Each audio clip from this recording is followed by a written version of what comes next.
And that forces us to a sort of crisis of faith.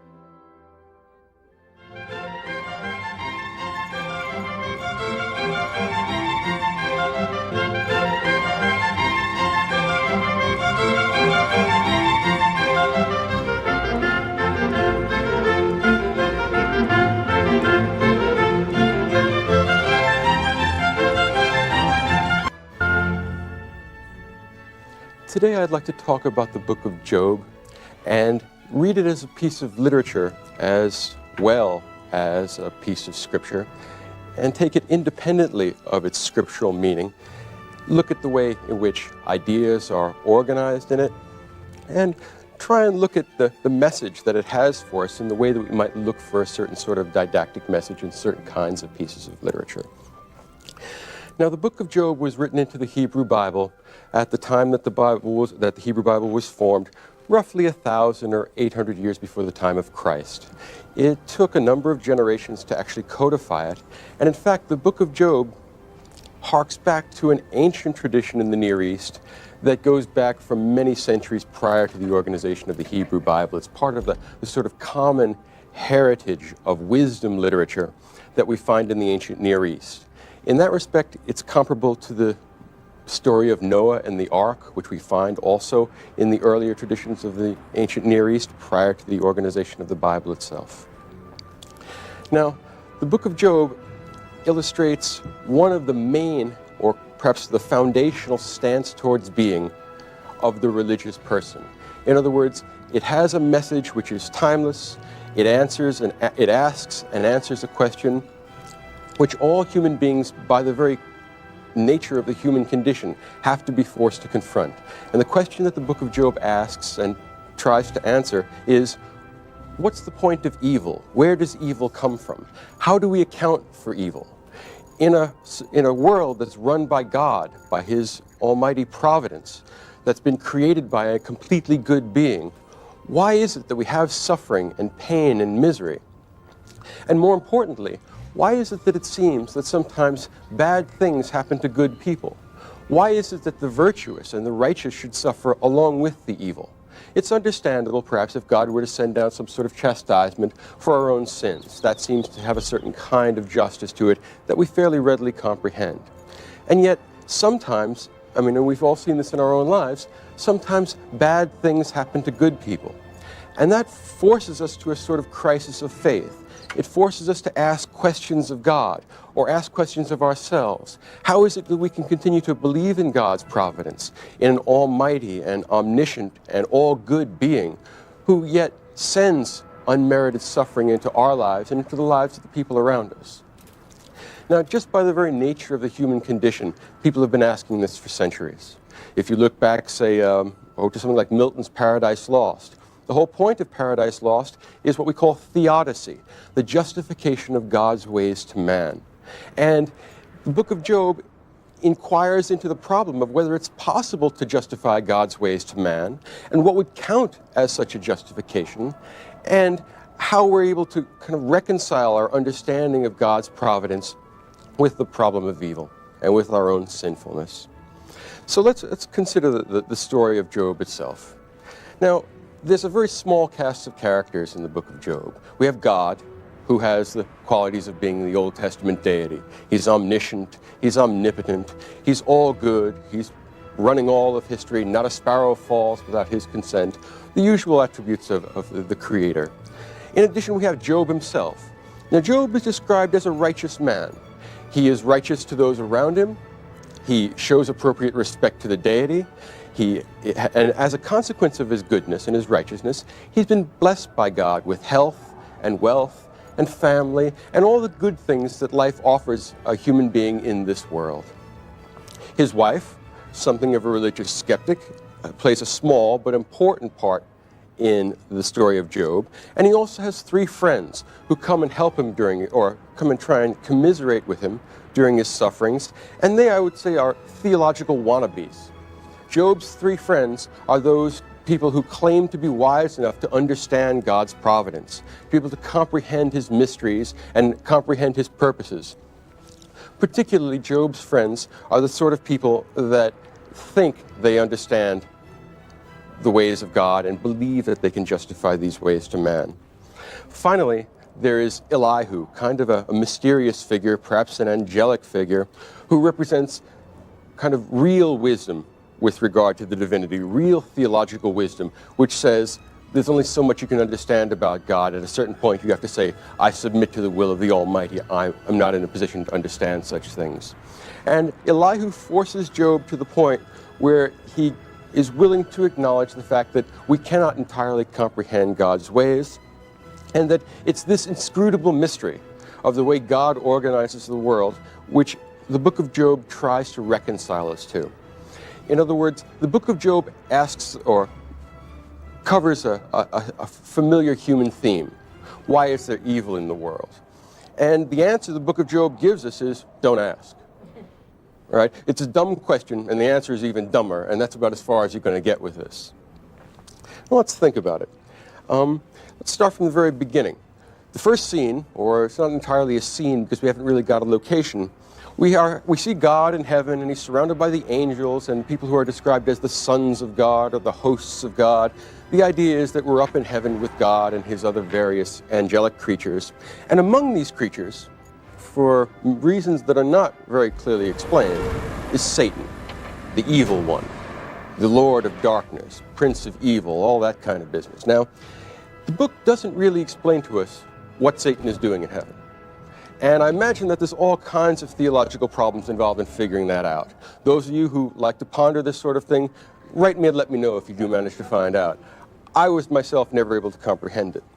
Even stranger is the fact that God and Satan are having a conversation, which is kind of strange, but okay, let's play along with the myth.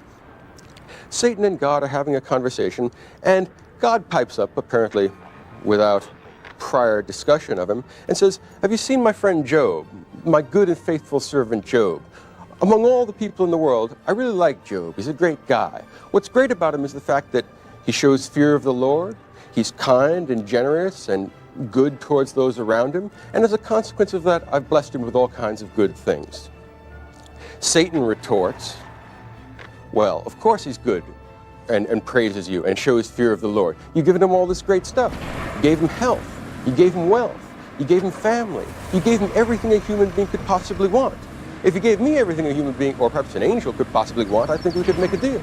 But naturally enough, the only reason that Job praises you, the only reason that Job is God's faithful servant, is because of the fact that you've given him these things.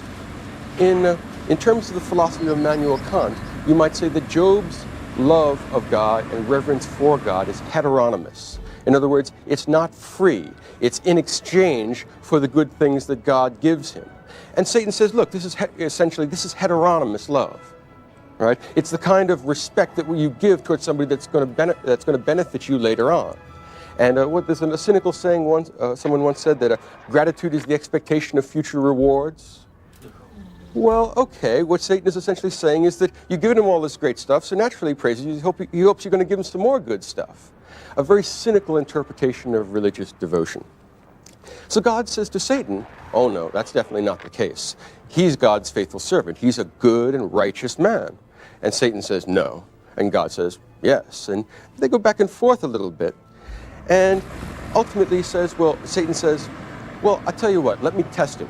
Let me take away these good things from him. Let me take away his family. Let me take away his health. Let me take away his wealth. If I do that, he will curse you. You will see that Job really doesn't love you autonomously. He doesn't love you from the very depths of his being, independent of anything you can give him. He loves you only for the benefits he's received from you. And God says, okay, go ahead.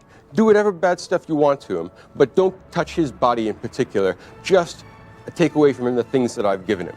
So down goes Satan into the world of space and time among us, goes to Job's family, kills the family, sends in invaders to kill his flocks, kill his sons, kill his daughters, destroy his house, make him wretched and miserable, take away the many good things that God has given him.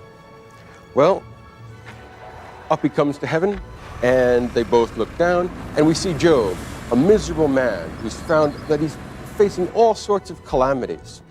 He's lost his family, and he weeps for it. He's lost his house. He's lost his flocks. He's a wretch. He used to be a man who was very well off, and now he's down in the depths of poverty and misery, and he's lost a great many emotional ties. But he refuses to curse God. He refuses to blaspheme, and refuses to say, I don't love God anymore. I no longer show fear of the Lord. Job, it turns out, at least as far as this goes, is God's faithful servant.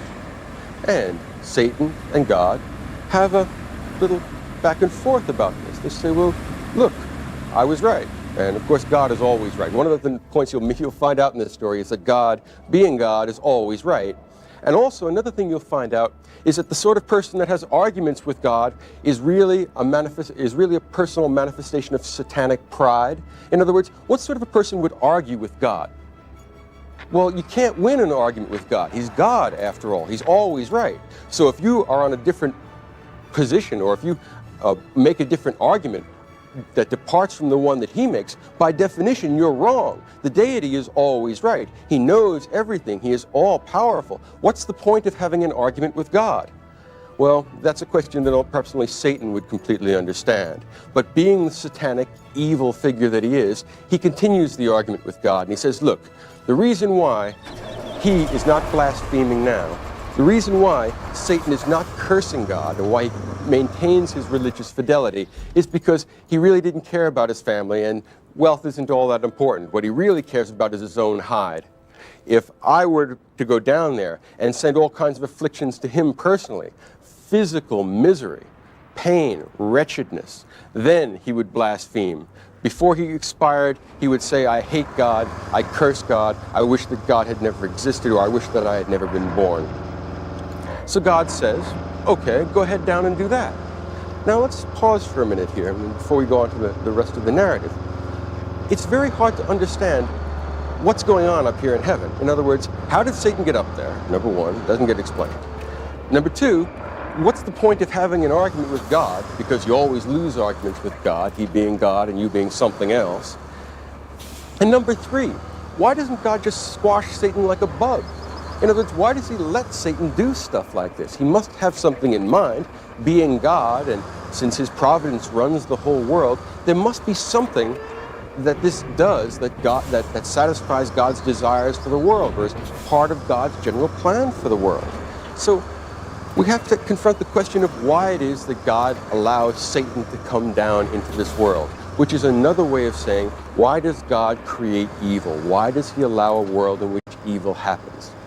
And one of the things that makes Job a universal piece of literature, independent of your religious beliefs, and regardless of whether you believe in God or not, is that people have a kind of gut reaction to the fact that suffering is a real thing, and that often, especially when we see suffering among ourselves, or among our family, or even among our friends, people we know, or even anonymous people on the other side of the world, you wonder to yourself, if God really is there, why does he do things like this? What's the point of sending, childhood diseases that kill children? Why are there wretched accidents like earthquakes or hurricanes that kill people for no obvious reason? Why did these calamities occur in a world that has moral order to it? In other words, if you want to put it metaphorically, why does God let Satan down into the world? Why did God create Satan, being an all-good and all-wise thing? Difficult, perhaps insoluble problems. Well, down comes Satan. All right, regardless of why God sends him in, he's calling the plays, and down he comes. And he covers Job with terrible boils and sores from the tip of his toe to the top of his head. He's covered with these loathsome sores.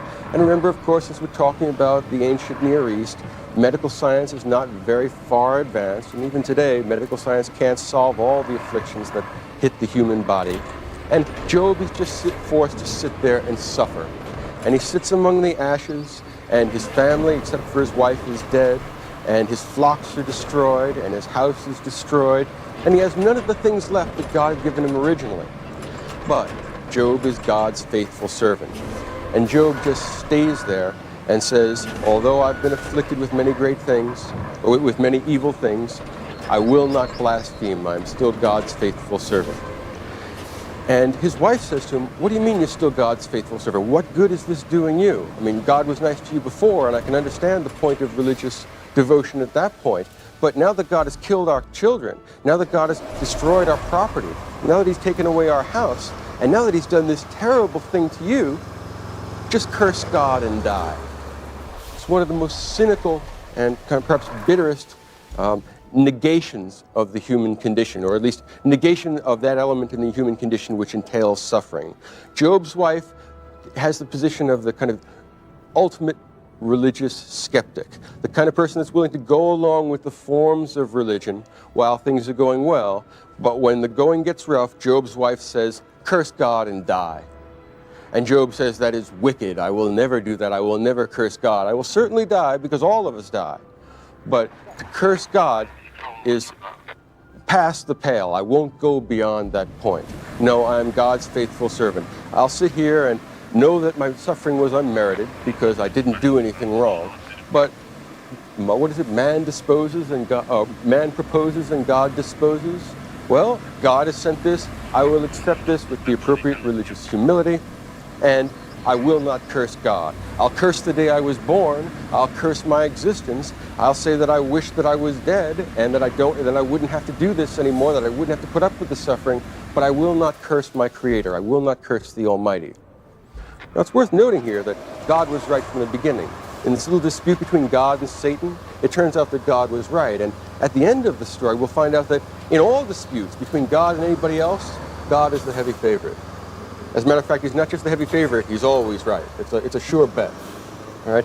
The big message, or one of the big messages we ought to learn here, is that in all our contests with the deity, if we hold any view beyond that which God endorses, we're wrong. The closest we can come to virtue and to righteousness and to a correct understanding of the world is to align our views and desires and hopes and aspirations with those of the deity. When we understand, or when we believe we understand his ways, well, then that's just fine. We acknowledge God's sovereignty and we go about our business. When we believe we don't understand his ways, the proper thing to do is to accept God's providence with the appropriate humility. You don't understand everything, well, you have to learn to live with that. That's just part of the human condition. That's one of the reasons why this is part of what's called the wisdom literature of the Old Testament, and why it's not just restricted to the Hebrews or to the Christians or to the Muslims. Rather, it's a universal fact, or a universal fact which is organized in this universal religious and literary text. Well, Job is good, faithful, patient. Oh, the patience of Job. You can see where that cliche comes from. Who's more patient than this? He puts up with all kinds of stuff. Anything bad that can happen to a person happens to him. And still, he says, I'm God's faithful servant. And God was right. Well, in order to commiserate with him and to help him in his affliction, 3 friends of Job show up, and they sit down with him and they lament his condition. They look at Job and say, wow, I knew you when? I knew you when you were rich. I knew you when you were happy. I knew you when you were a family man. I knew you when you were healthy. And now here we are, not quite around your bedside in your hospital room, because there's no such thing then, but here we are, sitting in the dust with you. You're covered with these boils. Your wife wants to blaspheme God and has blasphemed God. She'd like you to blaspheme God and then die. And we're here to do whatever we can for you, Job. And Job's 3 friends are wise men, but their wisdom is human wisdom. The wisdom is the wisdom of those people who hope and believe that they're able to calculate God's purposes and come to an understanding of what God wants for human beings. And in particular, they believe that they're able to plumb the depths of the greatest mystery of theology, which is why there is suffering and why God sends evil into the world. They offer various possible, plausible theological accounts of why God has sent suffering to Job. Part of the explanation, or one explanation that they offer, is that, Job, you really are an evil man. You've committed some hidden sin which no one has caught you in, and that God has sent you righteous retribution for this. And Job says, no, hold it. You know me, and you've known me all my life. I've been a righteous man. I don't do evil to my fellow man. I don't do evil to God. I don't blaspheme. I have, insofar as it's been possible, always done the morally correct thing. So Job says, you may think that I've committed some secret sin, but in fact I know in my heart of hearts I have not. The reason you're inventing this doctrine of secret sin, and therefore just retribution, is because you want to fit God into some form that you've created, because the incomprehensibility of the divinity is just too much for you to handle. The fact of the matter is that I am an innocent man. I have done no evil. So don't tell me that I've done wrong, because I know full well that I haven't. Silence is one of his friends. Another friend says, well, perhaps this is a kind of family thing. Perhaps your sons or daughters or your ancestors or somebody in your family has committed some sort of sin. And perhaps the idea of guilt is collective rather than individual. Perhaps you're paying the freight for some sin that somebody else committed. And Job says, no, I don't know about the sins of other people, but I know that I personally have not done any such thing, and that God wouldn't do some such thing as that. That's not the reason why this is happening. Another says, well, perhaps you've sinned in the eyes of God, but haven't really understood the fact that you've sinned. And perhaps it's an unintentional or misunderstood sin. Job says, no, it's not like that. I've done what I ought to have done. Job continues to maintain his blamelessness. And there's a whole series of back and forth discussions about what could possibly be the origin of Job's trouble. And Job continues to maintain his innocence. And the friends are now kind of grasping at straws. They're looking around trying to say, well, look, there's got to be some rational explanation for why God would send such evil to you. He doesn't send it arbitrarily. And Job says, yes, he does. Have you looked around at the world? And here's part of the wisdom in this literature. He says, often it turns out that people who do evil prosper.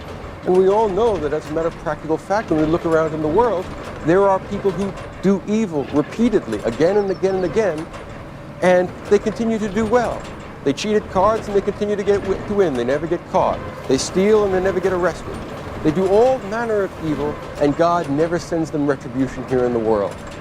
And yet, if you're honest, you must also agree that there are some people that we see in the world that engage in no obvious transgression, that don't do anything that's clearly evil, and nonetheless, they are sent terrible afflictions. In other words, it seems as though God gives out rewards in this world promiscuously, independent of the moral value and the moral behavior of the person involved. Sometimes good people suffer, and sometimes bad people prosper. And that's just the fact of the matter. Now, this is a problem. It could easily make a person lose their faith in God. It is a real moral test, perhaps the greatest test of faith that there is. Because if our God is a loving God and an all-powerful God and an all-knowing God, why is it that he would tantalize us and torment us with unrequited virtue? And why is it that he would reward people who are obviously evil? Why is it that Stalin managed to die in bed and was never assassinated? He killed millions of people. Why is it that sometimes little children get run over that are obviously innocent? This is a great test of faith. And Job's friends, the theological wannabes, the would-be practitioners of theodicy, are those who are only able to hold on to their religious faith by concocting some sort of pseudo-rational explanation for the ways of God. In other words, they fit God into some preconceived mold that is consistent with the canons of human rationality. And by doing so, they reconcile themselves to the apparently promiscuous giving of rewards and punishments by saying that it's really not promiscuous, it's really not arbitrary. In fact, there's some deep secret about these rewards and punishments which I've discerned, and that means essentially that I have finally understood God's purposes in the world. I understand why God runs the world in the way that he does. Now, Job flatly contradicts this. He says, look, one of the worst things that you can do is to place yourself in a position of judging God. Now, I think of myself blameless, but I'm very, very skeptical about these theological pseudo-explanations which my friends are giving here. Each one of them has offered some apparently reasonable account of why I suffer. But I know, first of all, that that's not true, that I haven't committed any transgression. And in fact, I think that God just is arbitrary and promiscuous in the way he picks things, in the way he gives out suffering and pleasure. I don't know why he is that way, but I continue to remain God's faithful servant. Now, Job represents a certain kind of what I'll call a stance towards being. Every philosophy, not just religious philosophies, but also atheistic philosophies, general approaches to the world, have some sort of foundational bedrock, some foundational approach to the facts of human life. And suffering is one of those facts of human life. All humans will experience suffering, and if the suffering is intense enough, they will at some point in time say, "Why me, God?" Or if they're not religious believers, "Why me, universe?" But in any case, they have to ask, "Why me?" Or "Why my child?" Or "Why my parents?" Or "Why my brother or sister?" We're all forced to ask that question simply by the nature of the human condition. Job's stance towards being is one of absolute fidelity to the Word of God. He is God's faithful servant who will not blaspheme under any circumstances, even those which are most trying to the human soul. This, I would say, is, in some respects, the marrow of religious faith. And I think this marrow of religious faith, this complete submission to the will of God, is not restricted to any one religion. It's, I think, the marrow of Old Testament religiosity, but I think it also has a lot to do with the religiosity of the New Testament or the Quran. In other words, if you believe in God, and you believe that He has a providence which governs the world, then whether you understand that providence or not, the appropriate response is, God gives this to us, well, and I will accept it. I do not blaspheme God. I do not presume to judge Him. Now, the problem with Job is that although he has adopted this stance, he hasn't fully worked out the implications of this. He continues to maintain his own righteousness, which makes God seem evil, for want of a better word. Now, the idea that God seems evil means we have to stress very much, perhaps italicize the word seems, because for God to be evil is a contradiction in terms. It doesn't make any sense. If you believe in God, it doesn't make any sense to have Him be good some of the time and bad some of the time. That's not the nature of the deity. If you believe in the God of the Bible, God of Abraham and Moses, God of Christ, or the God of biblical religion as a whole, you have to hold the view that whatever He does, it's always good. And yet we're faced with the paradox, the very wrenching fact that there's no obvious reason for it. Why should my child get run over? I mean, I believe in God, but I still can't account for this. Well, Job is stuck in that situation. He can't account for God's organization and running of the world, and yet he maintains his position as God's faithful servant.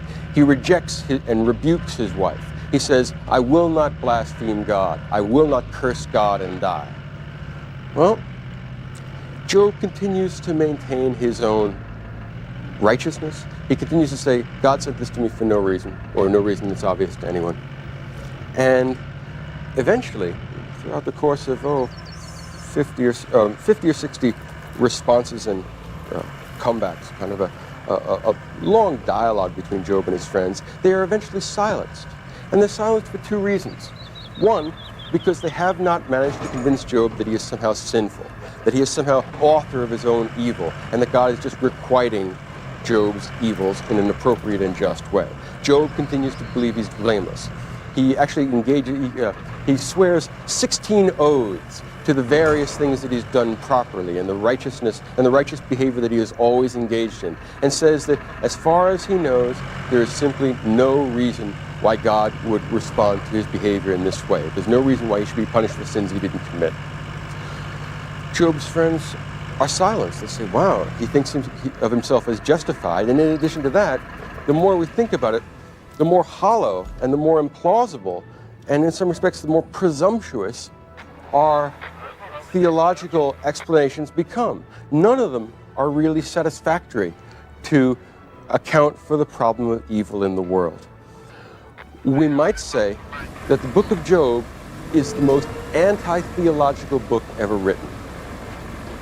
Now, anti-theological is not the same thing as atheistic. In other words, it's one thing to believe in God, and another thing to believe that you understand what He's doing with the world. One involves, believing God involves simple and direct and fundamental religious faith. The second involves a sort of Promethean or satanic pride, the idea that you are able, with your limited and finite mind, to comprehend the workings of the divinity, that you really understand why God has organized his providence in the way that it is. So what turns out to be the case is that Job silences his friends. He manages, if not to convince them, at least to shake up their pat and easy answers to the problems of suffering and evil, and to maintain the fact that although he wishes he were dead, and that he hopes to die very soon, he will not blaspheme, but he really has no idea why God sent this. And apparently, or seemingly, God sends evil into the world arbitrarily, which would seem to undermine our conception of the all-good, omnipotent, omniscient deity. Now here we get, at the end of this colloquy between Job and his three friends, we get a kind of mysterious figure, perhaps an angelic figure, a young man, Elihu, rebukes Job, and he says, "Listen, Job, I'm a young man, and I think it appropriate for the young to learn from the old, from the wise, from people who have managed to absorb wisdom over the years. So throughout this discussion, I've kept my mouth shut in the hope of learning something about God's will, God's nature, providence, theology, theodicy, all the things that you gentlemen have discussed. But having seen you silence these theological wannabes, having seen you maintain your faith and yet come perilously close to assigning evil to God, or at least arbitrary capriciousness to God, I can't stand by and listen to that." What he says is this. He says, "You are not righteous in the sight of God. No matter how righteous you think you are, compared to the complete, awesome, inscrutable majesty of God, you are not justified. The only way to justify yourself is to blame God, and that doesn't make any sense. By definition, that's contradictory, that's incoherent, and most important, it is blasphemous. Who are you to judge God? If God wants to send you suffering, he's God. If he wants to send you pleasure, he's God. In either case, whatever he sends you, it's the right thing to send because he is God. The idea that you should justify yourself at God's expense is the height of impertinence, is a complete retreat from your would-be fidelity to the status of the deity. And in addition to that, it really doesn't make any sense. You yourself don't believe it, Job. If you had believed that God was blameworthy, if you had believed that God really was arbitrary, when you get right down to it, you would have blasphemed.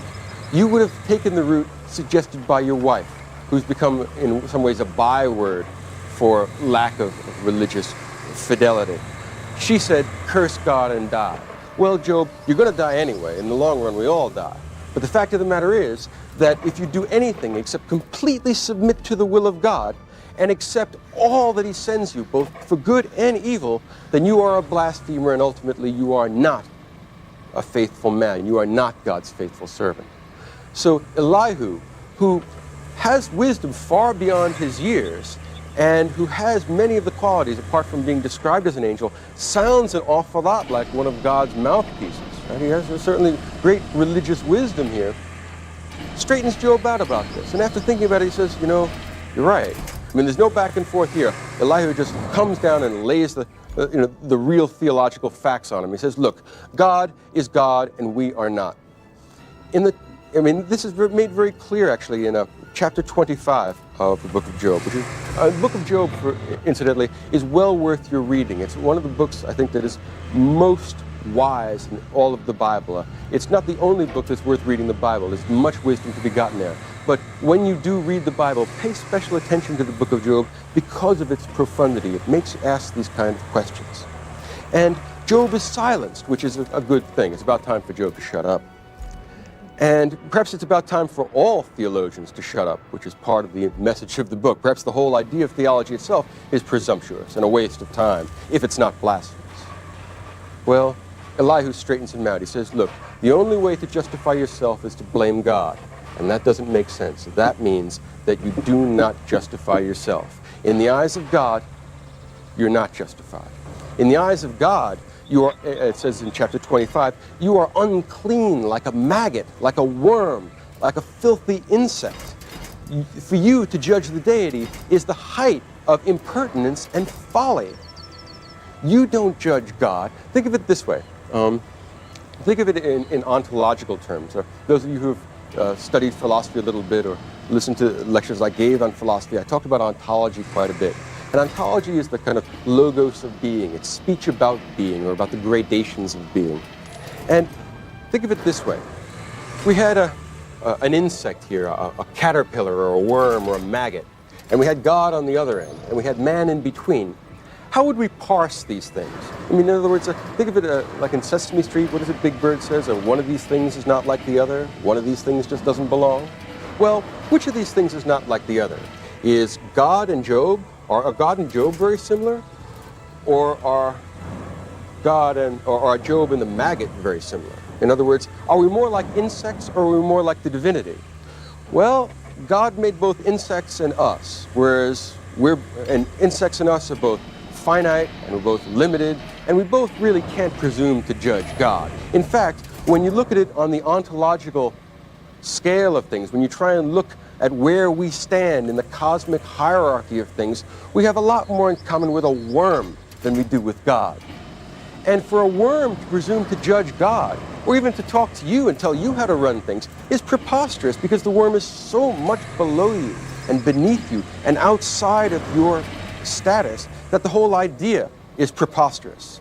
And the analogy is made in chapter 25 when he says, look, even the sun, the moon, and celestial objects are not clean, are not perfect, are not good in God's eyes. When we talk about the standard of divine righteousness, none of us are justified.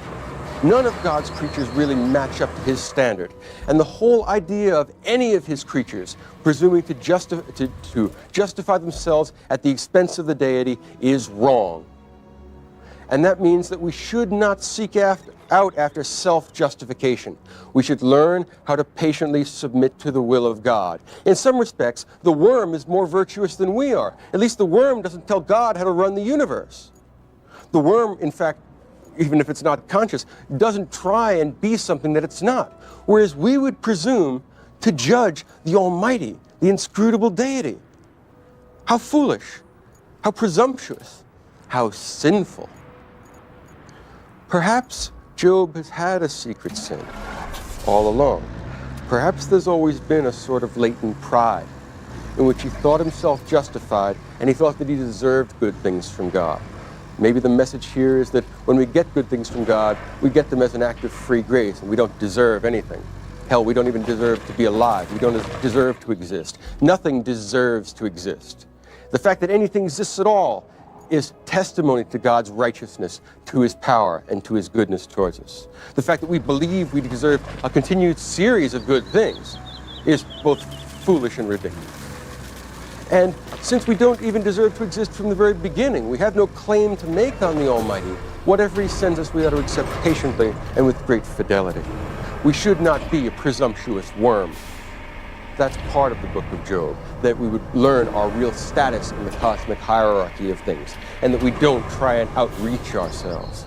That Promethean or satanic pride ultimately undermines our aspirations towards goodness, towards virtue. Well, Job is now in a pickle. Elihu's quieted him down. Elihu has clearly won the argument.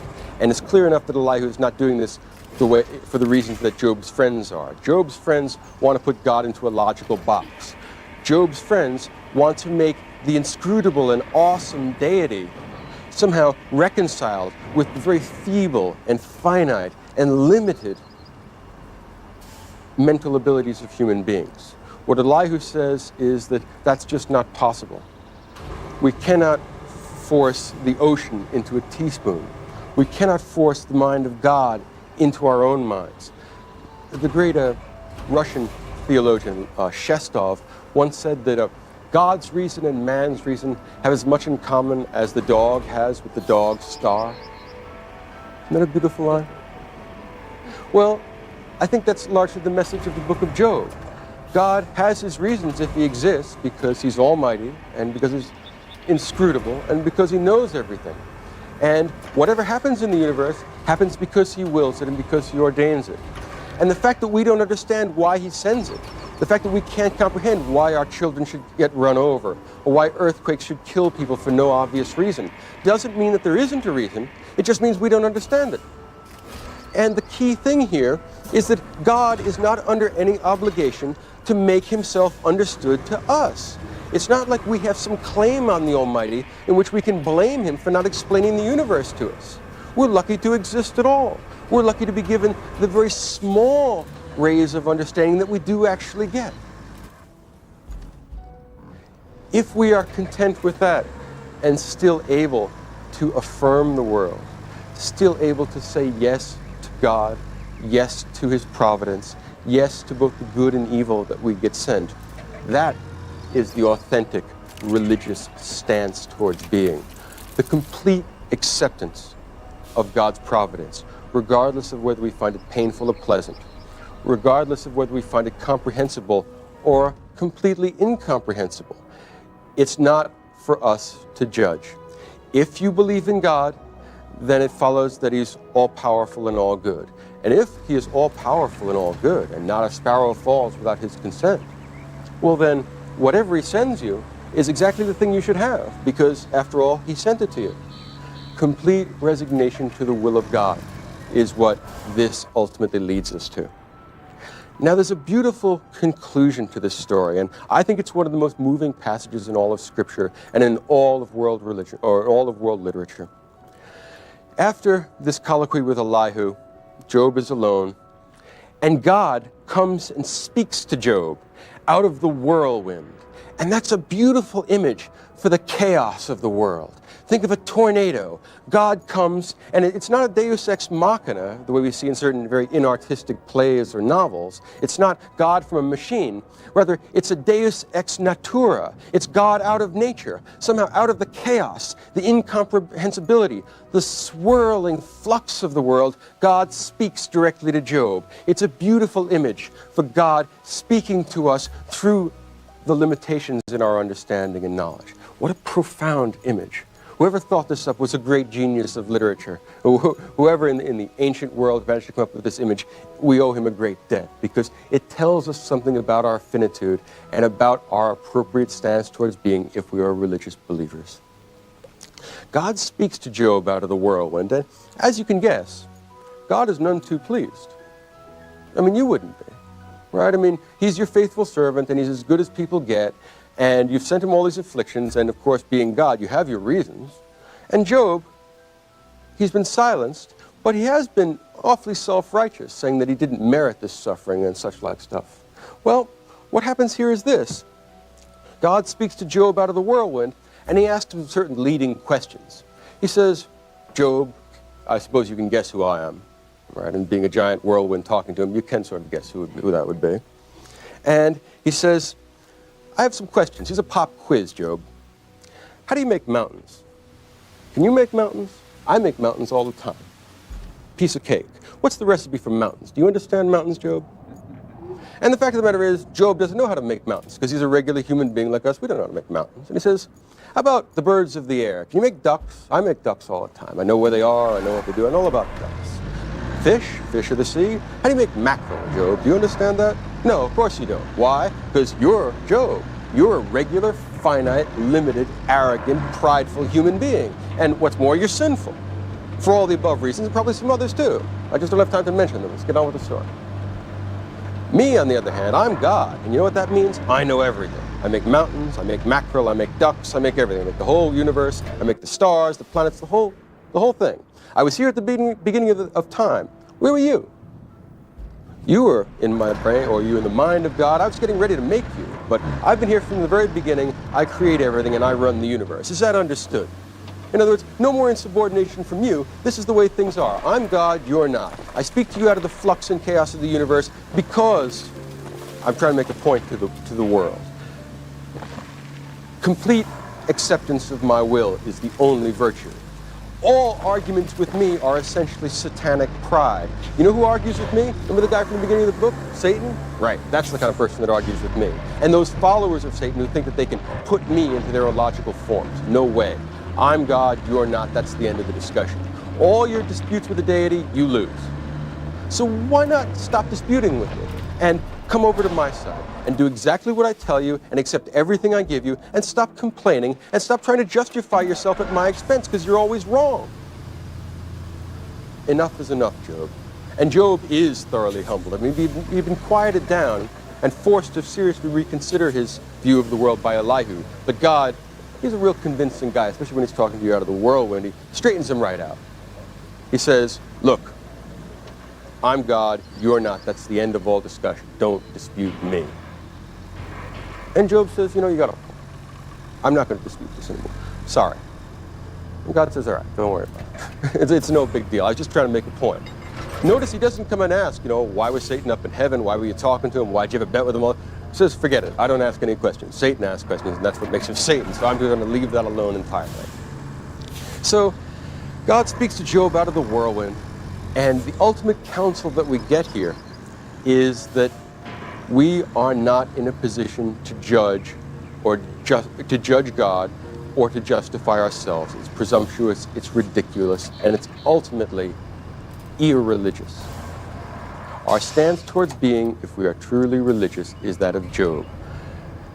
The answer to the question, why does God send evil into the world, is as dumb as the question itself.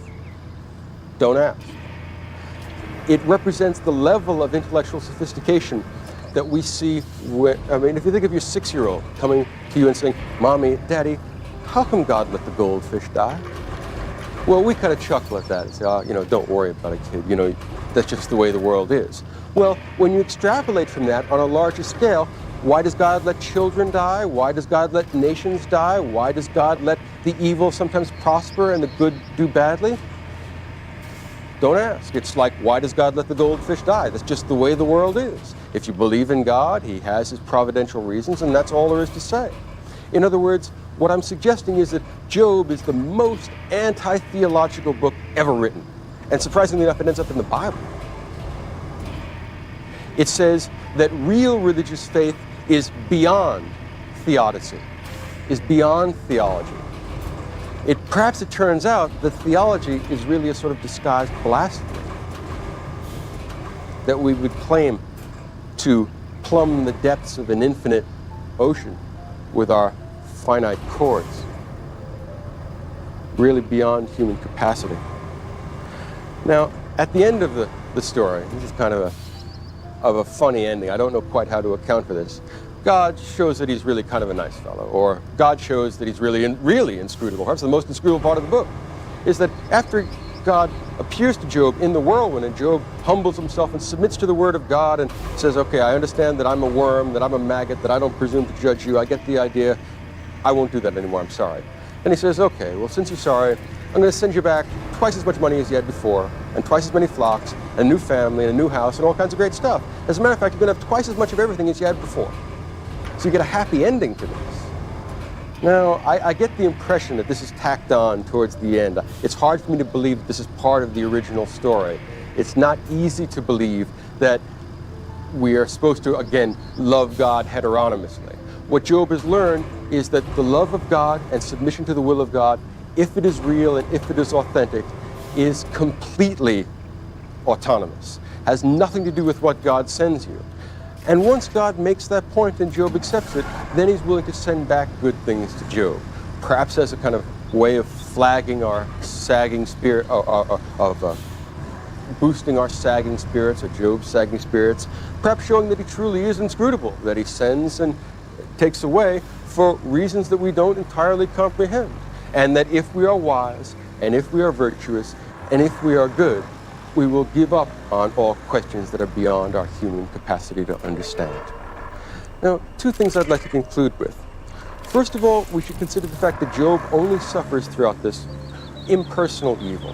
He never suffers the evil at the hands of people who are close to him, which is a different kind of suffering, but I assume that the nature of the story of Job, he would accept that kind of chastisement in the same kind of faithful way that he accepted the others.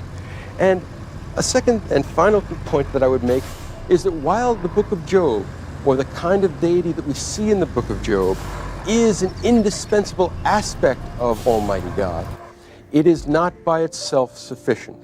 In other words, if all the other books of the Bible were left out and we only had this, well, I mean, I guess we would have to worship him since he comes out of the whirlwind and runs everything and all, but he would be an intimidating, awesome, frightening, kind of horrifying God, because he does things for reasons we don't understand.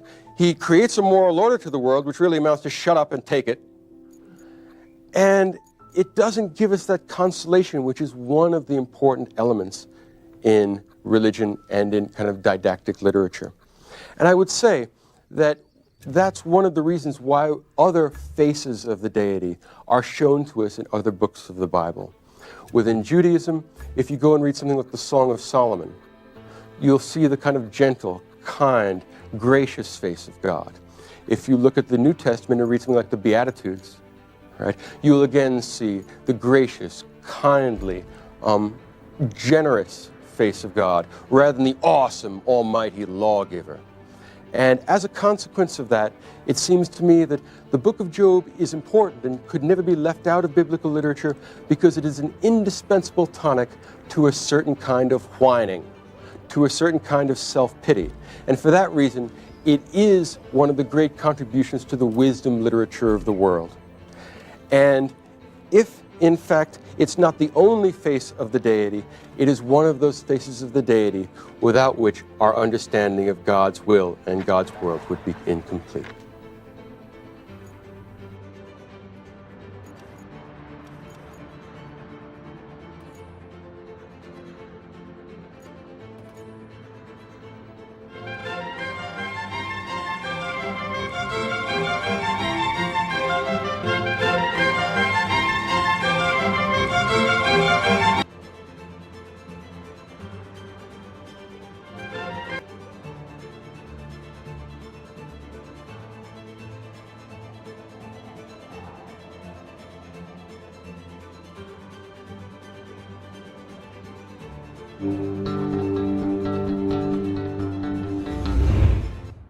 Imagine losing everything. Your home, your health, your family. Not because you did anything wrong, but because God wanted to prove a point. Of all the books in the Bible, the book of Job has a reputation for being the most unfair. Now, I use the word unfair with caution, because I also believe that this story is a masterpiece, and in this video, I'm going to show you why. So, sit back and get comfortable as I guide you through the full story of the book of Job. By the end, you'll see why I believe it stands among the greatest works of philosophy ever written. Welcome to the book of Job. The book of Job can be found in the Bible's Old Testament and belongs to a group of texts known as the wisdom literature. These texts grapple with life's biggest questions, but Job takes on the greatest of them all. Why do bad things happen to good people? It does this through a simple premise. The story of Job, a man who loses everything, despite never committing a single sin. Now, before we get going, the book of Job can be divided into a few sections, a prologue and an epilogue, which are written in easy-to-read, straightforward prose. The main body of the book is a dialogue between Job and his friends, and it's written in dense Hebrew poetry. And then there's the climax, a series of divine speeches in which God himself addresses Job directly. Now, what makes this unique is that the book sections may be seen to contradict one another. It's almost as if they were written by different people. Alright, let's dive into the story. Meet Job. He's got it all. He's fabulously rich. He has a loving family, but worst of all, he's also the nicest bloke you could ever meet. The Bible gives him the ultimate compliment.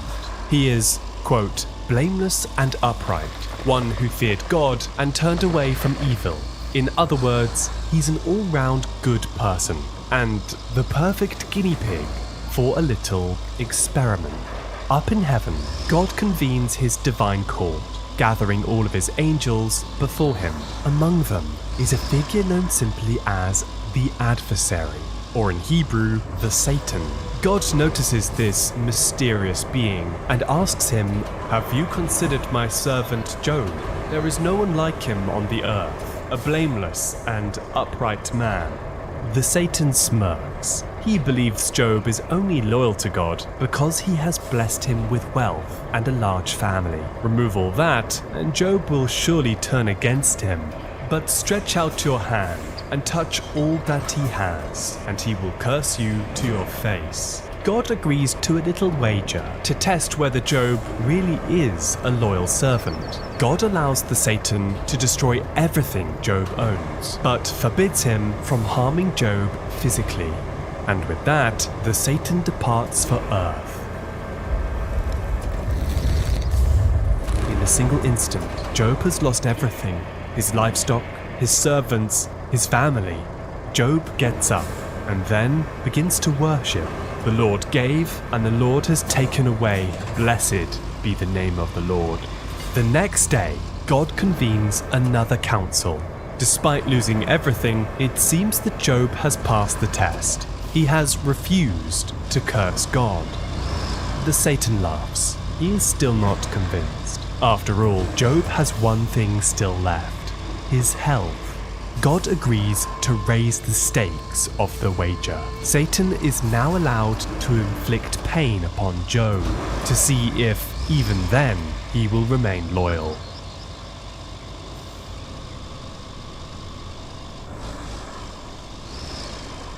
The Satan travels to Earth once more and strikes Job with painful sores from head to toe. Weak from his affliction, Job resigns himself to his fate and curls up in an ash heap outside the town. Now, he has truly lost everything. Soon, his wife finds him, but she is far from sympathetic. "Do you still hold fast your integrity? Curse God and die." Despite his agony, Job refuses. And with that, Job is left on his own, a broken man. All he has left is his faith in God, the very same God who is responsible for Job's suffering. Days pass, and soon 3 figures stumble across Job. They have heard of Job's suffering and have come to comfort him. They are Eliphaz the Temanite, Bildad the Shuhite, and Zophar the Naamathite, and they sat with him on the ground 7 days and 7 nights, and no one spoke a word to him, for they saw that his suffering was very great. We now enter the main section of the book.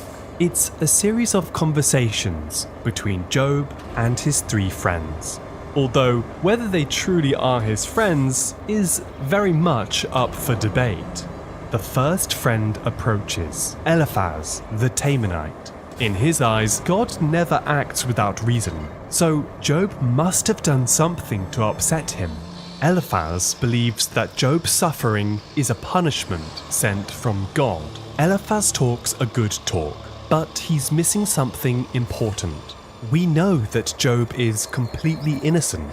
In the very first line of the book, we are told that he is blameless. So his suffering is not some sort of divine punishment, it's the result of a wager between God and Satan. Job doesn't know the true reason behind his suffering either, but he's certain that he's not done anything wrong. Despite this, he's at least open to the friend's explanations.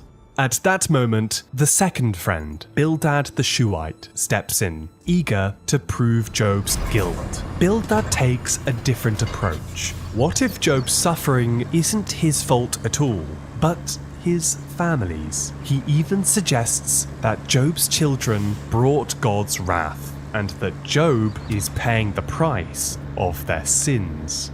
Blaming Job's children? That's a low blow, even from Bildad. We know that Job is innocent, but so too are his family. According to the opening verses of the story, Job had a habit of praying on behalf of his family, making them pure in the eyes of God. Once again, Job protests his innocence. He pleads God for mercy, but no help arrives. In his desperation, Job starts to suspect that perhaps God is treating him unfairly.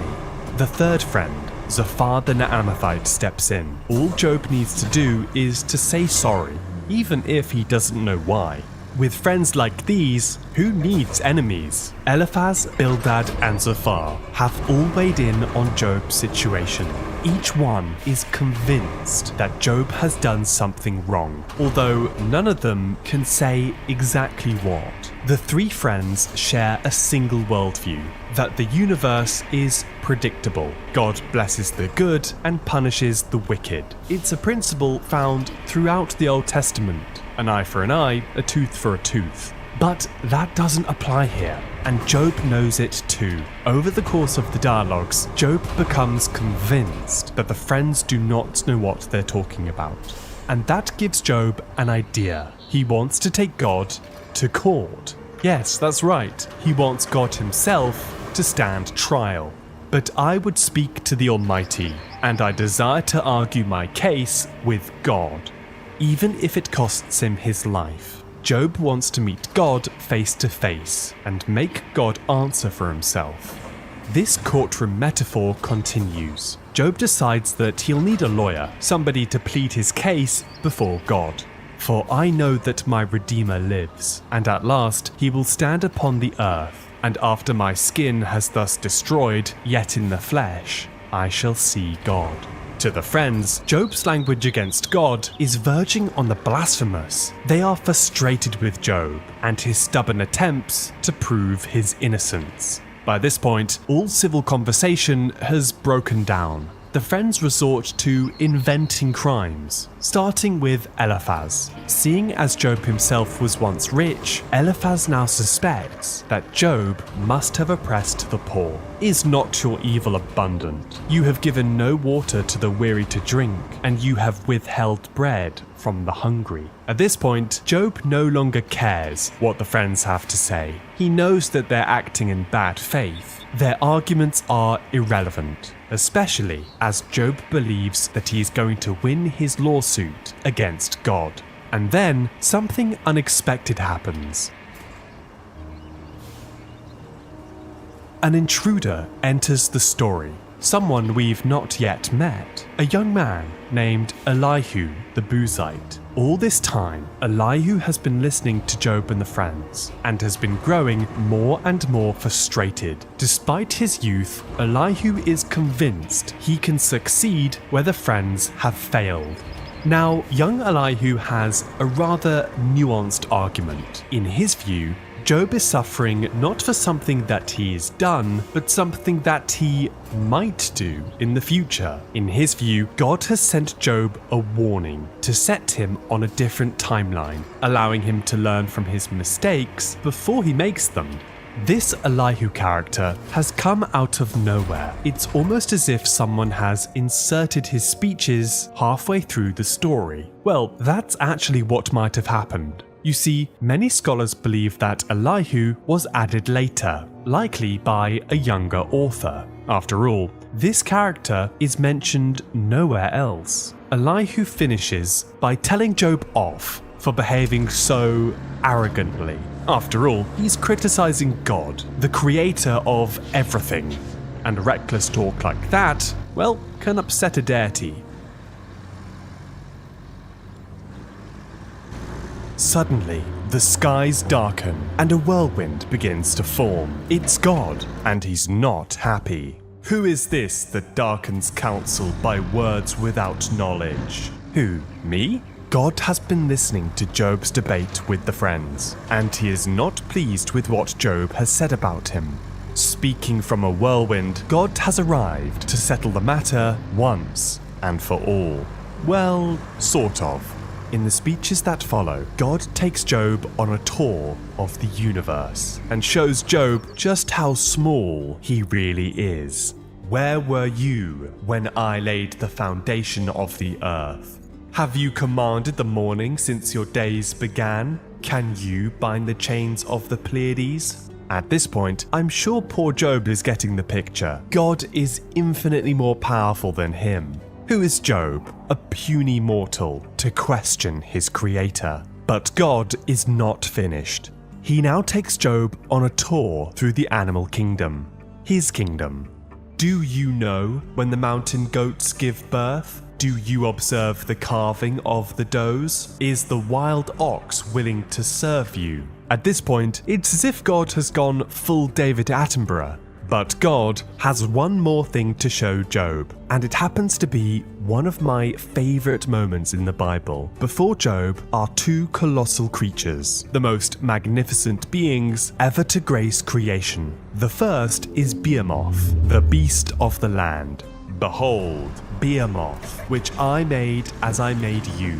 Behold, his strength in his loins. His bones are tubes of bronze, his limbs like bars of iron.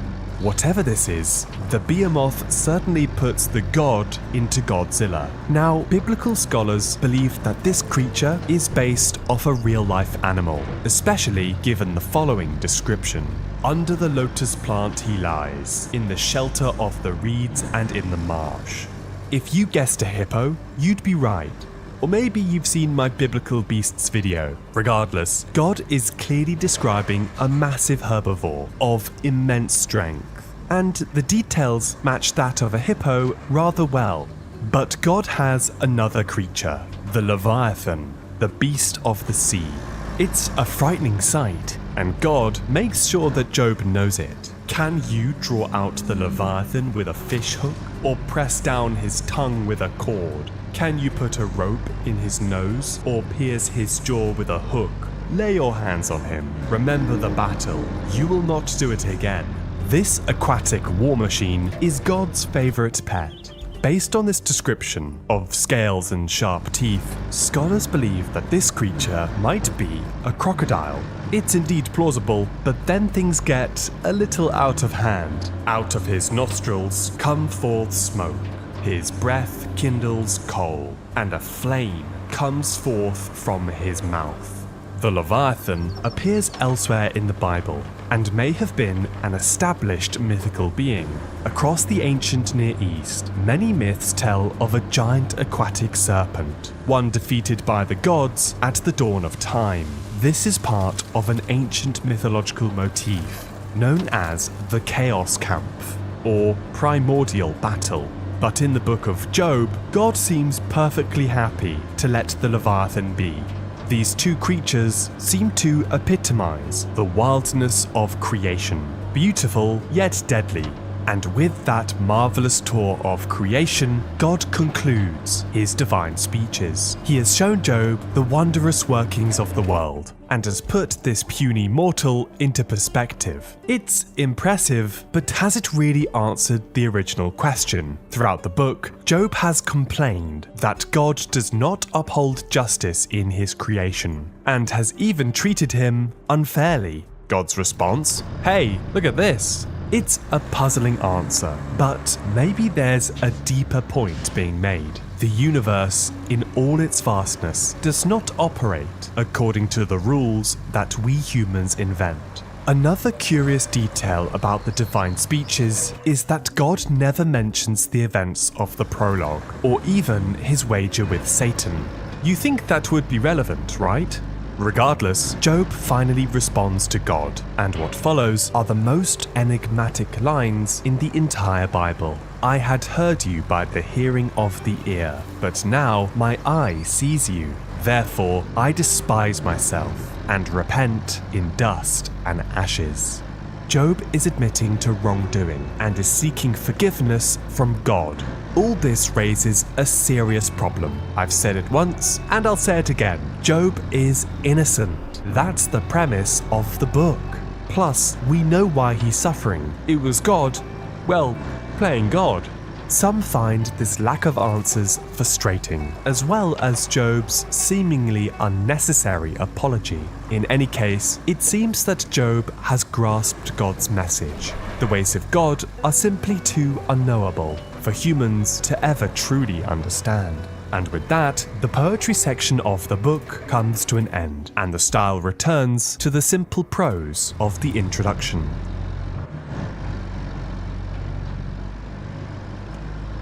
God turns to Eliphaz and the friends, burning with rage. My anger burns against you and your 2 friends, for you have not spoken of me what is right, as my servant Job has. For all their posturing and philosophizing, the friends have been proven incorrect by God. Instead, it was Job who was right all along. Wait, what? Job can't be right about everything, right? Throughout the story, Job has accused God of being angry, violent, unforgiving, unhelpful, and even as his enemy. Job has been openly disparaging against God. So God praising Job feels a little confusing. The book now approaches its final lines, but the story has one more trick up its sleeve. After Job had prayed for his friends, the Lord restored his fortunes and gave him twice as much as he had before. After everything Job has gone through, God has finally restored him to his former glory. New livestock, new servants, and even a new family. Though many have noted that the text says nothing about restoring Job to his former health. Like any good fairy tale, Job and his new family lived happily ever after. And after this, Job lived 140 years and saw his sons and his sons' sons 4 generations. And Job died, an old man and full of days. The Book of Job is a rich and winding story, from God and Satan's cosmic wager to the philosophical weight of the dialogues and the vivid imagery of the divine speeches. The key question readers have about the Book of Job is this: does the book really tell us why bad things happen to good people? If you isolate certain parts of the story, you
Uz, there lived a man whose name was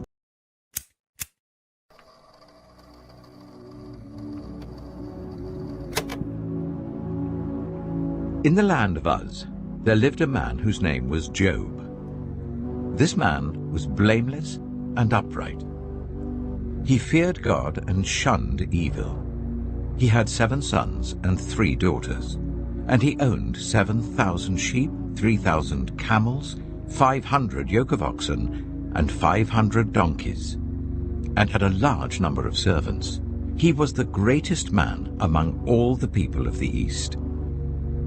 His sons used to hold feasts in their homes on their birthdays, and they would invite their 3 sisters to eat and drink with them. When a period of feasting had run its course, Job would make arrangements for them to be purified. Early in the morning he would sacrifice a burnt offering for each of them, thinking, "Perhaps my children have sinned and cursed God in their hearts." This was Job's regular custom. One day, the angels came to present themselves before the Lord, and Satan also came with them. The Lord said to Satan, "Where have you come from?" Satan answered the Lord, "From roaming throughout the earth, going to and fro on it." Then the Lord said to Satan, "Have you considered my servant Job? There is no one on earth like him. He is blameless and upright, a man who fears God and shuns evil." "Does Job fear God for nothing?" Satan replied. "Have you not put a hedge around him and his household and everything he has? You have blessed the work of his hands, so that his flocks and herds are spread throughout the land. But now stretch out your hand and strike everything he has, and he will surely curse you to your face." The Lord said to Satan, "Very well then.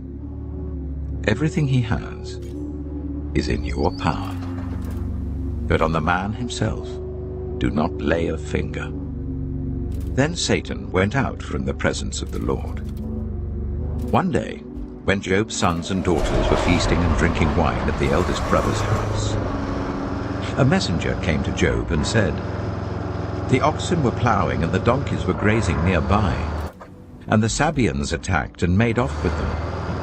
They put the servants to the sword, and I am the only one who has escaped to tell you." While he was still speaking, another messenger came and said, "The fire of God fell from the heavens and burned up the sheep and the servants, and I am the only one who has escaped to tell you." While he was still speaking, another messenger came and said, "The Chaldeans formed 3 raiding parties and swept down on your camels and made off with them. They put the servants to the sword, and I am the only one who has escaped to tell you." While he was still speaking, yet another messenger came and said, "Your sons and daughters were feasting and drinking wine at the eldest brother's house, when suddenly a mighty wind swept in from the desert and struck the 4 corners of the house. It collapsed on them, and they are dead. And I am the only one who has escaped to tell you." At this, Job got up and tore his robe and shaved his head. Then he fell to the ground in worship and said, "Naked I came from my mother's womb, and naked I shall depart. The Lord gave, and the Lord has taken away. May the name of the Lord be praised." In all this, Job did not sin by charging God with wrongdoing. Job chapter 2. On another day, the angels came to present themselves before the Lord, and Satan also came with them to present himself before him. And the Lord said to Satan, "Where have you come from?" Satan answered the Lord, "From roaming throughout the earth, going to and fro on it." Then the Lord said to Satan, "Have you considered my servant Job? There is no one on earth like him. He is blameless and upright, a man who fears God and shuns evil. And he still maintains his integrity, though you incited me against him to ruin him without any reason." "Skin for skin," Satan replied. A man will give all he has for his own life. But now stretch out your hand and strike his flesh and bones, and he will surely curse you to your face." The Lord said to Satan, "Very well then, he is in your hands. But you must spare his life." So Satan went out from the presence of the Lord and afflicted Job with painful sores from the soles of his feet to the crown of his head. Then Job took a piece of broken pottery and scraped himself with it as he sat among the ashes. His wife said to him, "Are you still maintaining your integrity? Curse God and die." He replied, "You are talking like a foolish woman. Shall we accept good from God and not trouble?" In all this, Job did not sin in what he said. When Job's 3 friends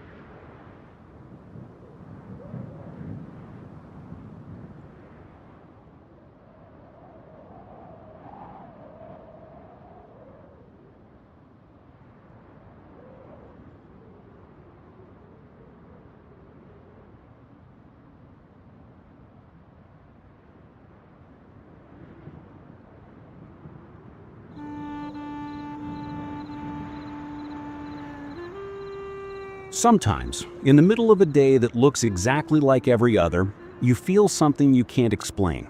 A kind of heaviness that isn't sadness, a kind of tension that isn't fear. It's more like a quiet warning, a whisper beneath your routine saying everything you depend on could vanish. You sense it while tying your shoes, scrolling your feed, microwaving leftovers, moments so ordinary they should feel safe, but instead carry a strange unease. You don't talk about it. Nobody talks about it because everyone is busy putting on the performance of stability, as if acting confident can trick the universe into behaving, as if smiling hard enough can keep disaster away. But behind the filtered pictures, the productivity hacks, the carefully managed optimism, there's a question that follows every human like a shadow. What if life doesn't reward the good? What if the universe doesn't care how moral you are? What if God doesn't owe you protection? That question is the doorway to the book of Job, a story so uncomfortable most people skip it, not because it's complicated, but because it's honest, brutally honest. Job is not a tale about patience or perseverance or the triumph of faith. It's the collapse of a belief system we're all secretly addicted to, the belief that being good creates a shield around you. Think about it. Most people won't say it out loud, but they live as if goodness buys safety. Stay polite, work hard, avoid trouble, be responsible, stay humble. And in return, life will treat you gently, like some cosmic trade agreement. Good behavior for good outcomes, moral effort for moral protection. But the book of Job doesn't just reject this idea, it annihilates it. It starts with a man who embodies everything we call good. A man who does everything right. A man the Bible itself describes as blameless. The kind of person who would make you feel guilty for not trying harder. The kind of person who would be praised on every timeline. Stable, successful, grateful, generous, a role model. The type of person who prays even when life is going perfectly, just in case someone he loves messed up without realizing it. Job is so good, it's almost annoying.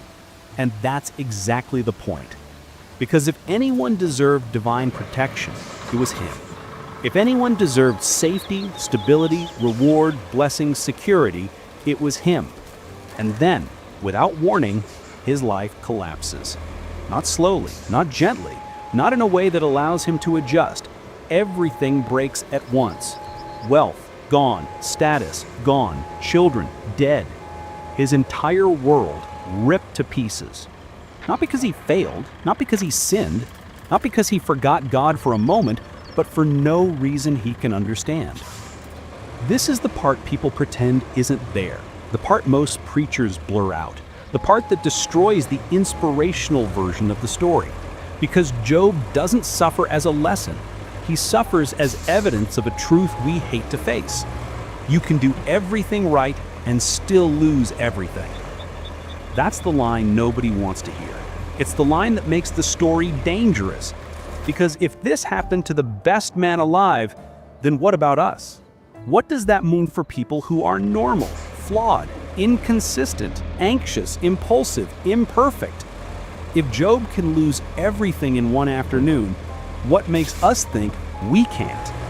That question isn't depressing, it's terrifying. And that terror is the beginning of the book. But the pain isn't even the worst part. It's the silence. Job cries out. He begs for an explanation. He screams for fairness. He demands a reason. And the sky stays mute. That silence is where most people break, because we are conditioned to believe that meaning should appear when we suffer, that answers should come when we pray, that pain should unlock clarity. But Job teaches the opposite. Sometimes there is no answer. Sometimes suffering doesn't teach anything. Sometimes pain isn't instructional. Sometimes the universe simply doesn't answer your cries. And in that silence, something inside Job fractures. His sense of justice, his sense of order, his belief that good things happen to good people. Everything he anchored his identity to collapses. It gets worse when his friends show up. If you've ever been in deep pain, you know exactly the type. People who don't listen, people who don't sit with you, people who pretend they're helping but are actually protecting themselves. They come with cliches ready, like weapons disguised as comfort. God has a reason. You must have done something wrong. Everything works out in the end. Maybe you're being tested. And the worst one, you brought this on yourself. These men aren't comforting him, they're shielding their own worldview. Because if Job is truly innocent, then suffering is random. And if suffering is random, they're not safe. Their morality isn't protection. Their rituals aren't guarantees. Their good behavior doesn't shield them. And that terrifies them more than Job's suffering. So they blame him. They need him to be guilty so they can continue believing they're safe. Their compassion is fake. Their theology is fear. Their comfort is control. But Job refuses to accept their easy answers. He refuses to lie to himself. He refuses to pretend the world makes sense. He says things no believer today would dare say aloud. Accusations, outrage, grief so raw it burns. He calls out the unfairness. He calls out the randomness. He calls out the silence. He says the kind of truths that make religious people nervous. And yet, in the story, God says Job is the only honest one in the room, the only one who spoke truthfully, the only one who dared to look reality in the face without covering it in shallow theology. That's the part that flips the entire story upside down. Job's rage isn't rebellion, it's integrity. His grief isn't weakness, it's truthfulness. His questions aren't sin, they are the beginning of wisdom. This is the ground the book of Job forces you to stand on, the ground where all illusions of control evaporate, the ground where morality is not a shield, the ground where the universe does not reward good behavior, the ground where you realize the truth Job was forced to face. God doesn't owe you anything. And that realization isn't meant to destroy you. It's meant to wake you up. Because when you stop expecting guarantees, you stop living in fear of losing them. You stop treating life like a contract. You stop bargaining with existence. You start seeing clearly, painfully, honestly. And that honesty is where the story truly begins. There's a moment in Job's story that almost feels too modern, too familiar. After losing everything, after the shock stops buzzing in his bones, he sits in silence. Days pass. He doesn't move, doesn't speak, just sits in the ruins of what used to be his life. And the people around him do what people still do today. They panic at the sight of suffering they can't explain. It threatens them. It mirrors their greatest fear. So they rush to fill the silence with explanations, because explanations feel like control. And humans love control more than they love truth. Job's friends start with sympathy, but sympathy quickly transforms into interrogation. They can't accept that tragedy might be senseless, So they start hunting for reasons, like detectives searching for someone to blame. Their logic is cruel, but popular. Suffering comes from sin. Something this big must come from a hidden mistake. It's the oldest superstition on Earth, the belief that bad things only happen to bad people. Not because it's true, but because the alternative is too terrifying. If bad things can happen to anyone, then no one is safe. And no one wants to live in a world where innocence can be crushed for no reason, so people pretend it's impossible. They weaponize morality as a shield and shame as a comfort, and they aim both at Job. They accuse him politely at first, then aggressively, then relentlessly. They pick apart his life, his habits, his intentions, even his children. They treat his grief like a crime scene and his heart like evidence. They need him to be guilty, not for justice, not for truth, but for their own psychological survival. Because if Job is innocent, then their worldview collapses. Everything they believed about fairness becomes fragile. Their sense of safety becomes illusion. Their God becomes unpredictable. And unpredictability is the enemy of comfort. But Job doesn't break. He refuses to nod along with their theories. He refuses to accept guilt he doesn't have. He refuses to surrender to a moral system that doesn't match reality. He chooses truth over comfort, and that choice isolates him even more. Because most people aren't searching for truth, they're searching for reassurance. Job's honesty threatens everyone around him. His suffering becomes a mirror they don't want to look into, so they attack him to protect themselves. This is one of the most painful parts of the story. Job suffers twice. First from the catastrophe, then from the cruelty of those who can't handle his reality. And yet, what makes Job timeless isn't the suffering. It's the confrontation with the one question every human eventually asks: why? Why pain? Why loss?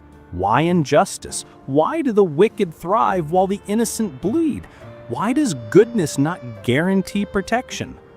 Job asks these questions with a brutality most people only whisper in the dark. He demands answers from God. And what's frightening is that he's right to ask. He's not being dramatic, he's being human. Job dismantles the idea that questioning God is wrong. He shows that the refusal to lie to yourself is a form of faith, a deeper faith, a dangerous faith. The kind of faith that doesn't hide behind cliches, the kind that steps into the storm with no guarantee of survival. Job doesn't ask, why is this happening to me? He asks, why is this allowed to happen to anyone? It's the difference between self-pity and existential clarity. Job isn't just grieving his life, he's interrogating the architecture of reality. And then there's the silence, the vast, echoing silence of a universe that does not respond. That silence is more painful than the loss itself. It's the silence anyone who has ever prayed desperately knows. The silence that makes you wonder if you've been talking to the ceiling. The silence that feels like abandonment. The silence that shatters the illusion that God is a customer service representative who replies when you file a complaint. Job speaks into the void and hears nothing back. And that nothingness becomes its own kind of torture. People often say everything happens for a reason. But Job shows that this phrase is a defense mechanism, not a truth. Sometimes things happen without reason.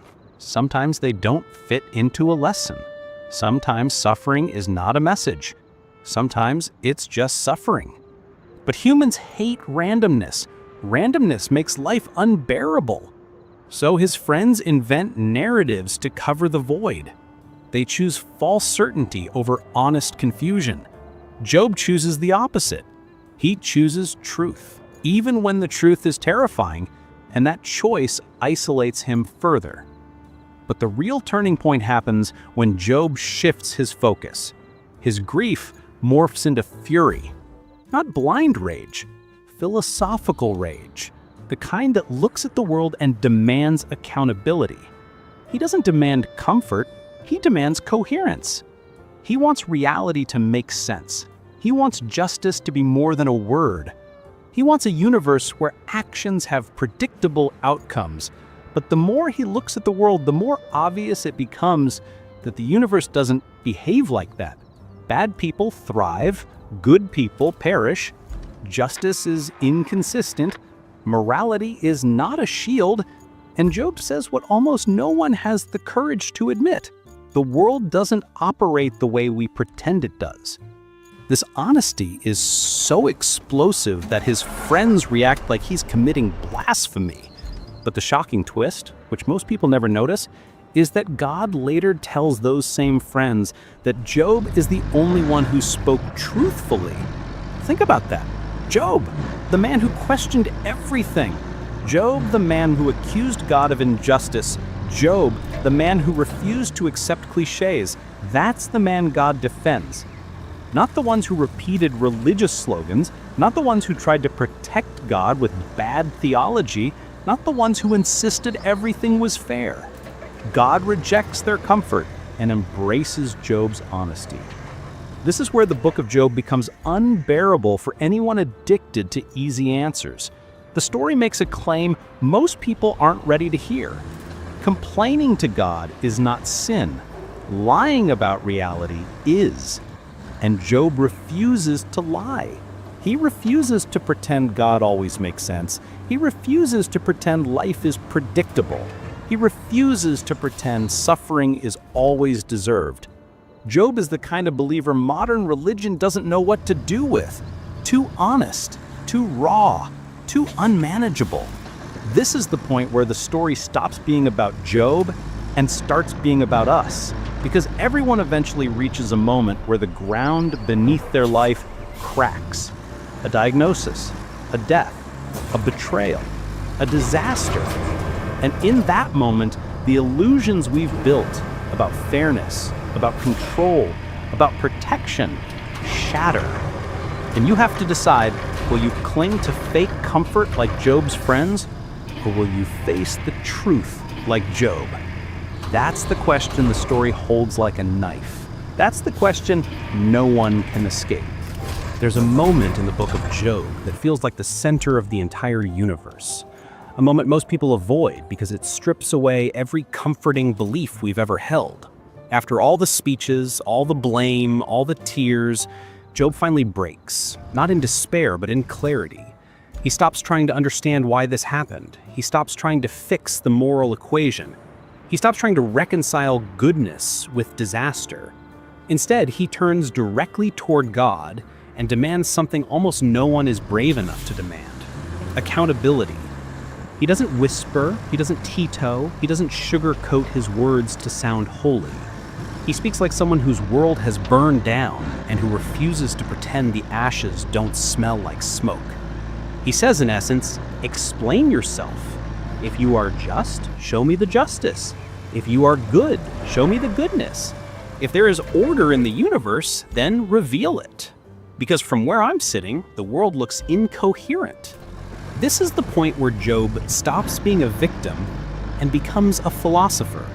His grief becomes interrogation, his hurt becomes clarity, his confusion becomes honesty. Most people would never dare speak to God like this. Not because they don't feel it, everyone who has suffered has felt something like this, but because they fear the consequences. They fear lightning, punishment, divine anger.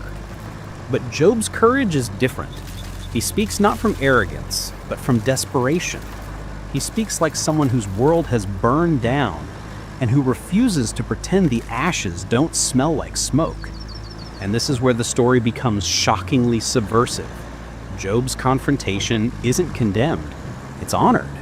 The text treats his questions as legitimate, his rage as authentic, his honesty as righteous. But then it happens. The silence fractures, the air shifts, a storm rolls in. God finally answers. And the answer is not what anyone expected. God does not explain himself. He doesn't give reasons or reveal hidden moral lessons. He doesn't even acknowledge Job's loss in the way Job hopes. Instead, God unleashes a flood of questions that shatter the illusion that humans understand anything about the world at all. Where were you when I laid the foundations of the earth? Do you command the dawn? Can you loosen the cords of the constellations? Do you give the horse its strength? Did you design the laws that govern the universe? On the surface, these questions sound humiliating, and they are, but they're not meant to degrade Job. They're meant to reveal something far more terrifying. Job's suffering is not the center of the universe. Human morality is not the blueprint of creation. The world doesn't operate on our expectation of fairness. God's response is not comfort, it's perspective. A violent, overwhelming reminder that reality is bigger, older, stranger, and far more complex than any human moral system can comprehend. God is not explaining why Job suffered. God is explaining that Job's demand for fairness assumes the universe is built around human justice. But it's not. This is the part nobody wants to accept. Not ancient readers, not modern believers, not anyone who still clings to the fantasy of moral predictability. God does not answer the question, why did this happen? Instead, he obliterates the question entirely. The point is not why suffering happens. The point is that suffering cannot be understood within the human framework. The universe is not a courtroom. God is not a vending machine. Morality is not currency. And life does not operate like a spiritual economy where righteousness automatically produces reward. Job is confronted with a truth he never imagined. God does not owe him fairness, explanations, or protection. And that revelation is shattering. Every belief Job had about justice collapses. Every assumption about how the world works dissolves. This is the psychological earthquake at the core of the book. Not suffering, not tragedy, but the collapse of the illusion of control. The modern mind hates this. We live in a world obsessed with making life predictable. Insurance policies, safety protocols, health plans, productivity systems. We create layers of structure, convinced that enough planning will keep chaos away. And when disaster strikes, we scramble to make it make sense. We invent stories to preserve our comfort. Everything happens for a reason. This is building character. It's all part of the plan. But these phrases are more for us than for the truth. They're not explanations, they're anesthesia. Job is the antidote to that anesthesia. He forces us to confront what we desperately try to avoid. The universe is not obligated to match our expectations. It never was. The revelation is harsh, but it's liberating in a strange way. When you realize the world is not controlled by your goodness, you stop living in fear of not being good enough. When you realize God does not prevent suffering based on your behavior, you stop bargaining. You stop performing morality like a superstition. You stop treating virtue as insurance. Job learns that the universe contains wildness and freedom beyond anything he imagined. Chaos and order intertwined. Creation indifferent to human desires. And a divine presence that refuses to be simplified into a moral algorithm. And this is where the story becomes deeply uncomfortable for anyone who wants a God who behaves like a manager or a judge or a predictable parent. God's speech reveals something frightening. Divine power is not domesticated. It is not safe. It is not controllable. And it is not transactional. God's answer forces Job and us to stop trying to shrink the universe into something fair. And in that storm, Job breaks in a different way. Not from pain, but from realization. He understands that his suffering was real, but his assumption about how the world works was illusion. The universe isn't supposed to make sense according to human logic. And once he realizes that, something strange happens. He stops demanding control. He stops demanding explanations. He stops demanding fairness. Not because he gives up, but because he wakes up. He sees reality not as he wants it to be, but as it is. This is the heart of the story. Job moves from a faith built on fairness to a faith built on truth. From a faith built on reward to a faith built on reality. From a faith built on expectation to a faith built on presence. It's the transformation that breaks the ego but frees the soul. Because once you stop expecting the universe to be fair, you finally begin to see it clearly. When the storm finally settles and God's voice stops echoing through the chaos, something strange happens inside Job. Something subtle, quiet, but more transformative than any miracle. He doesn't suddenly feel better. He doesn't suddenly understand everything. Nothing in his external life changes in that moment, but something in him shifts. It's as if he finally sees the truth that was always there, hidden beneath layers of assumptions he never realized he was carrying. Job realizes that his entire life he believed in a world that didn't actually exist, a world where goodness guaranteed protection, where morality functioned like a shield, where God operated according to human logic, where life could be negotiated through righteousness. That world collapses, and in its place stands something raw and terrifying. Reality as it truly is. Reality without illusions. Reality without comforting lies. Reality without the childish expectation that doing the right thing keeps you safe. The truth is simple but brutal. Nothing you do can force the universe to behave. Virtue is not armor. Faith is not insurance. Wisdom is not immunity. And once Job sees that, something tight inside him finally loosens. Not because the truth is comforting, because it's honest.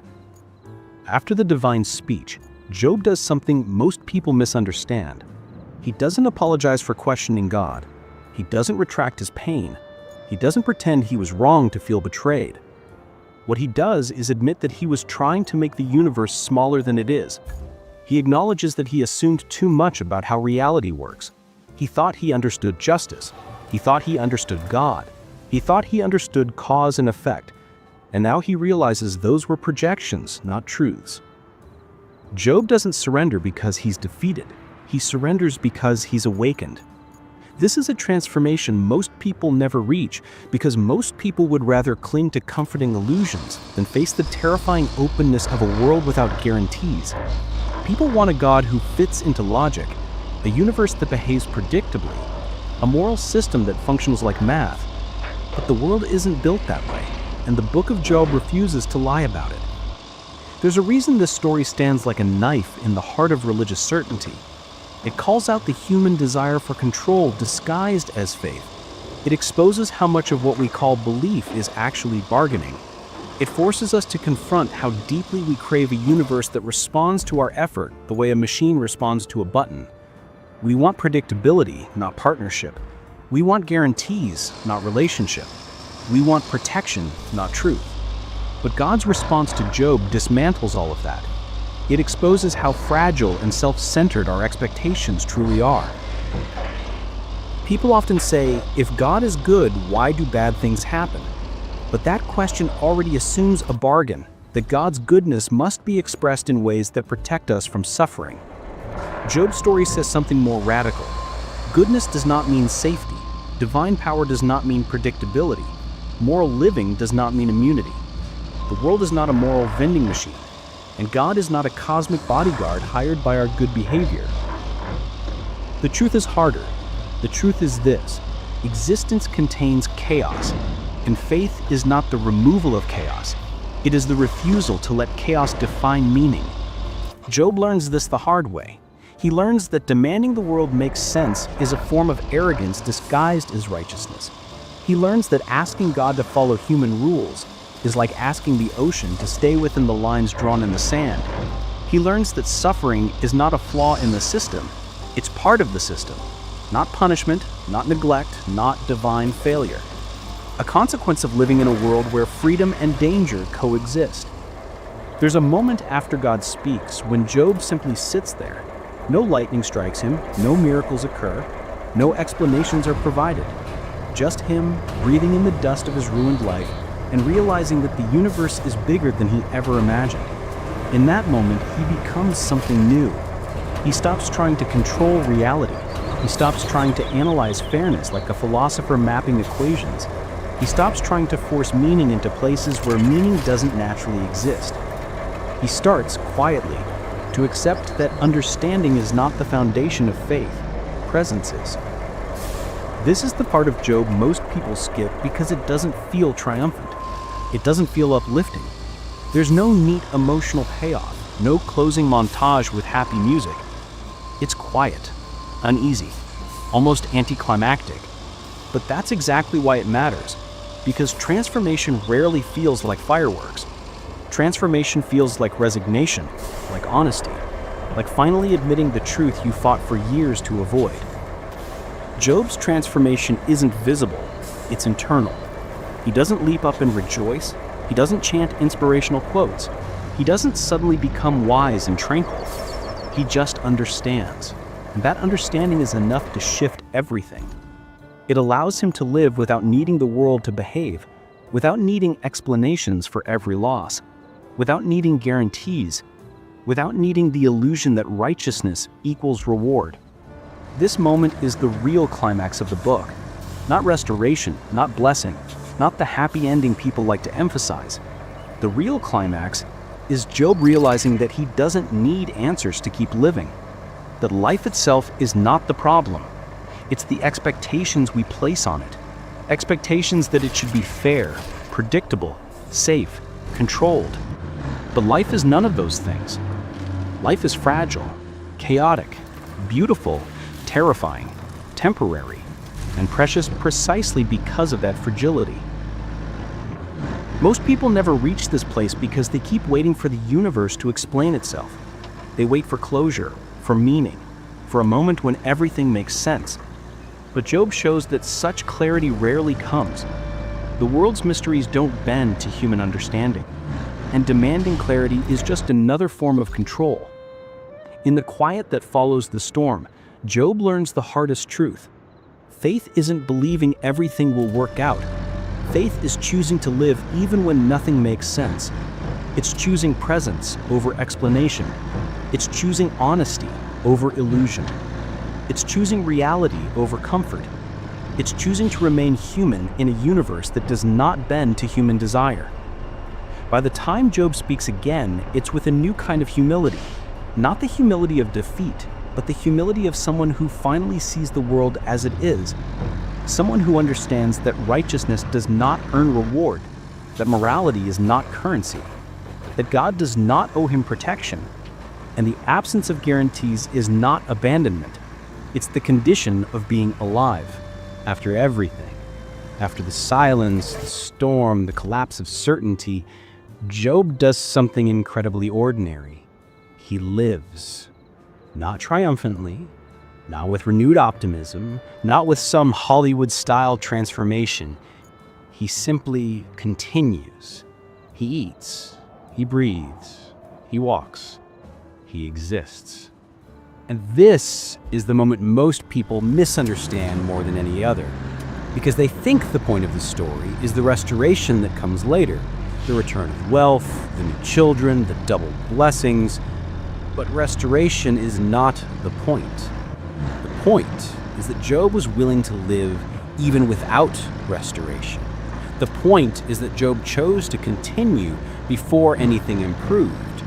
That's the real victory, not the rewards. The willingness to exist without guarantees. People love the second half of the story because it feels fair, it feels symmetrical, it feels like everything was worth it.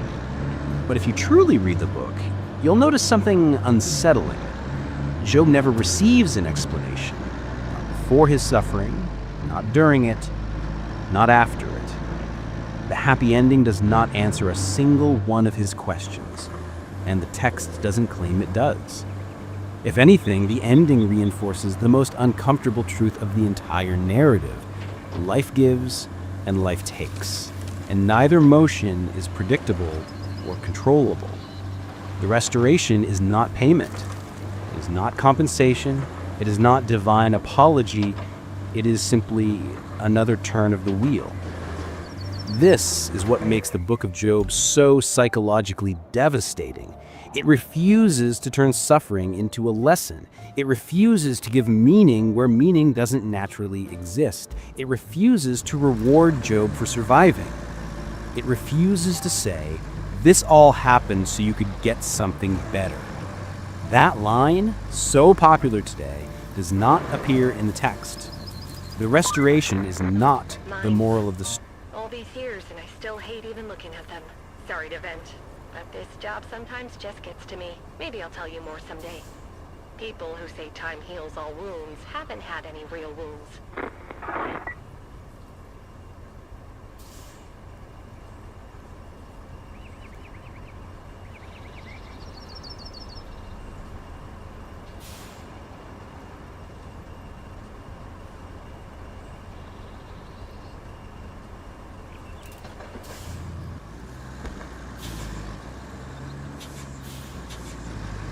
Story.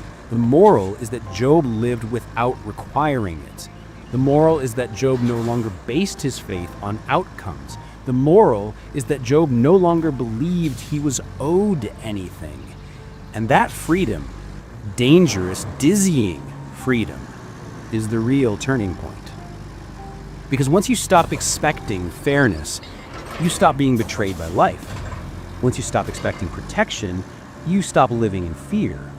Once you stop expecting reward, you stop performing your morality like a transaction. You become real. Job becomes real.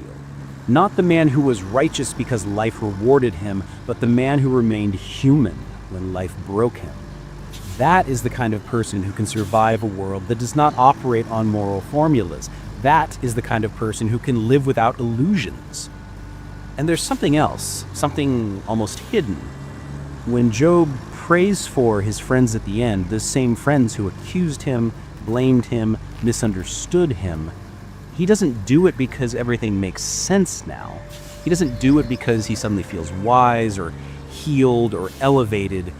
He does it because he has stopped needing the world to align with his feelings. He does it because he understands that people cling to illusions out of fear, not malice. He does it because suffering stripped him of the arrogance of certainty. Pain humbled him in a way comfort never could. And now he sees their fear for what it is. He forgives because he understands.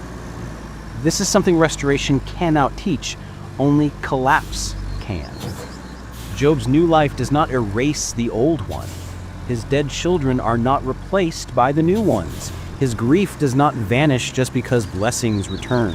That's not how grief works. That's not how love works. That's not how life works. And the book of Job, unlike almost every other ancient text, doesn't pretend otherwise. It doesn't rewrite Job as a man who got over it. It shows him as a man who learned to live with the weight of a universe that does not revolve around him. And this is the lesson modern people avoid at all costs. We are obsessed with control, obsessed with safety, obsessed with making life predictable. We create systems, routines, rituals, philosophies, all designed to protect us from the truth Job had to face. The universe is not obligated to treat you fairly.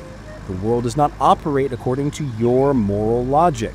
Bad things happen to good people. Good things happen to terrible people. Some prayers are answered, some aren't. Some tragedies make sense in hindsight, most don't. And the idea that everything happens for a reason is far more comforting than it is true. But Job shows that meaning is something the universe hands you. Meaning is something you choose to create. Not to explain suffering away, but to live despite it. Job's faith after the storm is different from his faith before it. Before, his faith was a contract. If I do good, God will protect me. After, his faith is just presence. Even if I lose everything, I will remain.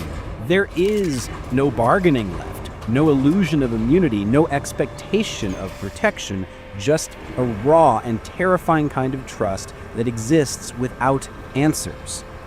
This is the kind of faith that terrifies institutions, because it can't be controlled by promises of reward. It can't be manipulated by fear of punishment. It can't be bought, sold, measured, or performed.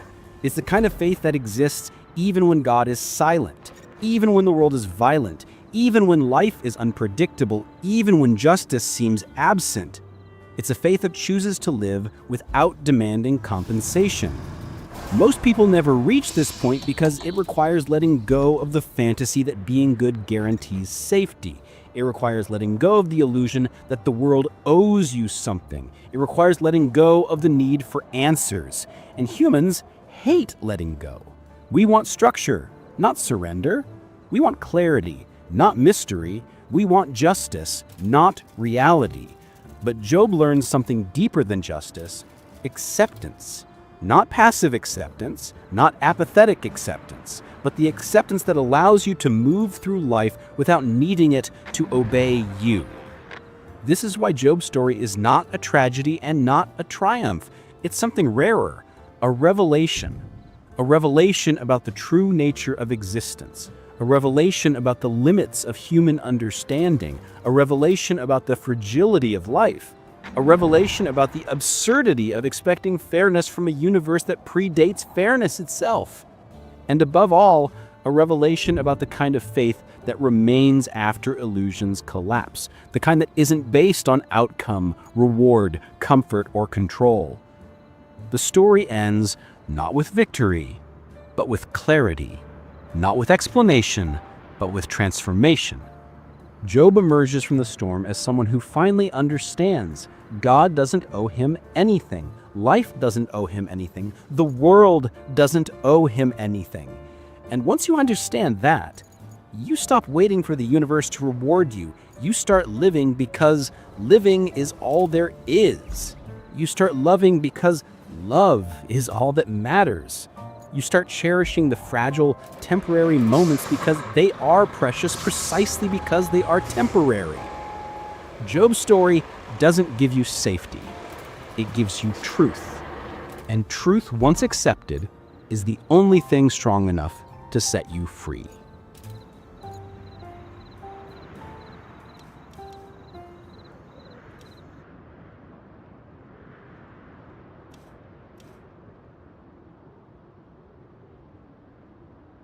Hi, I'm Zach, and this woman is at the end of the alphabet. She's my ex.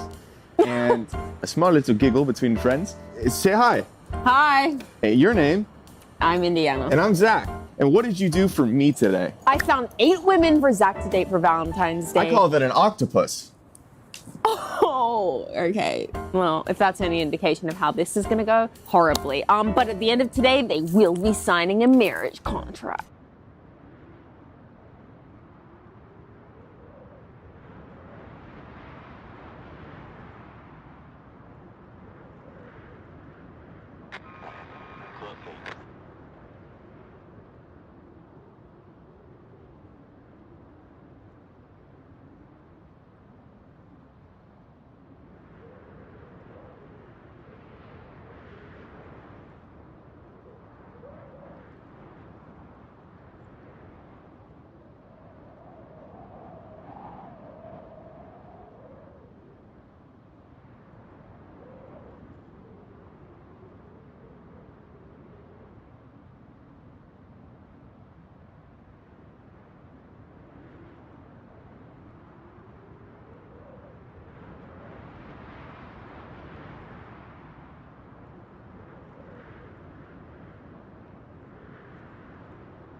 What?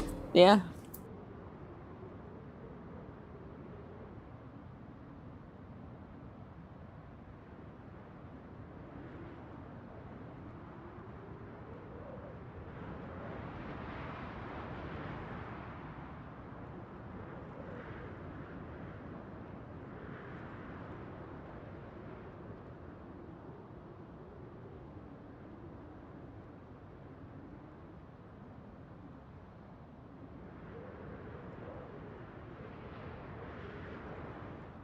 Okay.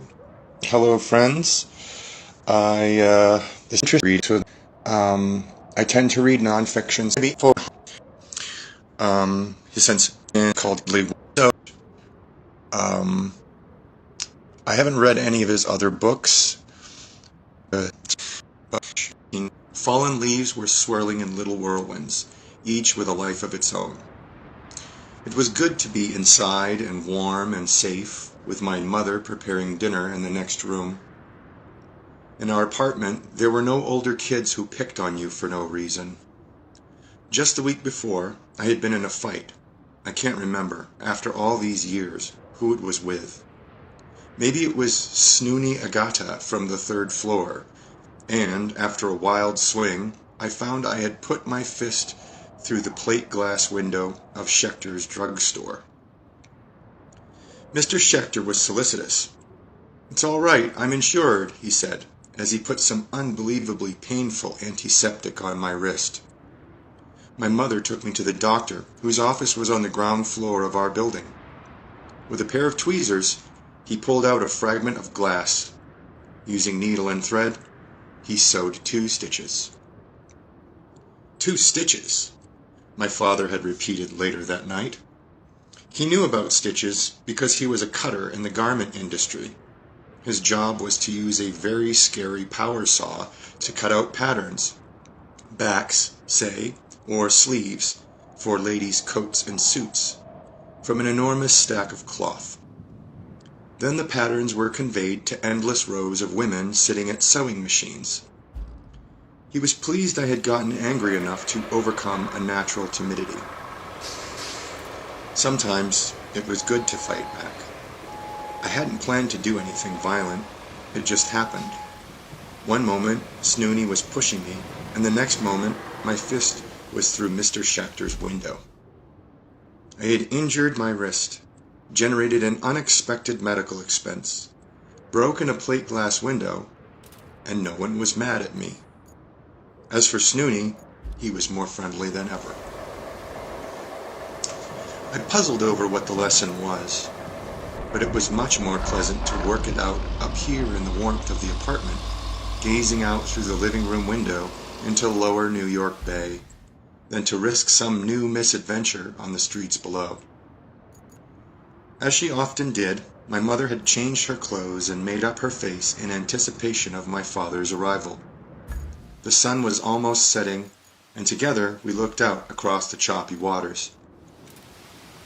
"There are people fighting out there, killing each other," she said, waving vaguely across the Atlantic. I peered intently. "I know," I replied. "I can see them." "No, you can't," she replied, almost severely, before returning to the kitchen. "They're too far away." How could she know whether I could see them or not? I wondered. Squinting, I had thought I had made out a thin strip of land at the horizon, on which tiny figures were pushing and shoving and dueling with swords, as they did in my comic books. But maybe she was right. Maybe it had just been in my imagination, a little like the midnight monsters that still, on occasion, awakened me from a deep sleep, my pajamas drenched in sweat, my heart pounding. How can you tell when someone is only imagining? I gazed out across the gray waters until night fell, and I was called to wash my hands for dinner. To my delight, my father swooped me up in his arms. I could feel the cold of the outside world against his one-day growth of beard.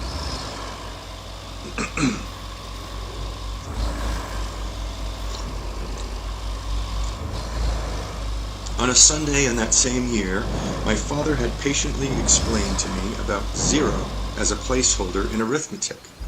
about the wicked-sounding names of big numbers, and about how there's no biggest number. You can always add one, he pointed out. Suddenly, I was seized by a childish compulsion to write in sequence all the integers from 1 to 1,000. We had no pads of paper, but my father offered up the stack of gray cardboards he had been saving from when his shirts were sent to the laundry. I started the project eagerly, but was surprised at how slowly it went. When I had gotten no farther than the low hundreds, my mother announced that it was time for me to take my bath. I was disconsolate. I had to get to 1,000. A mediator his whole life, my father intervened. If I would cheerfully submit to the bath, he would continue the sequence. I was overjoyed. By the time I emerged, he was approaching 900, and I was able to reach 1,000 only a little past my ordinary bedtime. The magnitude of large numbers has never ceased to impress me. Also in 1939, my parents took me to the New York World's Fair. There, I was offered a vision of a perfect future made possible by science and high technology. A time capsule was buried, packed with artifacts of our time for the benefit of those in the far future, who, astonishingly, might not know much about the people of 1939. The world of tomorrow would be sleek, clean, streamlined, and, as far as I could tell, without a trace of poor people.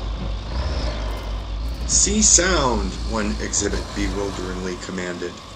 And sure enough, when the tuning fork was struck by the little hammer, a beautiful sine wave marched across the oscilloscope screen. "Hear light," another poster exhorted. And sure enough, when the flashlight shone on the photocell, I could hear something like the static on our Motorola radio set when the dial was between stations. Plainly, the world held wonders of a kind I had never guessed. How could a tone become a picture, and light become a noise? My parents were not scientists. They knew almost nothing about science.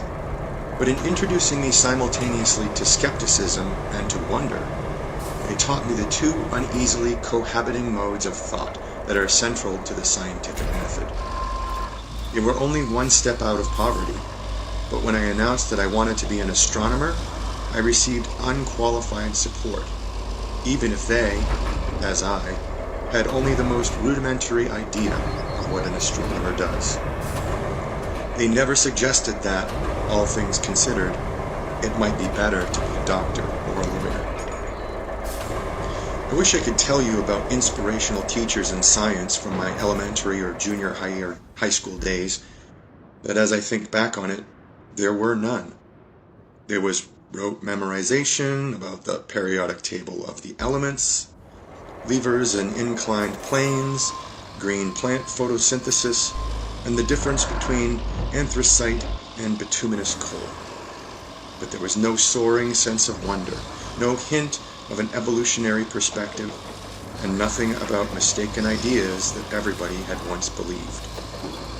In high school laboratory courses, there was an answer we were supposed to get. We were marked off if we didn't get it. There was no encouragement to pursue our own interest, or hunches, or conceptual mistakes.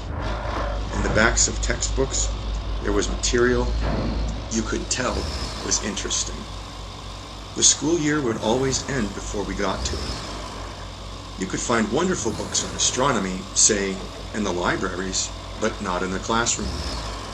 Long division was taught as a set of rules from a cookbook, with no explanation of how this particular sequence of short divisions, multiplications, and subtractions got you the right answer. In high school, extracting square roots was offered reverentially, as if it were a method once handed down from Mount Sinai. It was our job merely to remember what we had been commanded. Get the right answer, and never mind that you don't understand what you're doing. I had a very capable second-year algebra teacher from whom I learned much mathematics, but he was also a bully who enjoyed reducing young women to tears. My interest in science was maintained through all those school years by reading books and magazines on science, fact, and fiction. College was the fulfillment of my dreams. I found teachers who not only understood science, but who were actually able to explain it. I was lucky enough to attend one of the great institutions of learning of the time, the University of Chicago. I was a physics student in a department orbiting around Enrico Fermi. I discovered what true mathematical elegance is from, I'm going to mess this up, Subramanian Chandrasekhar. I massacred that. I was given the chance to talk chemistry with Harold Urey. Over summers, I was apprenticed in biology to H.J. Muller at Indiana University, and I learned planetary astronomy from its only full-time practitioner at the time, G.P. Kuiper. It was from Kuiper that I first got a feeling for what is called a back-of-the-envelope calculation. A possible explanation to a problem occurs to you. You pull out an old envelope, appeal to your knowledge of fundamental physics, scribble a few approximate questions, scribble a few approximate equations on the envelope, substitute in likely numerical values, and see if your answer comes anywhere near explaining your problem. If not, you look for a different explanation. It cut through nonsense like a knife through butter. At the University of Chicago, I was also lucky enough to go through a general education program devised by Robert M. Hutchins, where science was presented as an integral part of the gorgeous tapestry of human knowledge. It was considered unthinkable for an aspiring physicist not to know Plato, Aristotle, Bach, Shakespeare, Gibbon, Malinowski, and Freud, among many others. In an introductory science class, Ptolemy's view that the sun revolved around the earth was presented so compellingly that some students found themselves re-evaluating their commitment to Copernicus. The status of the teachers in the Hutchins curriculum had almost nothing to do with their research, perversely. Unlike the American university standard of today, teachers were valued for their teaching, their ability to inform and inspire the next generation. In this heady atmosphere, I was able to fill in some of the many gaps in my education. Much that had been deeply mysterious, and not just in science, became clearer. I also witnessed at first hand the joy felt by those whose privilege it is to uncover a little about how the universe works. I've always been grateful to my mentors of the 1950s and tried to make sure that each of them knew my appreciation. But as I look back, it seems to me that I learned the most essential things, not from my school teachers, not even from my university professors, but from my parents, who knew nothing at all about science, in that single far-off year of 1939. That's the end of the preface. We have Chapter 1, The Most Precious Thing. All our science, measured against reality, is primitive and childlike, and yet it is the most precious thing we have. Albert Einstein, 1879 to 1955. As I got off the plane, he was waiting for me, holding up a scrap of cardboard with my name scribbled on it. I was on my way to a conference of scientists and TV broadcasters devoted to the seemingly hopeless prospect of improving the presentation of science on commercial television. The organizers had kindly sent a driver. "Do you mind if I ask you a question?" he said as we waited for my bag. No, I didn't mind. "Isn't it confusing to have the same name as that scientist guy?" It took me a moment to understand. Was he pulling my leg? Finally, it dawned on me. "I am that scientist guy," I answered. He paused and then smiled. "Sorry, that's my problem. I thought it was yours too." He put out his hand. "My name is William F. Buckley." Well, he wasn't exactly William F. Buckley, but he did bear the name of a contentious and well-known TV interviewer, for which he doubtless took a lot of good-natured ribbing. As we settled into the car for the long drive, the windshield wipers rhythmically thwacking, he told me he was glad I was that scientist guy. He had so many questions to ask about scientists. Would I mind? No, I didn't mind. And so we got to talking, but not, as it turned out, about science. He wanted to talk about frozen extraterrestrials languishing in an Air Force base near San Antonio, channeling a way to hear what's on the minds of dead people. Not much, it turns out. Crystals, the prophecies of Nostradamus, astrology, the Shroud of Turin. He introduced each portentous subject with buoyant enthusiasm each time I had to disappoint him. The evidence is crummy, I kept saying. There's a much simpler explanation. He was, in a way, widely read. He knew the various speculative nuances on, let's say, the sunken continents of Atlantis and Lemuria. He had at his fingertips what underwater expeditions were supposedly just setting out to find the tumbled columns and broken minarets of a once great civilization whose remains were now visited only by deep-sea luminescent fish and giant kraken. Except, while the ocean keeps many secrets, I knew that there isn't a trace of oceanographic or geophysical support for Atlantis and Lemuria. As far as science can tell, they never existed. By now, a little reluctantly, I told him so. As we drove through the rain, I could see him getting glummer and glummer. I was dismissing not just some errant doctrine, but a precious facet of his inner life. And yet there's so much in real science that's equally exciting, more mysterious, a greater intellectual challenge, as well as being a lot closer to the truth. Did he know about the molecular building blocks of life, sitting out there in the cold, tenuous gas between the stars? Had he heard of the footprints of our ancestors found in 4-million-year-old volcanic ash? What about the raising of the Himalayas when India went crashing into Asia? Or how viruses, built like hypodermic syringes, slip their DNA past the host organism's defenses and subvert the reproductive machinery of cells? Or the radio search for extraterrestrial intelligence, or the newly discovered ancient civilization of Ebla that advertised the virtues of Ebla beer? No, he hadn't heard. Nor did he know, even vaguely, about quantum indeterminacy, and he recognized DNA only as 3 frequently linked capital letters. Mr. Buckley, well-spoken, intelligent, curious, had heard virtually nothing of modern science. He had a natural appetite for the wonders of the universe. He wanted to know about science. It's just that all the science had gotten filtered out before it reached him. Our cultural motifs, our education system, our communications media had failed this man. What the society permitted to trickle through was mainly pretense and confusion. It had never taught him how to distinguish real science from the cheap imitation. He knew nothing about how science works.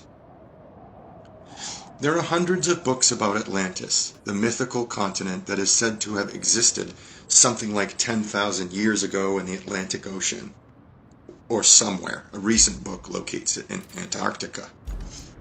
The story goes back to Plato, who reported it as hearsay coming down to him from remote ages. Recent books authoritatively describe the high level of Atlantean technology, morals, and spirituality, and the great tragedy of an entire populated continent sinking beneath the waves. There is a New Age Atlantis, the legendary civilization of advanced sciences, chiefly devoted to the science of crystals. In a trilogy called Crystal Enlightenment by Katrina Raphael, the books mainly responsible for the crystal craze in America, Atlantean crystals read minds, transmit thoughts, are the repositories of ancient history and the model and source of the pyramids of Egypt.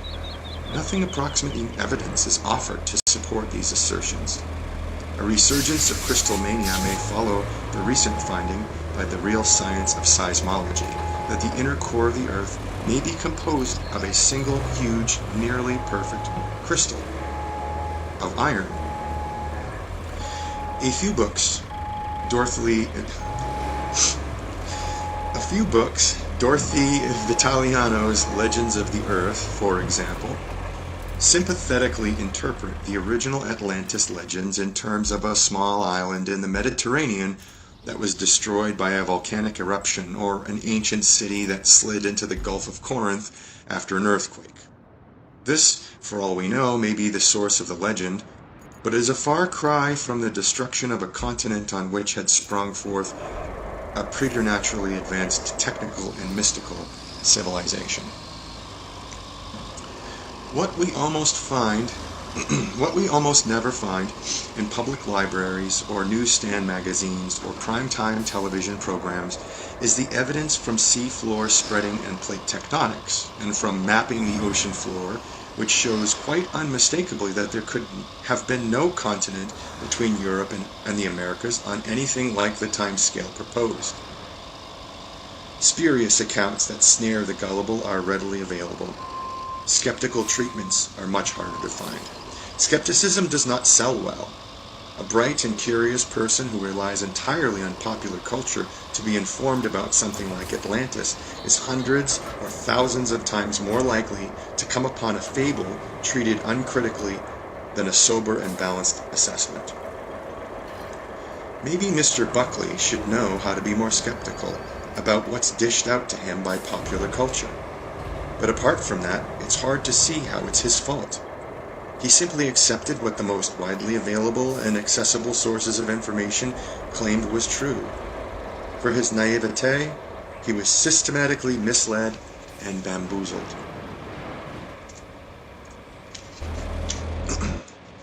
Science arouses a soaring sense of wonder, but so does pseudoscience. Sparse and poor popularizations of science abandon ecological niches that pseudoscience promptly fills. If it were widely understood that claims to knowledge require adequate evidence before they can be accepted, there would be no room for pseudoscience. But a kind of Gresham's law prevails in popular culture, by which bad science drives out good. All over the world, there are enormous numbers of smart, even gifted people who harbor a passion for science. But that passion is unrequited. Surveys suggest that some 95% of Americans are scientifically illiterate. That's just the same fraction as those African Americans, almost all of them slaves, who were illiterate just before the Civil War, when severe penalties were enforced for anyone who taught a slave to read. Of course, there's a degree of arbitrariness about any determination of illiteracy, whether it applies to language or to science. But anything like 95% illiteracy is extremely serious. Every generation worries that educational standards are decaying. One of the oldest short essays in human history, dating from Sumer some 4,000 years ago, laments that the young are disastrously more ignorant than the generation immediately preceding.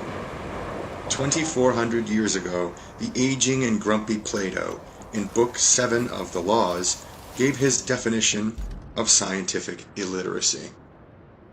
Quote, "Who is unable to count 1, 2, 3, or to distinguish odd from even numbers, or is unable to count at all, or reckon night and day, and who is totally unacquainted with the revolution of the sun and moon and the other stars?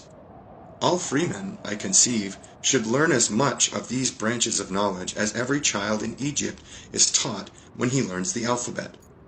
In that country, arithmetical games have been invented for the use of mere children, which they learn as pleasure and amusement. I have late in life heard with amazement of our ignorance in these matters. To me, we appear to be more like pigs than men, and I am quite ashamed, not only of myself, but of all Greeks." End quote. I don't know to what extent ignorance of science and mathematics contributed to the decline of ancient Athens, but I know that the consequences of scientific illiteracy are far more dangerous in our time than in any that has come before. It is perilous and foolhardy for the average citizen to remain ignorant about global warming, say, or ozone depletion, air pollution, toxic and radioactive wastes, acid rain, topsoil erosion, tropical deforestation, exponential population growth. Jobs and wages depend on science and technology.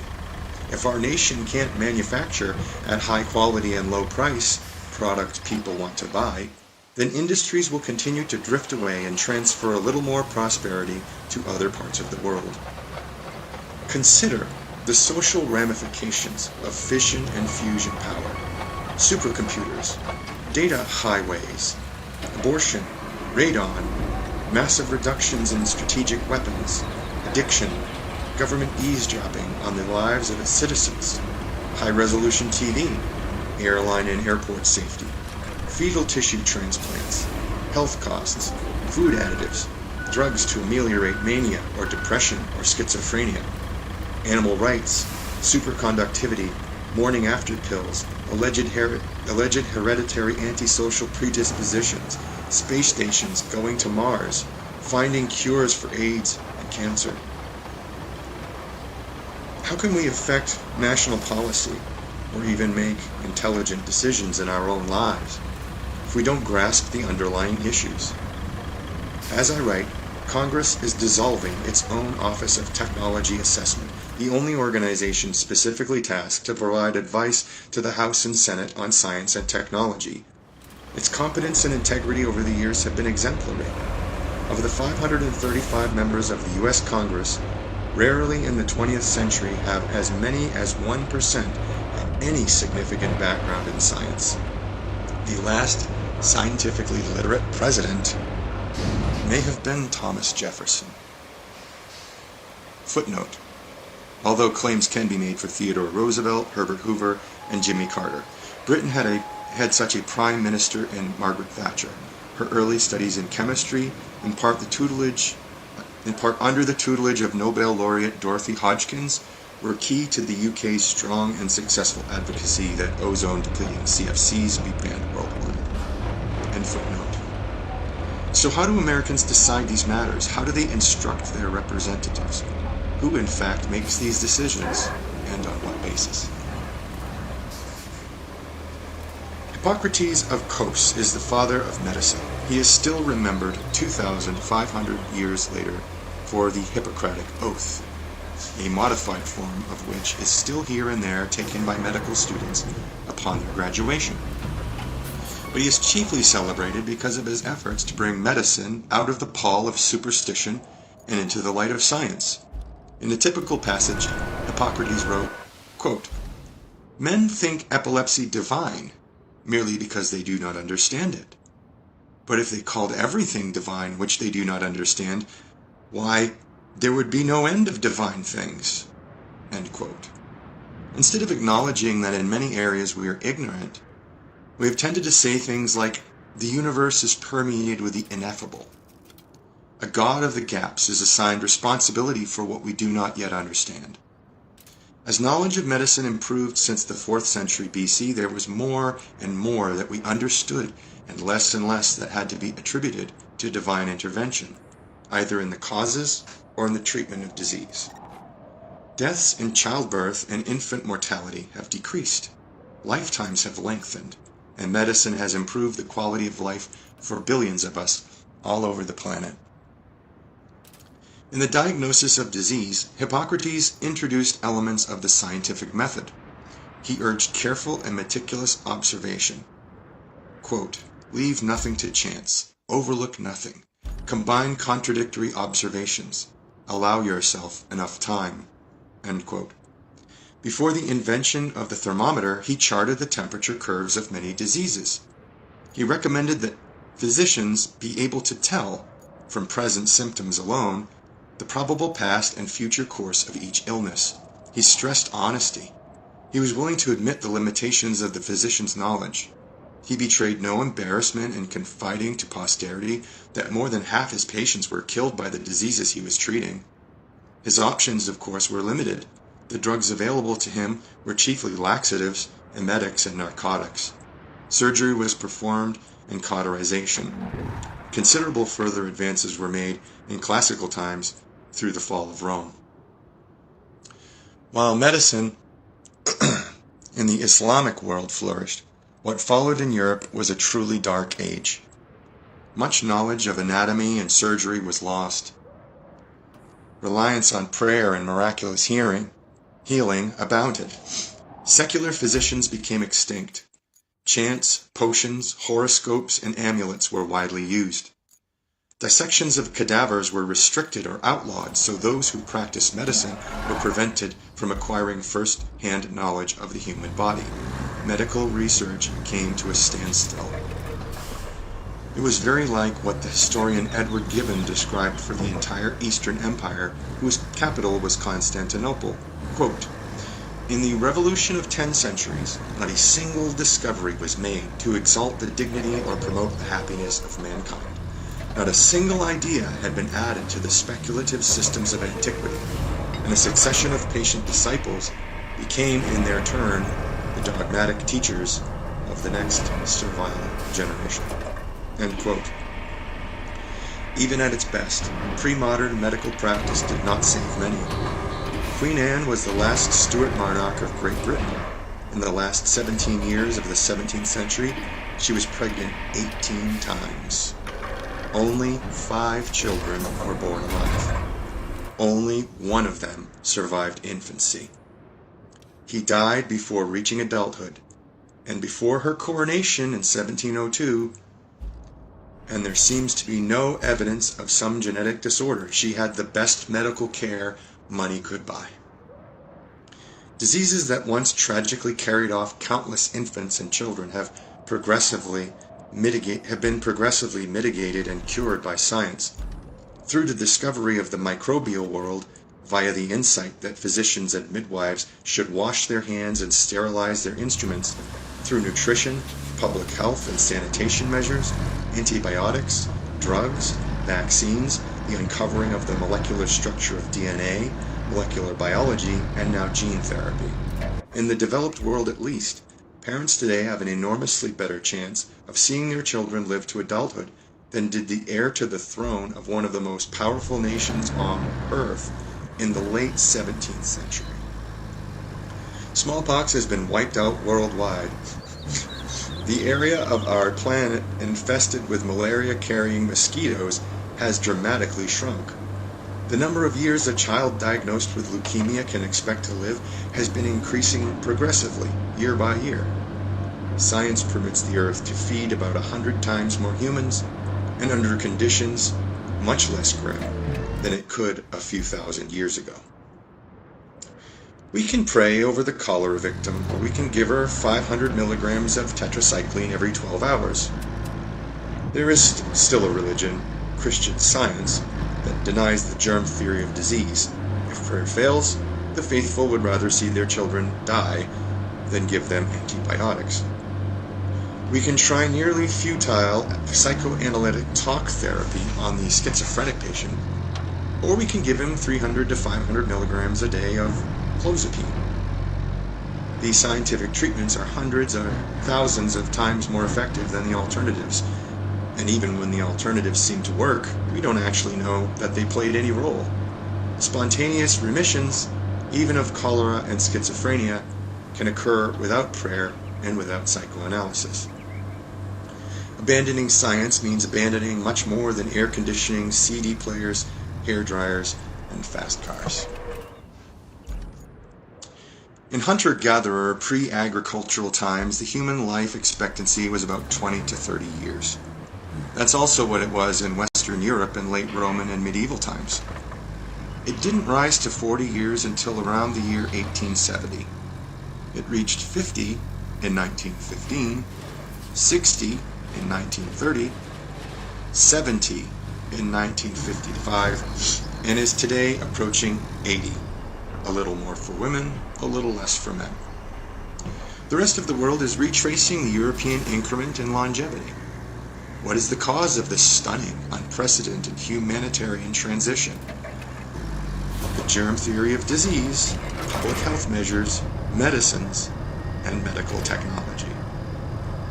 Longevity is perhaps the best single measure of the physical quality of life.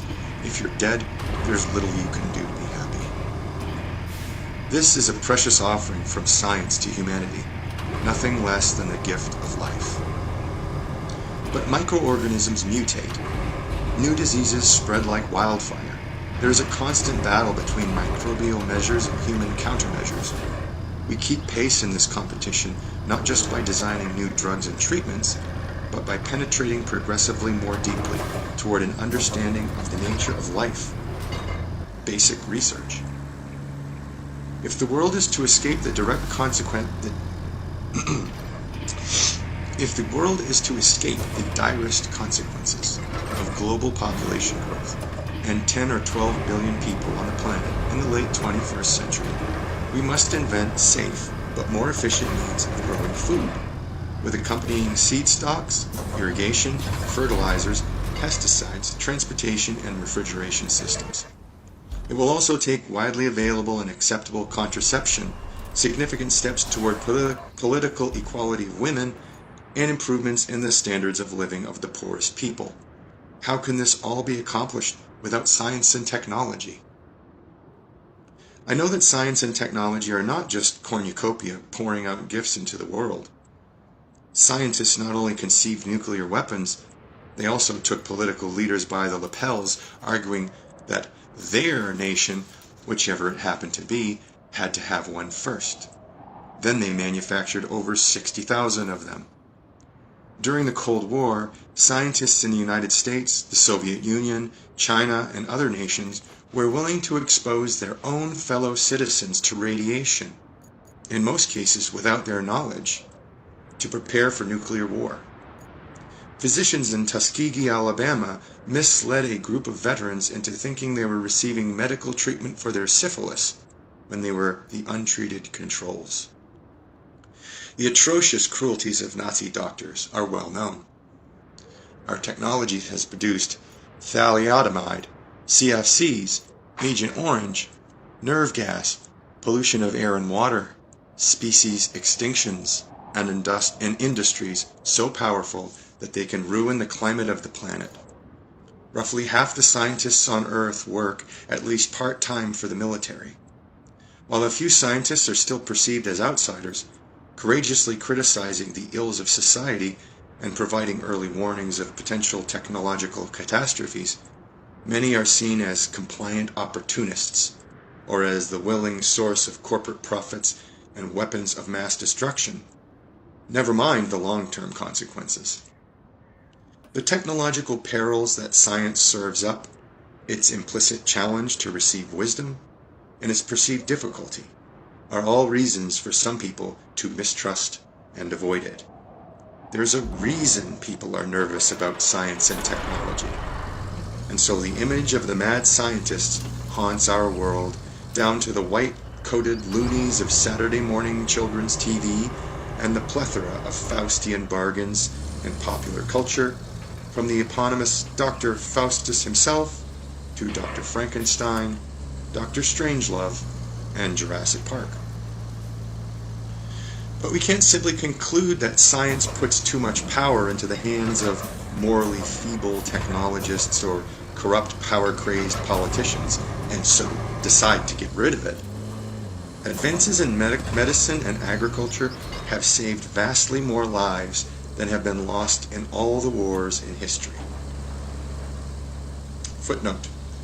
At a dinner table recently, I asked the assembled guests, ranging in age, I guess, from 30s to 60s, how many of them would be alive today if not for antibiotics, cardiac pacemakers, and the rest of the panoply of modern medicine. Only one hand went up. It was not mine. End footnote. Advances in transportation, communication, and entertainment have been transformed and unified the world. In opinion poll after opinion poll, science is rated among the most admired and trusted occupations despite the misgivings. The sword of science is double-edged. Its awesome power forces on all of us, including politicians, but of course especially on scientists, a new responsibility. More attention to the long-term consequences of technology, a global and transgenerational perspective, an incentive to avoid easy appeals to nationalism and chauvinism. The stakes are becoming too expensive. Do we care what's true? Does it matter? Where ignorance is bliss, 'tis folly to be wise, wrote the poet Thomas Gray. But is it? Edmund Way Teale, in his 1950 book, Circle of the Seasons, understood the dilemma better.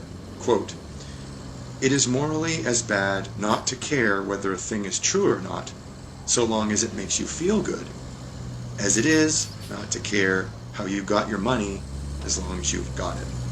End quote. It's disheartening to discover government corruption and incompetence, for example, but is it better not to know about it? Whose interest does ignorance serve? If we humans bear, say, hereditary propensities toward the hatred of strangers, isn't self-knowledge the only antidote? If we long to believe that the stars rise and set for us, that we are the reason that there is a universe, does science do us a disservice in deflating our conceits? In The Genealogy of Morals, Friedrich Nietzsche, as so many before and after, decries the unbroken progress and the self-belittling of man, brought about by the scientific revolution.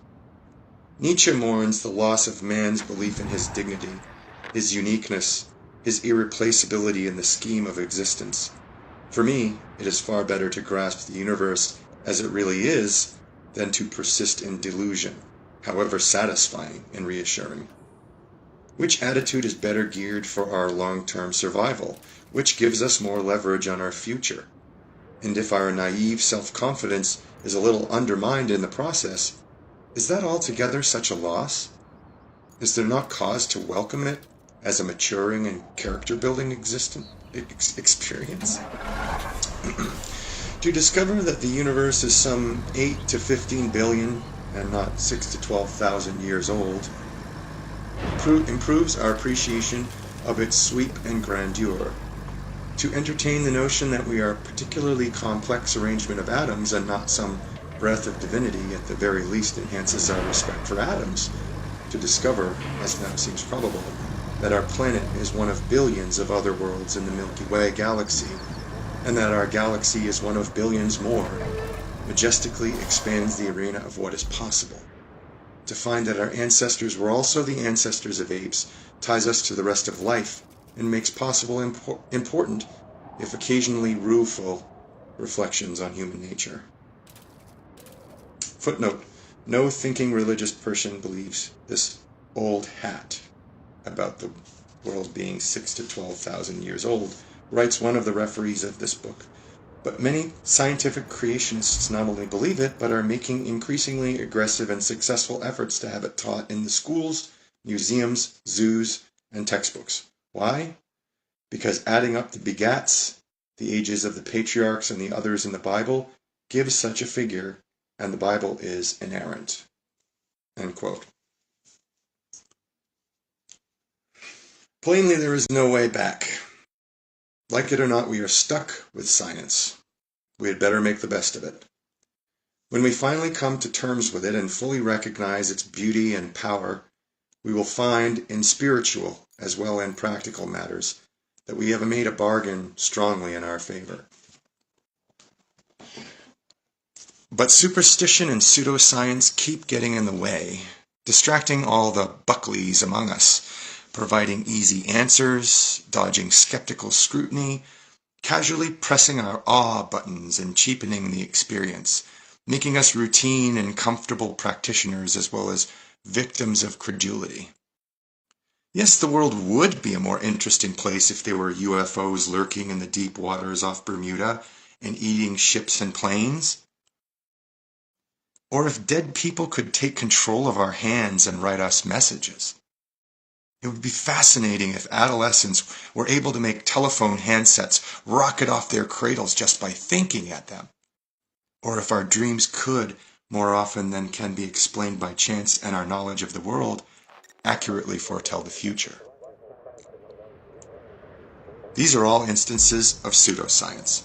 They purport to use the methods and findings of science, while in fact they are faithless to its nature, often because they are based on insufficient evidence or because they ignore clues that point the other way.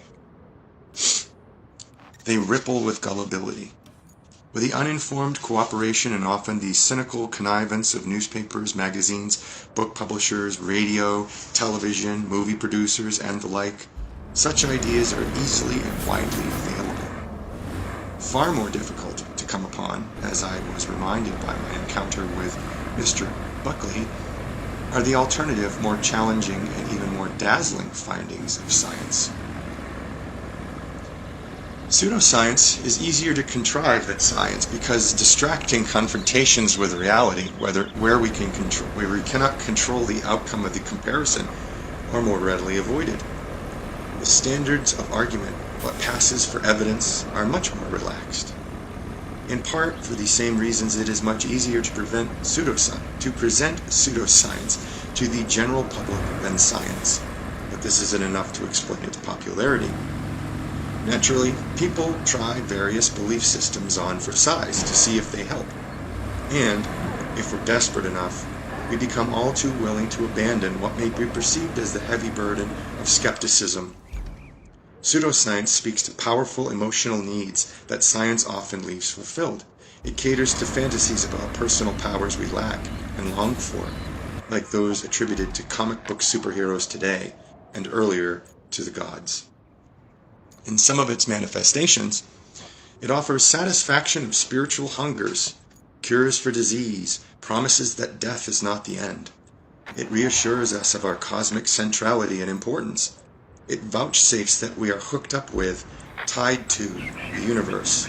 Footnote, although it's hard for me to see a more profound cosmic connection than the astonishing findings of modern nuclear astrophysics, except for hydrogen, all the atoms that make each of us up, the iron in our blood, the calcium in our bones, the carbon in our brains, were manufactured in red giant stars thousands of light years away in space and billions of years ago in time. We are, as I like to say, star stuff. End footnote. Sometimes it's a kind of halfway house between old religion and new science, pseudoscience, mistrusted by both. At the heart of some pseudoscience and some religion also, New Age and old, is the idea that wishing makes it so. How satisfying it would be, as in folklore and children's stories, to fulfill our heart's desire just by wishing. How seductive this notion is, especially when compared with the hard work and good luck usually required to achieve our hopes. The enchanted fish or the genie from the lamp will grant us 3 wishes. Anything we want, except more wishes. Who has not pondered, just to be on the safe side, just in case we ever come upon and accidentally rub an old squat brass oil lamp, what to ask for? I remember from childhood comic strips and books, a top-hatted, mustachioed magician who brandished an ebony walking stick. His name was Zatara. He could make anything happen, anything at all. How did he do it? Easy. He uttered his commands backwards. So, if he wanted $1 million, he would say, Srala Noilium Aem Evig. That's all there was to it. It was something like prayer, but much surer of results. I spent a lot of time at age 8 experimenting in this vein, commanding stones to levitate. Asir Inats. It never worked. I blamed my pronunciation. Pseudoscience is embraced, it might be argued, in exact proportion as real science is misunderstood, except that the language breaks down here. If you've never heard of science, to say nothing of how it works, you can hardly be aware that you're embracing pseudoscience. You're simply thinking in one of the ways that humans always have. Religions are often the state-protected nurseries of pseudoscience, although there's no reason why religions have to play that role. In a way, it's an artifact from times long gone.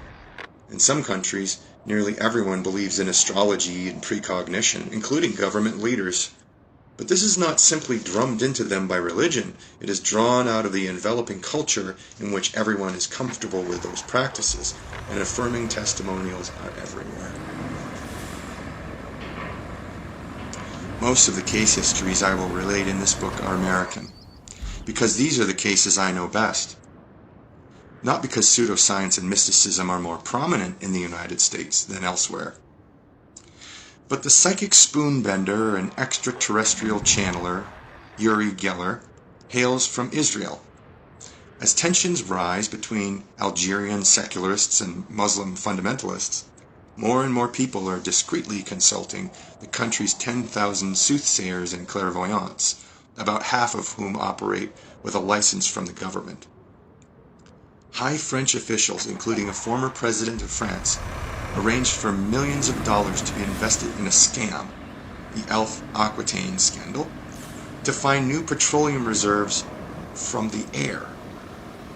In Germany, there is concern about carcinogenic earth rays, undetectable by science. They can be sensed only by experienced dowsers brandishing forked sticks. Psychic surgery flourishes in the Philippines. Ghosts are something of a national obsession in Britain. Since World War II, Japan has spawned enormous numbers of new religions featuring the supernatural. An estimated 100,000 fortune tellers flourish in Japan. The clientele are mainly young women. At this rate, Momville won't be much better off than the flooded village. If it goes under, so do half of our operations there. And our hypothetical bonus.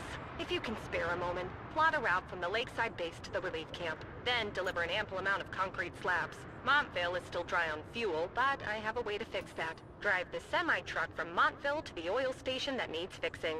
It'll be used to tow the tankers.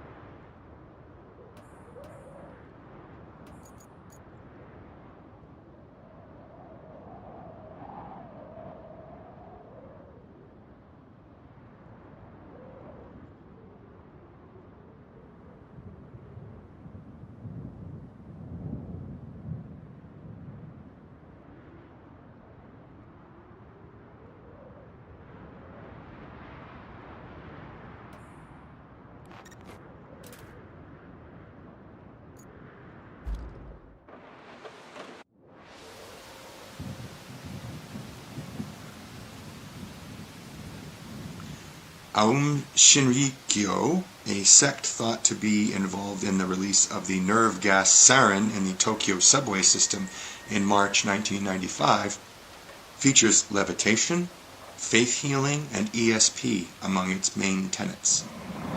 Followers, at a high price, drank the miracle pond water from the bath of Asahara, their leader. In Thailand, diseases are treated with pills manufactured from pulverized sacred scripture. Witches are today being burned in South Africa. Australian peacekeeping forces in Haiti rescue a woman tied to a tree. She is accused of flying from rooftop to rooftop and sucking the blood of children. Astrology is rife in India. Geomancy widespread in China. Perhaps the most successful recent global pseudoscience, by many criteria, already a religion, is the Hindu doctrine of transcendental meditation, TM.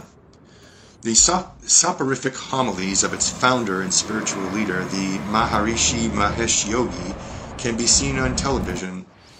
Seated in the yogi position, his white hair here and there flecked with black, surrounded by garlands and floral offerings, he has a look. One day, while channel surfing, we came upon this visage. "You know who that is?" asked our 4-year-old son. "God." The worldwide TM organization has an estimated valuation of $3 billion.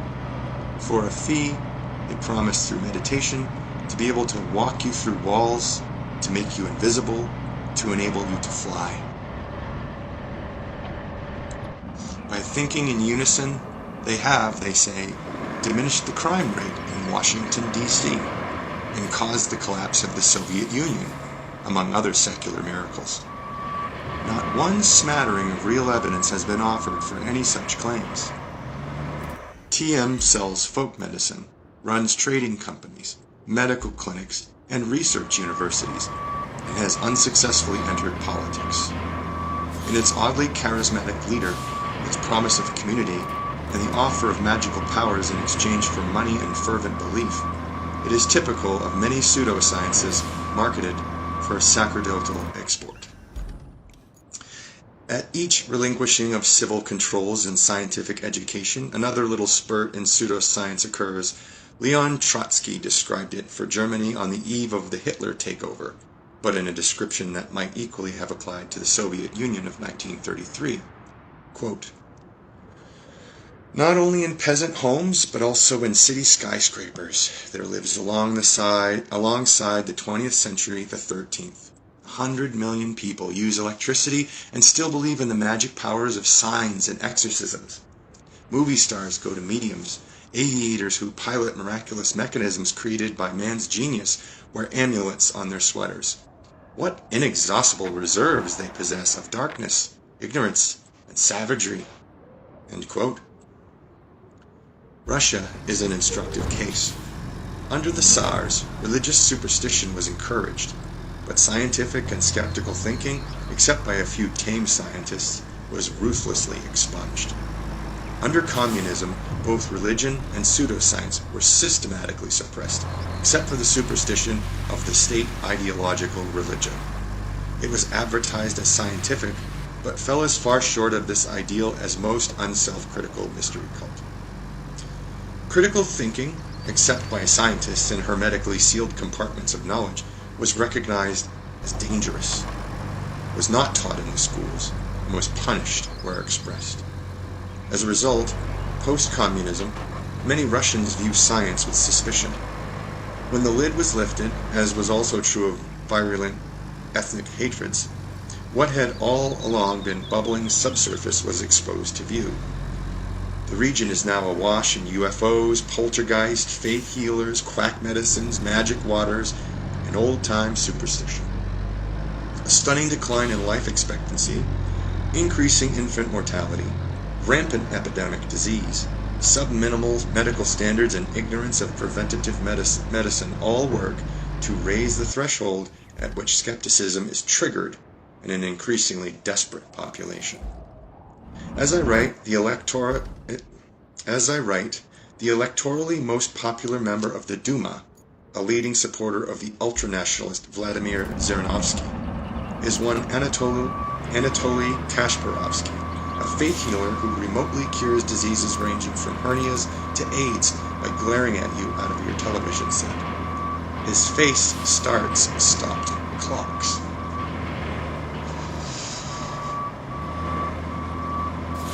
A somewhat analogous situation exists in China. After the death of Mao Zedong and the gradual emergence of a market economy, UFOs, channeling, and other examples of Western pseudoscience emerge, along with such ancient Chinese practices as ancestor worship, astrology, and fortune-telling, especially that version that involves throwing yarrow sticks and working through the hoary hexagrams of the I Ching. The government newspaper lamented that the superstition of feudal ideology is reviving in our countryside. It was, and remains, a rural, not primarily an urban affliction. Individuals with special powers gained enormous followings. They could, they said, project chi, the energy field of the universe, out of their bodies to change the molecular structure of a chemical 2,000 kilometers away, to communicate with aliens, to cure diseases. Some patients died under the ministrations of one of these masters of Qigong, who was arrested and convicted in 1993. Wang Hongcheng, an amateur chemist, claimed to have synthesized a liquid, small amounts of which, when added to water, would convert it to gasoline or the equivalent. For a time, he was funded by the army and the secret police, but when his invention was found to be a scam, he was arrested and imprisoned. Naturally, the story spread that his misfortune resulted not from fraud, but his unwillingness to reveal his secret formula to the government. Similar stories have circulated in America for decades, usually with a government role replaced by a major oil or auto company. Asian rhinos are being driven to extinction because their horns, when pulverized, are said to prevent impotence. The market encompasses all of East Asia. The government of China and the Chinese Communist Party were alarmed by certain of these developments. On December 5, 1994, they issued a joint proclamation that read, in part, quote, "Public education in science has been withering in recent years. At the same time, activities of superstition and ignorance have been growing, and anti-science and pseudoscience cases have become frequent. Therefore, effective measures must be applied as soon as possible to strengthen public education in science. The level of public education in science and technology is an important sign of the national scientific accomplishment. It is a matter of overall importance in economic development, scientific advance, and the progress of society. We must be attentive and implement such public education as part of the strategy to modernize our socialist country and to make our nation powerful and prosperous. Ignorance is never socialist, nor is poverty." End quote. So pseudoscience in America is part of a global trend. Its causes, dangers, diagnosis, and treatment are likely to be similar everywhere. Here, psychics ply their wares on extended television commercials, personally endorsed by entertainers. They have their own channel, the Psychic Friends Network. 1 million people a year sign on and use such guidance in their everyday lives. For the CEOs of major corporations, for financial analysts, for lawyers and bankers, there is a species of astrologer, soothsayer, psychic, ready to advise on the matter. Quote, "If people knew how many people, especially the very rich and powerful ones, went to psychics, their jaws would drop to the floor." End quote. Says a psychic from Cleveland, Ohio. Royalty has traditionally been vulnerable to psychic frauds. In ancient China and Rome, astrology was the exclusive property of the emperor. Any private use of this potent art was considered a capital offense. Emerging from a particularly credulous Southern California culture, Nancy and Ronald Reagan relied on an astrologer in private and public matters, unknown to the voting public. Some portion of the decision-making that influences the future of our civilization is plainly in the hands of charlatans. If anything, the practice is comparatively muted in America. Its venue is worldwide.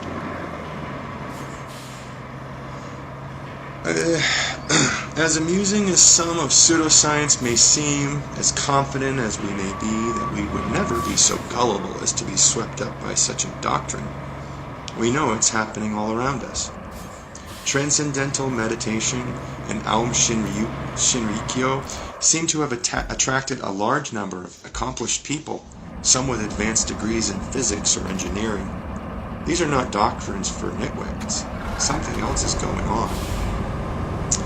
What's more, no one interested in what religions are and how they begin can ignore them. While vast barriers may seem to stretch between a local, single-focused contention of pseudoscience and something like a world religion, the partitions are very thin. The world presents us with nearly insurmountable problems. A wide variety of solutions are offered, some of very limited worldview, some of portentous sweep. In the usual Darwinian natural selection of doctrines, some thrive for a time, while most quickly vanish. But a few, sometimes as history has shown, the most scruffy and least prepossessing among them, may have the power to profoundly change the history of the world. The continuum stretching from ill-practiced science, pseudoscience, and superstition, New Age or old, all the way to respectable mystery religion based on revelation, is indistinct. I try not to use the word cult in this book in its usual meaning of a religion the speaker dislikes, but try to reach for the headstone of knowledge. Do they really know what they claim to know? Everyone, it turns out, has relevant expertise. In certain passages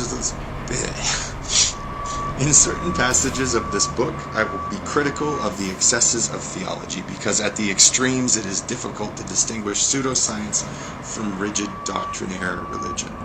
Nevertheless, I want to acknowledge at the outset the prodigious diversity and complexity of religious thought and practice over the millennia, the growth of liberal religion and ecumenical fellowship during the last century, and the fact that, as in the Protestant Reformation, the rise of Reform Judaism, Vatican II, and the so-called higher criticism of the Bible, religion has fought, with varying degrees of success, its own excesses. But in parallel to the many scientists who seem reluctant to debate or even publicly discuss pseudoscience, many proponents of mainstream religions are reluctant to take on extreme conservatives and fundamentalists. If the trend continues, eventually the field is theirs. They can win the debate by default. One religious leader writes to me of his longing for disciplined integrity in religion. Quote, "We have grown far too sentimental. Devotionalism and cheap psychology on one side, and arrogance and dogmatic intolerance on the other, distort authentic religious life, almost beyond recognition. Sometimes I come close to despair, but then I live tenaciously and always with hope. Honest religion, more familiar than its critics with the distortions and absurdities perpetrated in its name, has an active interest in encouraging a healthy skepticism for its own purposes. There is the possibility for religion and science to forge a potent partnership against pseudoscience. Strangely, I think it would soon be engaged also in opposing pseudo-religion." End quote. Pseudoscience differs from an erroneous science.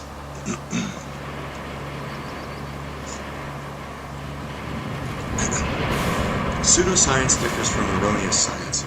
Science thrives on errors, cutting them away one by one. False conclusions are drawn all the time, but they are drawn tentatively. Hypotheses are framed so they are capable of being disproved. A succession of alternative hypotheses is confronted by experiment and observation. Science gropes and staggers towards improved understanding. Proprietary feelings are of course offended when a scientific hypothesis is disproved, but such disproofs are recognized as central to the scientific enterprise. Pseudoscience is just the opposite. Hypotheses are often framed precisely so they are invulnerable to any experiment that offers a prospect of disproof, so even in principle they cannot be invalidated. Practitioners are defensive and wary. Skeptical scrutiny is opposed. When the pseudoscientific hypothesis fails to catch fire with scientists, conspiracies to suppress it are deduced. Motor ability in healthy people is almost perfect. We rarely stumble and fall, except in young and old age. We can learn tasks such as riding a bicycle or skating or skipping, jumping rope or driving a car, and retain that mastery for the rest of our lives. Even if we've gone a decade without doing it, it comes back to us effortlessly. The precision and retention of our motor skills may, however, give us a false sense of confidence in our other talents. Our perceptions are fallible. We sometimes see what isn't there. We are prey to optical illusions. Occasionally, we hallucinate. We are error-prone. A most illuminating book called How We Know What Isn't So, The Fallibility of Human Reason in Everyday Life by Thomas Gilovich shows how people systematically err in understanding numbers and rejecting unpleasant evidence and being influenced by the opinions of others. We're good in some things, but not in everything.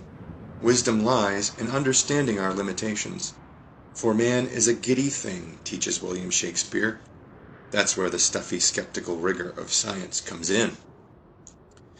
Perhaps the sharpest distinction between science and pseudoscience is that science has a far keener appreciation of human imperfections and fallibility than does pseudoscience or inerrant revelation. If we resolutely refuse to acknowledge where we are liable to fall into error, then we can confidently expect that error, even serious error, profound mistakes, will be our companion forever. But if we are capable of a little courageous self-assessment, whatever rueful reflections they may engender, our chances improve enormously. If we teach only the findings and products of science, no matter how useful and even inspiring they may be, without communicating its critical method, how can the average person possibly distinguish science from pseudoscience? Both then are presented as unsupported assertion. In Russia and China, it used to be easy. Authoritative science was what the authorities taught. The distinction between science and pseudoscience was made for you. No perplexities needed to be muddled through. But when profound political changes occurred and strictures on free thought were loosened, a host of confident or charismatic claims, especially those that told us what we wanted to hear, gained a vast following. Every notion, however improbable, became authoritative. It is a supreme challenge for the popularizer of science to make clear the actual tortuous history of its great discoveries and the misapprehensions and occasional stubborn refusal by its practitioners to change course. Many, perhaps most, science textbooks for budding scientists tread lightly here. It is enormously easier to present in an appealing way the wisdom distilled from centuries of patient and collective interrogation of nature than to detail the messy distillation apparatus. The method of science, as stodgy and grumpy as it may seem, is far more important than the findings of science.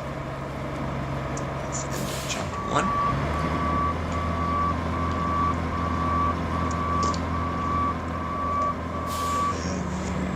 See you next time. How do I turn this thing off?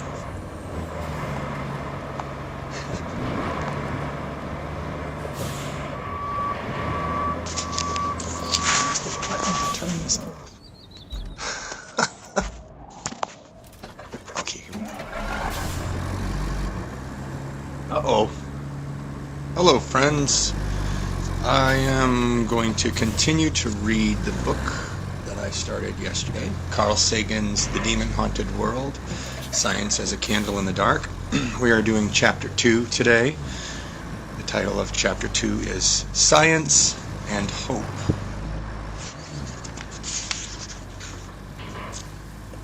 Two men came to a hole in the sky. One asked the other to lift him up. But so beautiful was it in heaven that the man who looked in over the edge forgot everything, forgot his companion whom he had promised to help up, and simply ran off into all the splendor of heaven. From an Inuit prose poem, early 20th century, told by Inogpasluk, I can't pronounce these names, to Lud Rasmussen, the Greenlandic Arctic explorer. Boy, I wish I could pronounce this. I was a child in a time of hope. I wanted to be a scientist from my earliest school days. The crystallizing moment came when I first caught on that the stars are mighty suns, when it first dawned on me how staggeringly far away they must be to appear as mere points of light in the sky. I'm not sure I even knew the meaning of the word science then, but I wanted somehow to immerse myself in all that grandeur. I was gripped by the splendor of the universe, transfixed by the prospect of understanding how things really work, of helping to uncover deep mysteries, of exploring new worlds, maybe even literally. It has been my good fortune to have had that dream in part fulfilled. For me, the romance of science remains as appealing and new as it was on that day, more than half a century ago, when I was shown the wonders of the 1939 World Fair. Popularizing science, trying to make its methods and findings accessible to non-scientists, then follows naturally and immediately. Not explaining science seems to me perverse. When you're in love, you want to tell the world. This book is a personal statement reflecting my lifelong love affair with science. But there's another reason. Science is more than a body of knowledge. It is a way of thinking. I have a foreboding of an America in my children's or grandchildren's time, when the United States is a service and information economy, when nearly all the key manufacturing industries have slipped away to other countries, when awesome technological powers are in the hands of a very few, and no one representing the public interest can even grasp the issues, when the people have lost the ability to set their own agendas or knowledgeably question those in authority, when clutching our crystals and nervously consulting our horoscopes, our critical faculties in decline, unable to distinguish between what feels good and what's true, we slide, almost without noticing, back into superstition and darkness. The dumbing down of America is most evident in the slow decay of substantive content in the enormously influential media. The 30-second sound bites, now down to 10 seconds or less, lowest common denominator programming, credulous presentations on pseudoscience and superstition, but especially a kind of celebration of ignorance. As I write, the #1 video cassette rental in America is the movie Dumb and Dumber. Beavis and Butthead remain popular and influential with young TV viewers.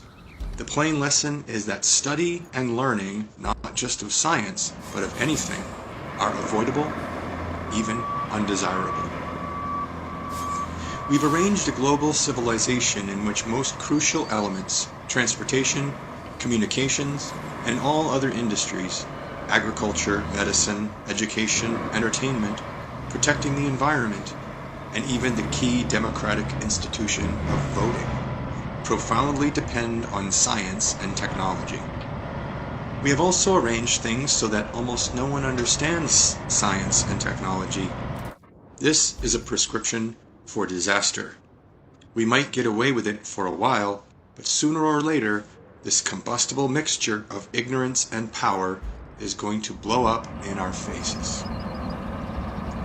A Candle in the Dark is the title of a courageous, largely biblically based book by Thomas Adey, published in London in 1656, attacking the witch hunts then in progress as a scam to delude the people. Any illness or storm, anything out of the ordinary, was popularly attributed to witchcraft. Witches must exist, Adey quoted the witchmongers as arguing, else how should these things be or come to pass? For much of our history, we were so fearful of the outside world with its unpredictable dangers that we gladly embraced anything that promised to soften or explain away the terror. Science is an attempt, largely successful, to understand the world, to get a grip on things, to get hold of ourselves, to steer a safe course. Microbiology and meteorology now explain what only a few centuries ago was considered sufficient cause to burn women to death. Adey also warned of the danger that, quote, the nations will perish for lack of knowledge, end quote. Avoidable human misery is more often caused not so much by stupidity as by ignorance, particularly our ignorance about ourselves. I worry that, especially as the millennium edges nearer, pseudoscience and superstition will seem year by year more tempting, the siren song of unreason more sonorous and attractive. Where have we heard it before? Whenever our ethnic or national prejudices are aroused, in times of scarcity, during challenges to national self-esteem or nerve, when we agonize about our diminished cosmic place and purpose, or when fanaticism is bubbling up around us, then habits of thought familiar from ages past reach for the controls. The candle flame gutters, its little pool of light trembles. Darkness gathers. The demons begin to stir. There is much that science doesn't understand, many mysteries still to be resolved. In a universe tens of billions of light years across and some 10 or 15 billion years old, this may be the case forever. We are constantly stumbling on surprises. Yet, some New Age and religious writers assert that scientists believe what they find is all there is. Scientists may reject mystic revelations for which there is no evidence except somebody say so, but they hardly believe their knowledge of nature to be complete. Science is far from a perfect instrument of knowledge. It's just the best we have. In this respect, as in many others, it's like democracy. Science by itself cannot advocate courses of human action, but it can certainly eliminate the possible consequences of alternative courses of action. The scientific way of thinking is at once imaginative and disciplined. This is central to its success. Science invites us to let the facts in, even when they don't conform to our preconceptions.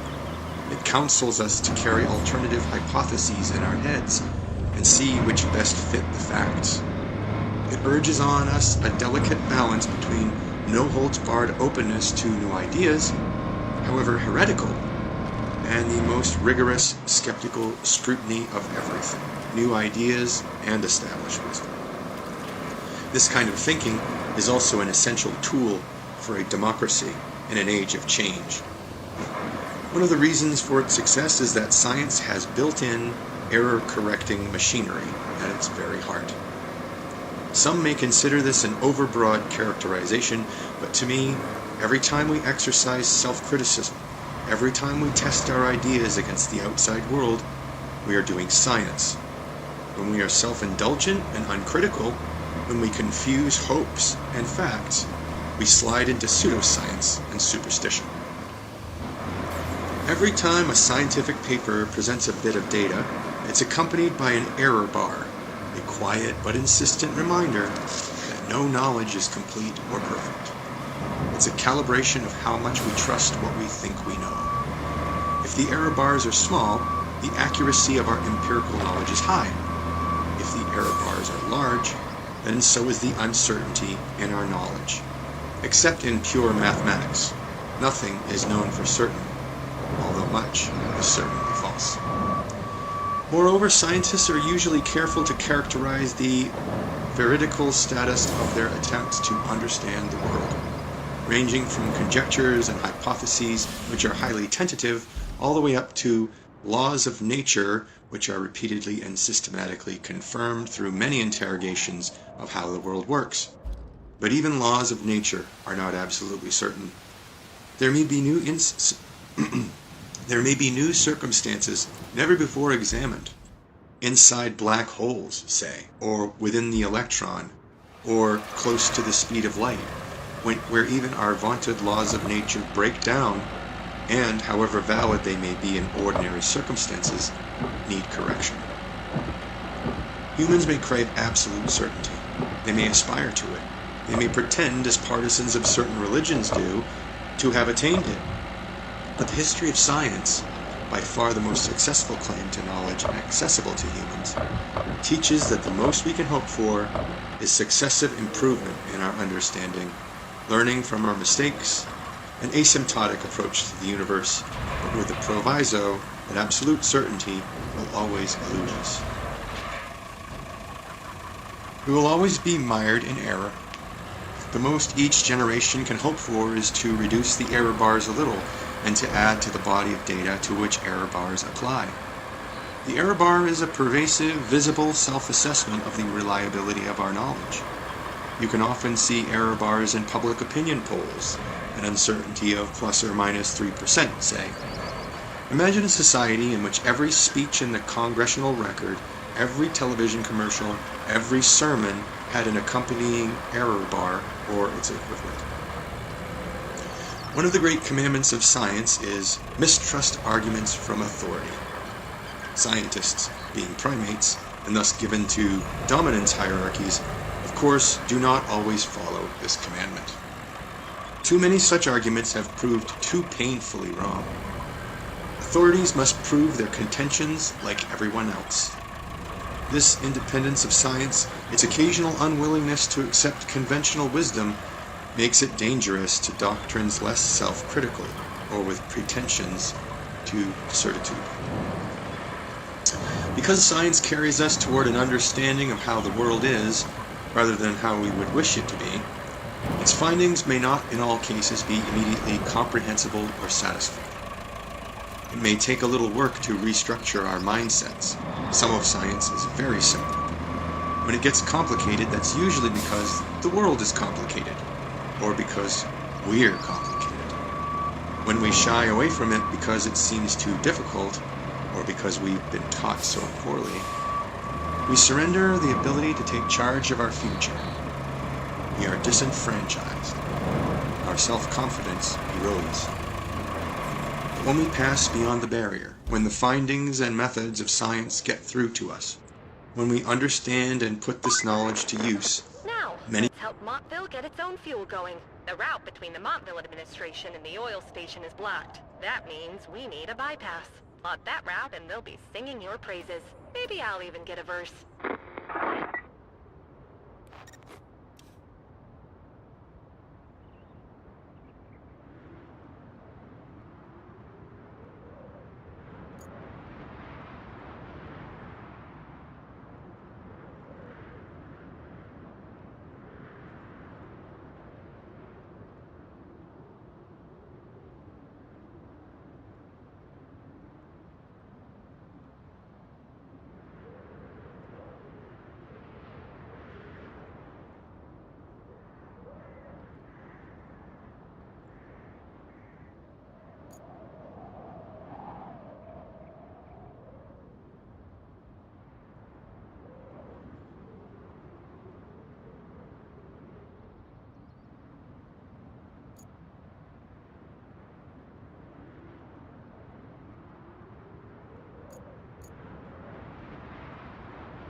When I'm speaking, you have to carve out for yourself a sanctuary looking at do not see. Most people want to be like, oh, is there this multi-dimensional process that I can do to heal all this trauma? And I'm like, look, it's this simple. It's these really tangible actions, actually, that change the pattern and that do the most for ancestral healing. How have you navigated your own human shadow in the light of so much public perception? Oh, this is the hell of my life. To be honest with you, it's become harder and harder to hold on to my light, not the shadow. Because of how often you acquaint yourself with people who love you to death, only to become your greatest haters later. There are entire aspects of my personality which people have decided don't get to exist. Often, great tragedies are required for humanity to have the opportunity to awaken. What do you see is to come?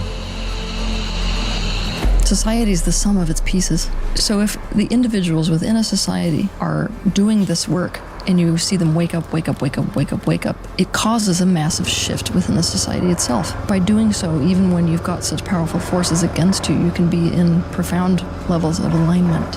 And therefore, your life experience is going to be different from that place.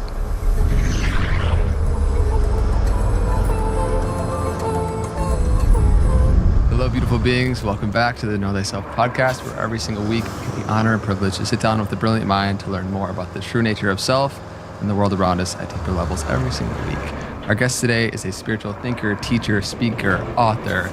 She really supports people from all walks of life with trauma, healing, and the whole awakening process. And today we're going to be diving deep into ancestral healing, unlocking our spiritual gifts, the dynamics of relationships, and so much more. So I'm looking forward to it. Teal Swan, thanks for being here. It's good to be here. Yeah. So I want to start with you about personality, actually, because I think largely who we presume that we are, and being the Know Thyself podcast, we really like to focus on who we think we are in the self, is accumulated impressions, these memories of who we think we are, passed down information from our ancestry, and that conditioning then becomes the color-tinted glasses in which we look through life, and we think that it's us. And so I would love for you to share what you think about the personality as you work with so many humans from all walks of life. When you look at somebody's personality, how have you reframed that to allow people to tap into something deeper? I have an interesting answer to this because I encourage people to embrace their personality in the same way that I encourage them to embrace the ego. But the personality is largely a construct that is an amalgamation of those adaptations which made each person safest in the environment that they specifically grew up in. So we can't really look at the personality as it has developed throughout life and say that that's truly all of who somebody is. It is part of who somebody is, though. So we have to be able to hold the dichotomy of it's an element of self, but it also is not the full story of self. I think the beauty in doing that is that there's some flexibility around the self. And what I notice when people are really wanting to find themselves is they're looking for something so profoundly solid, something that will not change, and that's not the nature of identity. So. Yeah, I definitely don't. I think we're such fluid creatures, and we could identify with so many different aspects of ourselves that are parts but not of the whole. And so what do you look at when you see the different parts of ourselves that make us who we are? When somebody just comes to you and is trying to find themselves, obviously personality or the ego self is one perspective, but then what's the full pie? The full pie is perfect awareness of all elements of the self. So I'm trying to draw attention to the element that does not change. That's like the consciousness or the witness consciousness that is essentially both watching and putting on this whole show. At the same time as helping a person to become aware of all these different aspects of themselves, because so many aspects of self maybe other people see, but a person themselves doesn't see. So when somebody comes to me and they say, I want to find myself, all that means to me is I want to become more and more and more and more aware of what is going on that I identify with, that I call me. Okay, then we have to look at job, we have to look at ancestry, we have to look at your connection to your non-physical consciousness. We have to look at the types of unsafety you face and the adaptations you made to that. We have to look at your values. It's a very long list. Mm-hmm. One of the things on that very long list, which you've spent a lot of time recently focusing on, is the ancestral healing side of things. And so I'd love for you to share why you've put so much importance recently with your work on delineating the differences between our mother and our father lineages, and both the gifts and the challenges that we've inherited. I mean, as a shadow worker, you can't not be about a person's origins. The problem is that we're incredibly limited when we think about our origins. The vast majority of people who are doing healing work or integrative work are taking a person back to just what they in their individual lifetime have experienced. Beyond that, a lot of people are focused on past lives, and none of this takes into account the thing that perhaps influences who we are in this life, our identity that we chose into before we came here, the portions of our identity we chose into before we came here, as our ancestral lineage does. It's the cards that you chose before coming here. So not really having an awareness about that is like not knowing what cards you're playing with in life. And that's sad for a myriad of reasons.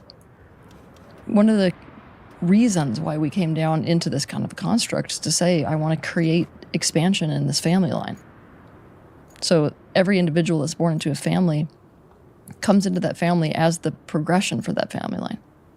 That means that each and every one of us took on the challenge of embodying those elements of mastery that come through a family line, whilst alchemizing the elements that are not necessarily serving the family line. That's serious consciousness work. It's saying, okay, maybe for so many generations, our families just expected the worst to happen. Now my expectation of the worst to happen is setting me up so that I can't even use the laws that govern this time-space reality to create. So that probably doesn't serve us anymore. I need to be the one to change that. I just think it's very powerful for people to understand where the origin is of these things that they're experiencing, and also to recognize patterns within the whole, not just patterns within the self, because we're looking at a microcosm of the macrocosm when we're looking at an individual's life. All of us are experiencing ancestral trauma. We're carrying on those deals from grandparents, great-grandparents, great-great-grandparents, without even knowing it. And what I've noticed is that when people become aware of that whole story, it enables them to take ownership of something, but also to depersonalize it at the same time. It actually, what I've noticed is puts them more in a space of empowerment about, all right, if that's how it has been and it hasn't been serving, what do I do differently? Also, recognizing those very powerful elements that you don't even need to work on. I mean, some family lines have already mastered abundance, for example. How great to be like, all right, I may be working on relationships in this lifetime, but I don't have any issue with money. And to just own that is, okay, I'm playing with some aces. So much of the focus, I think, when it comes to healing work is like, what's wrong with me? What's wrong with me? What's wrong with me? And so it's good to give people some of those power cards to become conscious of and be like, oh, confidence. Yeah. So I'm excited to dive deeper into both the challenges and the gift side of things. How important do you, because you mentioned, how important do you feel like is it to delineate where in time and space the story of an origin actually even started? Because we might have this behavioral compensation for people pleasing or abandonment or whatever it is, but how necessary is it that we find, where it started? Can we just observe the pattern and work with it in real time? I don't know how to quantify this for you, because I'm one of those people who will tell you that the more information you have, the more conscious you're going to be about changing the whole thing. But it's not like I'm going to draw a line and say it's absolutely necessary. Why? Because the patterns that are still active from within your ancestral line are going to be affecting you in your day-to-day life. It's just that most people don't know that. Most people, when they're dealing with, an issue with success or an issue with their relationships, they don't see that the origin started before their time with a great-grandparent or a parent or something. They're really not looking at that level of things. But let's say that they had no awareness of it. They were adopted or something, and they've still got this thing going on. They wouldn't necessarily have to know that to change it in their own life. They are doing ancestral healing anyway. It's just, most of us can relate to that juicy, incredible, almost crystallized feeling of being like, oh wait, oh my gosh, look, there's emotional abandonment running through my dad's line. Like I can see it in the way that his parents interacted with him. Wait, where did that come from? Now going back to your great-grandparents being like, oh, that's weird. He grew up in this time, in this place, and this is how he was raised because of whatever war, for example. It crystallizes the why behind the whole thing for people. So it's just like the better it gets, the better it gets. Mm-hmm. But what I'm really wanting to do for people is to have them recognize these patterns, and these patterns as they occur across history. Most especially because right now in the world, let's just say that ancestral trauma that is playing out on a mass scale is about to repeat in a very serious way, in a way we would do very well to avoid. So if we can't recognize these patterns within ourselves, they're going to play out again. So I want to go into the how side of things in the moment, like the process of letting go, those narratives and all of that. But first, I just want you to speak to the power of, on an individual level, realizing the ripple effects that healing has, you know, because when you actually transmute that within yourself, you know, some traditions say 7 generations back and forward, you heal that so then the suffering isn't passed on to your future generation. And so just, talk about the importance of doing this inner work. Because you didn't just cover it yourself. Well, obviously, whenever you take a pattern, a frequency, it's repeating, like over and over again, and maybe the way that it's repeating is causing some kind of a detrimental effect. Any alteration we make to that pattern, it alters the effect. So essentially what we're doing is clearing up everything in our line so that what comes next can be the progression, rather than the repetition of some kind of a pattern. Now we can understand how that works in our own life, right? How that works in our own life is maybe I've had an issue because of, you know, mom or dad with emotional availability, right? Now, I recognize that. I start working, like anybody would, on something they recognize in themselves they don't really like very much. I start working on being more available emotionally. Now, let's say that I've got a child, and I'm more emotionally available for that child. That child is not going to experience the same kind of emotional experiences in their relationships that the child would have if I had just continued on with that pattern of emotional unavailability. Now, the ripple effect of this, like, I literally will not be able to go into it deep enough because we could be here for days and days and days and days for this, but just to give you like a small little sprinkling of a taste of this, let's say that this child now, unlike everybody else in the family line, has emotional availability. Because of that, this child does not become an addict, because emotional neglect is really the root of most addictions, if not arguably all of them. So let's say that because this child does not become an addict, their energy is channeled more into their passions.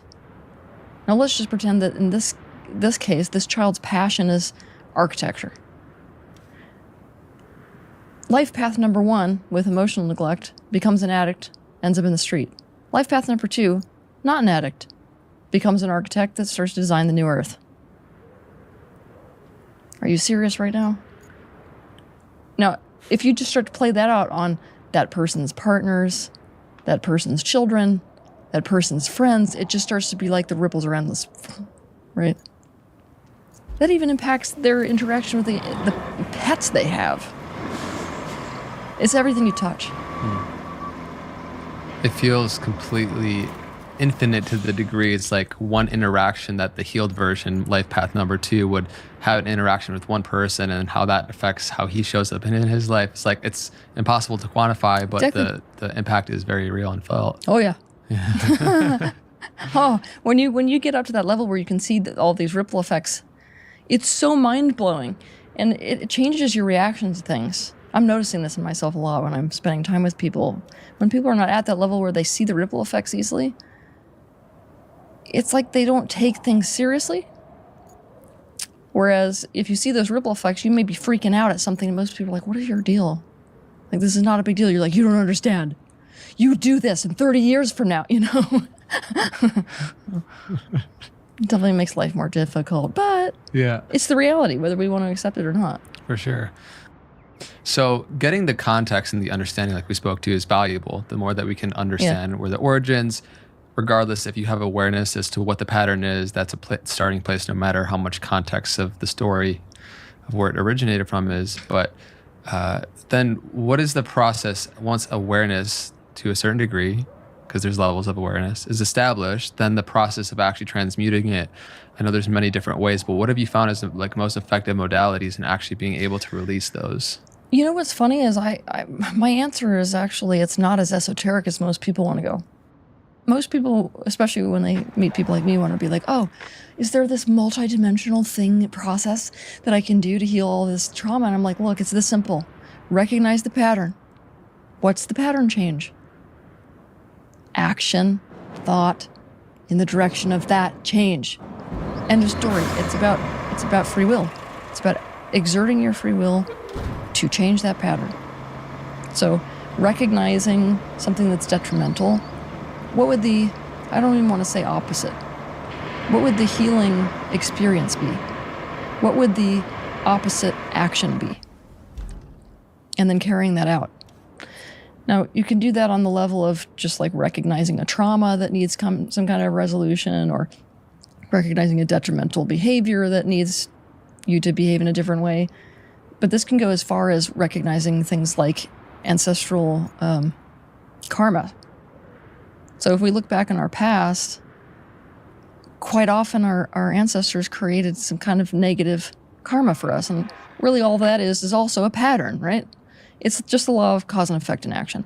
So, all right, let's say that way back in the day, I realized that the people in my family may have exploited a certain kind of animal, right? Okay, well, what would be clearing karma for that? Something that I actually want to own. Well, maybe it's helping that animal instead. So it's these really tangible actions, actually, that change the pattern, that do the most for ancestral healing. Like, sure, you can do transcendental meditations or medicine work where you meet your ancestors and do, all this airy-fairy stuff. And I love that stuff, don't get me wrong, but it's like this is not the level that creates the most impact. Sure. Yeah. I know people don't like that. They like the magic stuff. There's going to be plenty of magic in this conversation. So, and this is magic. What do you feel about the difference between fully feeling those feelings, like if it boils down to some sort of grief that needs to be fully felt, versus actually just seeing how it's not real? It's like the impartial part of us that can see that it's illusory. Like, what do you see the efficacy of both of those paths? I'm so glad you're asking me this question because this drives me crazy. Okay, I'm trying to back up off of my own personal trigger on this. I have a big issue with people in the spiritual field who come at life with this attitude of it's an illusion. It's not. This dimension here, of which we are currently experiencing, is not an illusion. It is a construct we have created, which is very real. So is the opposite. So when people say, looking at something as if it's an illusion, it is to nullify an entire reality with some other reality. What we need to be doing is to be able to expand our perspective, to be able to hold dichotomies. That means here in this time-space reality, there is absolutely death. There's absolutely loss. In another dimensional reality, there's no death and there's no loss. Both are true. So it's about the process of expanding our perspective to be able to hold both. What that creates is usually this, it's a kind of an energy where that more witness consciousness, which is of course more part of those dimensional fields where things are an illusion, are able to come in and really hold the process of you going through the grief, for example. They're able to validate that experience rather than invalidate that experience. What we have in the spiritual field is mass escapism. I am very much in favor of going through the emotions, feeling those feelings, while at the same time holding that there's this whole other truth within the universe. It is possible to hold both. It's just that human consciousness wants black or white. We don't want to be able to hold both. Is your own personal trigger on that because you just have been exposed to the... I've watched how much extreme damage is done in the spiritual field by teachers who teach from that platform. It's one of those things where when you see the ripple effects, it's like, it's very hard to not get, Yeah, I hear you. Yeah, I think there's a lot of value in what you just shared. Are you open to sharing a little bit more of your own personal father and mother lineages and the trauma or challenges? Oh yeah, sure. Like all of that. Yeah. I don't know where to start right now. Pick your favorite. My dad's line. Okay, where should I go with that though? Like, there's so much. I know so much that it's like I don't know where to start off. What would you say is like the most dominant wound that came from that side, and potentially gift? We could do both for each. The most dominant gift that came from my father's side would definitely be endeavor. It's a very interesting family line. because they came to, I'm talking like all lines of this family, came to America very, very early. When I say very early, I'm talking Jamestown, Mayflower. The energy around this family is always like the new horizon. They're entrepreneurs. My forefathers on that side were literally they were the forefathers of American business. Tycoons who came here to create whatever life they wanted to create for themselves. And so I continue to watch in this family line just this constant endeavor. Like I'm telling you, like if we decide to colonize the moon, that family line's like, we're there, you know? The detrimental aspect that runs through that family line is there's no attachment. I mean, if you're going to just leave everything behind and go to a new world and just keep doing that over and over and over again, there can't really be a bond to anything or anyone around you. So there's like an emotional vacuum or an attachment vacuum. It's like, hey, Johnny, I know you were just born. You're never going to know me. I've got better things to be focused on. Yeah. So I definitely suffered from that. On the mom side. So that's both the gift and the wound, the endeavor. No, yeah, actually, in a little bit. I think one plays off the other. Sure. You'll notice that's often the case. Yeah. Okay, so for mom's side, the gift that's coming through that line is something that I call the lamb. It's like a frequency that's very near Christ consciousness. There's an innocence that runs through the children in that line, which is super divine, and it comes with a lot of spiritual gifts. The problem is that the lamb very quickly finds itself in extreme amounts of darkness and trauma, and the question is it going to stay pure, or is it going to become corrupted? And the answer is, quite often, it becomes corrupted. In that line, to be honest with you, it's like daunting. It's a little bit overwhelming, and by a little bit I mean a lot, with the sheer amount of abuse and just this insane repetition of senseless tragedies. So running through that line, and I definitely see it in myself, is just a constant panic attack about bad things are going to happen, really bad things are going to happen, because they always did. And I'm talking really bad, really freak accident level stuff. So we're trying to break through that relationship with the universe, which is proving very difficult. Yeah, I'm glad you can laugh at it. Some days. Yeah.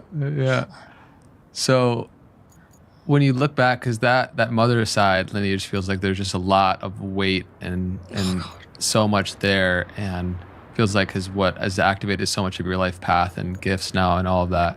And like you spoke to, the gifts and the challenges are kind of tied inherently in there. When you see that and you feel that from your mom's side, like, if you're open to sharing one example of like what is that dark possibility of that lamb that then falls into the dark side of things, and then we can go into how you were able to unlock more of your gifts. Well, I mean, that tragedy played out in my life, and it definitely can lead down the road of just giving up on everything because you're just going to suffer. So definitely the manifestation within my own life is suicidality.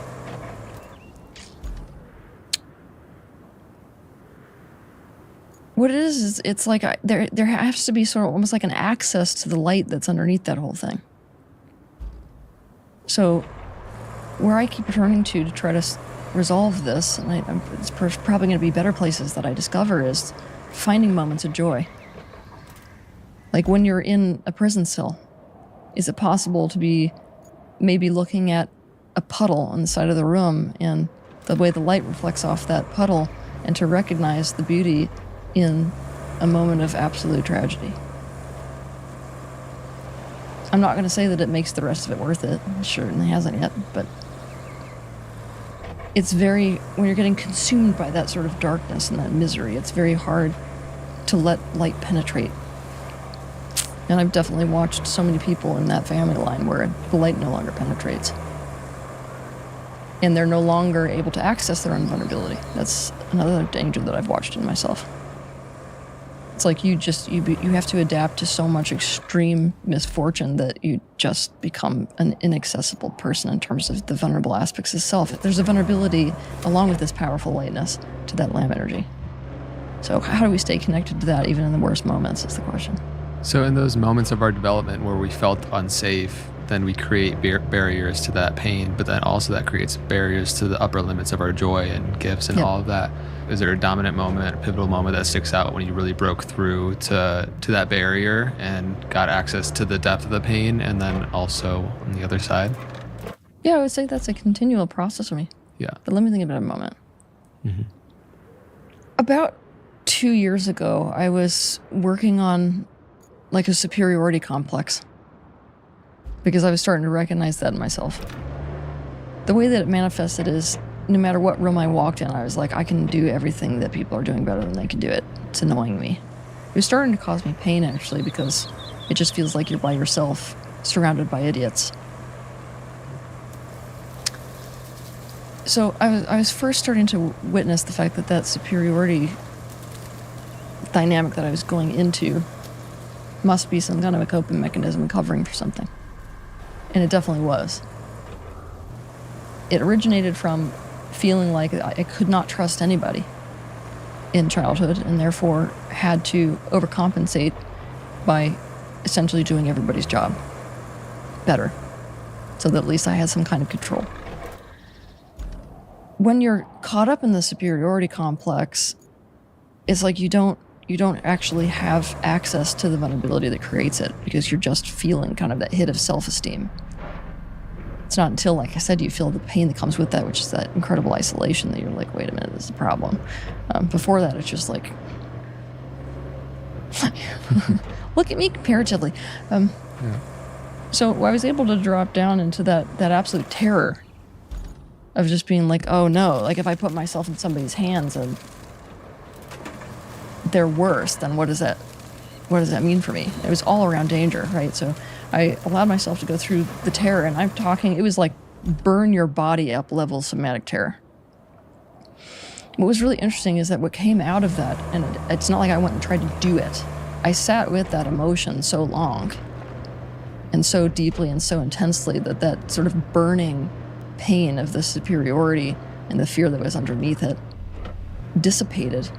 And what was left was this very strong awareness and recognition, almost like I couldn't see it before, of being able to see excellence in a much more crystallized way.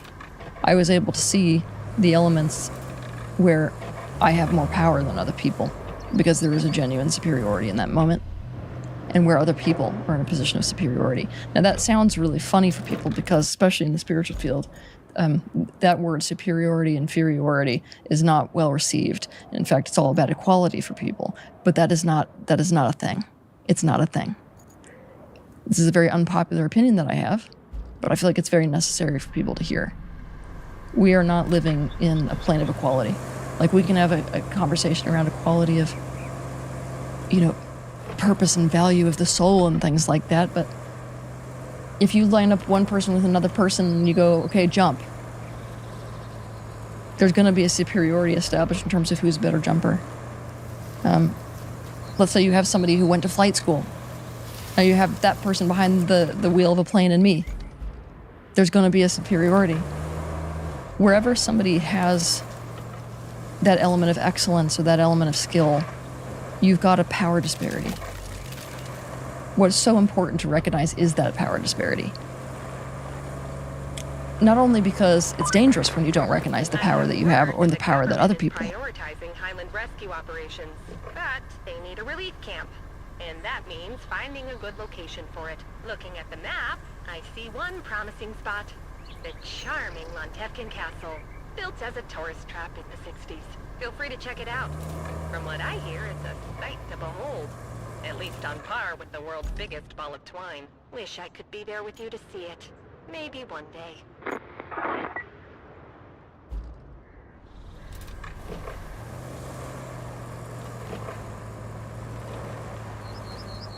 Have. But it's really inefficient. When in a moment you could be like, you know what? this is your area, and you're the one that's excellent at this. Take the wheel. We actually get somewhere much faster as a human race, even when we look at each other in this way, rather than trying to constantly level the playing field. I also feel like when you are able to recognize where you have some element of superiority to the people around you, you're actually able to give away that power and recognize where other people are excellent and where they have the power. Yeah. So what I'm noticing is it doesn't, I mean, almost the power struggle goes away.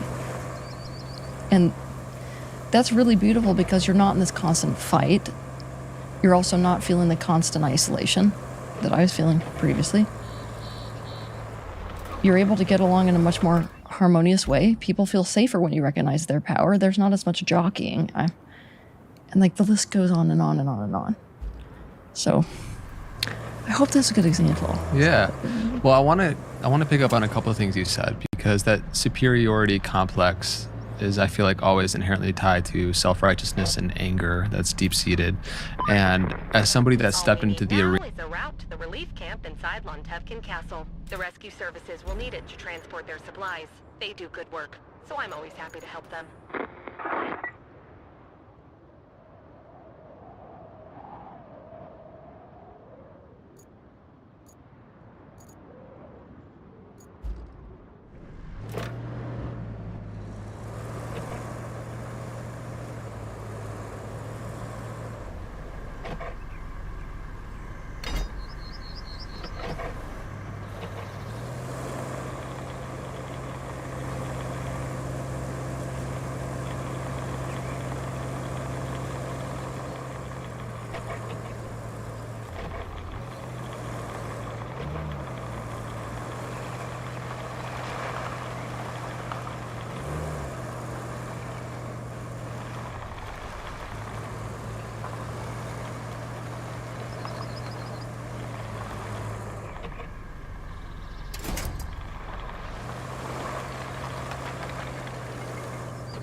Arena of the public light, and especially being as a spiritual teacher, there can often be people kind of fall into the field that you create for yourself, and there can be this external appearance and like deification from the outside in, which leaves less space for the messiness of Teal's humanity, you know? Oh, there is no space for that.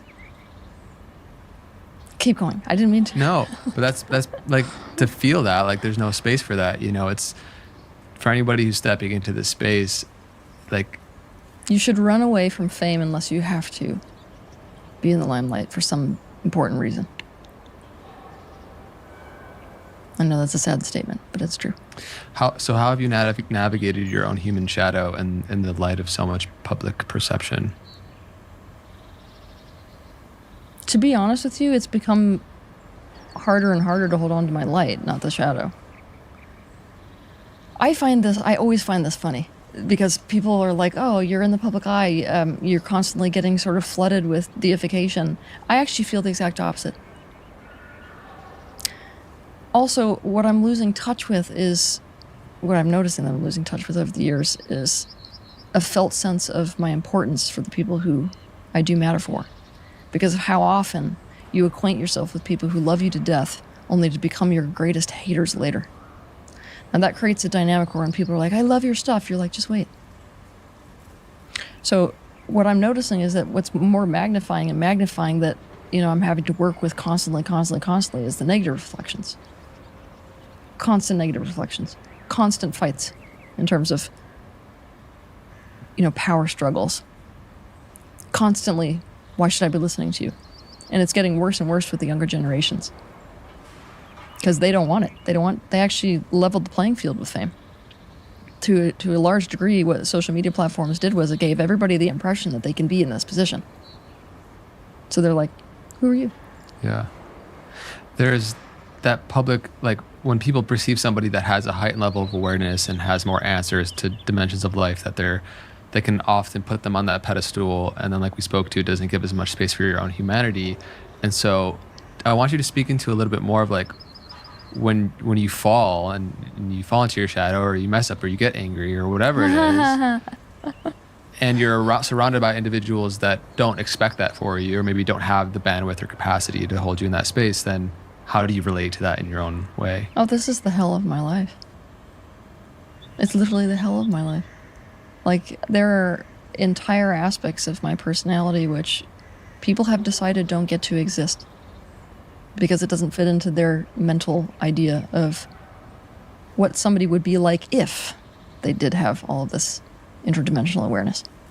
There's a big perception, especially within, I think, my field, that somebody who's got all this access to information somehow loses their humanity because of the awareness of that information. And by humanity, I mean the elements of self which people reject, things like impulses, things like strong desire, things like emotionality. So there's an expectation, which especially impacted me, of non-reactivity. It's expected that I should be, beaten to within an inch of my life and react like. So it's become extremely painful because the second they see that in you, they rip you down to the ground. Because they can't hold both. So, really, it's the end of human relationships when you walk down a path where people expect something different than who you are. Mm-hmm. So much of your work is focusing on that human relationship dynamic and also relation to just all life. But first, I would love for you to share, and I'm curious if it's tied to that tattoo, the alchemization process of whatever the shadow is and it comes up as what is that tattoo? I'm just curious. This tattoo is the seal of alchemy. So the ancient alchemists, they didn't want people to come across what they knew about the universe. Now, this may sound funny to people because here in these fields, we've been talking about mind creates reality, like, of course it does, duh, that's like old information and it's not interesting anymore. But when they first tripped on this idea that mind creates reality was like the biggest deal ever, they were like, this is the most insane alchemical concept. If our enemies get this, they're going to like destroy Earth. So they hid their knowledge in symbols. So the center of this tattoo means the void, that which is nothingness. And we could look at that as pure potential energy. Activated by thought and purified by universal energy equals manifestation. So the fact that there's a circle in the center and the outside means that which is everythingness is that which is nothingness. The ultimate message in this is it's mind that creates out of the potential of all energy in this universe. We are mind, and we're activating the mind, and we're creating with the mind. The universe is mental. It's very mind heavy. I'm curious to dive a little bit deeper into the gift side of things, because like we spoke to earlier, the challenge becomes the way, the trauma, the difficulty then unlocks some sort of light side if you're able to transmute that, go on the process of alchemization. We talked about Teal's bad mood about life right now. So what were those gifts that you felt inherent as you came into this life, what were like the clear, abilities that you had, aptitudes? I'm like a laser for truth. It was always that way. Used to drive my parents absolutely crazy because when you're trying to hold it together and make your life appear a certain way, and I'm like, it's not that way. This is how it is. You're like, shh, we don't say things like that in public. Yeah, I had a real gift for that. Obviously, my intuitive centers have been so blown open. I don't even want to say blown open. It's kind of the opposite. Like, a lot of people like to look at what I'm dealing with as a major gift, and we could look at it from that angle, but it's in fact a disability. I came in with a disability to fully plug into this time-space reality. Most people, when they come into this physical dimension, as if you were to become an avatar inside of a video game construct, the avatar is all there is, and there's actually a lot of benefit to that. But obviously there's a detriment too. You lose touch with the rest of the existence, the person sitting on the couch, for example, and I was never able to do that. So we could talk about the negative aspects that came with that, but the positive aspects, these things we could call gifts that come with that, is that I could never forget non-physical reality. I'm literally looking at it all day long. Now, this offers truths to me that other people do not see. They would have to ingest a whole lot of DMT in order to see the stuff that I'm just like looking at on a daily basis. Such as? I'm watching energy fields. When people feel emotion, I can actually visually see them in the auric field. I'm able to hear entities that are disembodied. I've got internal innate knowings, prophecies. I mean, a lot of things that people would be like, oh, I'd be so psyched to be able to develop that gift, you know what I mean? I came in with that when I was really little, so I don't know the world separate from that. There's a lot more flexibility, you'll notice, within my psyche because I don't see solid objects. I don't get what that means. I've tried to talk to people about this because obviously we don't all see the same thing. And so when you meet somebody who sees stuff totally different, you want to almost dissect what it is that they're seeing versus what you're seeing. So I've tried to do this, especially in my early 20s. But, it's been explained to me that like people, when they are looking at an object in themselves or a person in themselves, they see like negative space, like nothing. Like I can't conceptualize of what nothing looks like because there's like all of these energy fields are bleeding into one another, constantly moving. So an object is really just a thing that is becoming dense. But you've got all these layers condensing to that density. So as opposed to seeing like a body that gives off an auric field, it's the auric field that is condensing to form the physical body. It's a whole different worldview when you experience life like that. Yeah, when you're tapping into those extrasensory perceptions. And yeah, but I don't even need to tap in. That's the problem. I had to do the reverse. It was like, oh no, I'm a little kid who's... the table doesn't start here. The table starts way out there. I want to give away that power and recognize where other people are excellent and where they have the power. Yeah. So what I'm noticing is it doesn't, I mean, almost the power struggle goes away. And that's really beautiful because you're not in this constant fight. You're also not feeling the constant isolation that I was feeling previously. You're able to get along in a much more harmonious way. People feel safer when you recognize their power. There's not as much jockeying.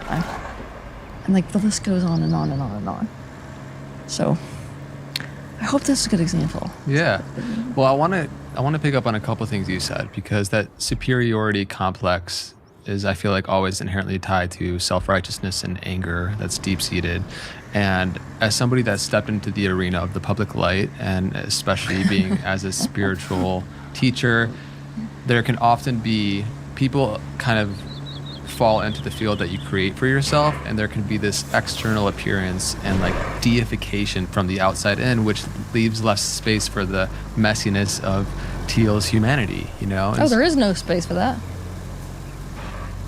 Keep going. I didn't mean to. No, but that's like, to feel that, like there's no space for that, it's for anybody who's stepping into this space, like... You should run away from fame unless you have to. be the limelight for some important reason. I know that's a sad statement, but it's true. How have you navigated your own human shadow in the light of so much public perception? To be honest with you, it's become harder and harder to hold on to my light, not the shadow. I always find this funny, because people are like, oh, you're in the public eye, you're constantly getting sort of flooded with deification. I actually feel the exact opposite. Also, what I'm losing touch with is, what I'm noticing that I'm losing touch with over the years is a felt sense of my importance for the people who I do matter for. Because of how often you acquaint yourself with people who love you to death only to become your greatest haters later. And that creates a dynamic where when people are like, I love your stuff, you're like, just wait. So what I'm noticing is that what's more magnifying that, I'm having to work with constantly is the negative reflections. Constant negative reflections. Constant fights in terms of, power struggles. Constantly, why should I be listening to you? And it's getting worse and worse with the younger generations. Because they don't want it. They actually leveled the playing field with fame. To a large degree, what social media platforms did was it gave everybody the impression that they can be in this position. So they're like, who are you? Yeah. There's that public, like when people perceive somebody that has a heightened level of awareness and has more answers to dimensions of life, that they can often put them on that pedestal, and then like we spoke to, it doesn't give as much space for your own humanity. And so I want you to speak into a little bit more of like when you fall and you fall into your shadow, or you mess up, or you get angry, or whatever it is, and you're surrounded by individuals that don't expect that for you, or maybe don't have the bandwidth or capacity to hold you in that space, then how do you relate to that in your own way? Oh, this is the hell of my life. It's literally the hell of my life. Like, there are entire aspects of my personality which people have decided don't get to exist because it doesn't fit into their mental idea of what somebody would be like if they did have all of this interdimensional awareness. There's a big perception, especially within, I think, my field, that somebody who's got all this access to information somehow loses their humanity because of the awareness of that information. And by humanity, I mean the elements of self which people reject. Things like impulses, things like strong desire, things like emotionality. So there's an expectation, which especially impacted me, of non-reactivity. It's expected that I should be, beaten to within an inch of my life and react like. So it's become extremely painful, because the second they see that in you, they rip you down to the ground. Because they can't hold both. So, really it's the end of human relationships when you walk down a path where people expect something different than who you are.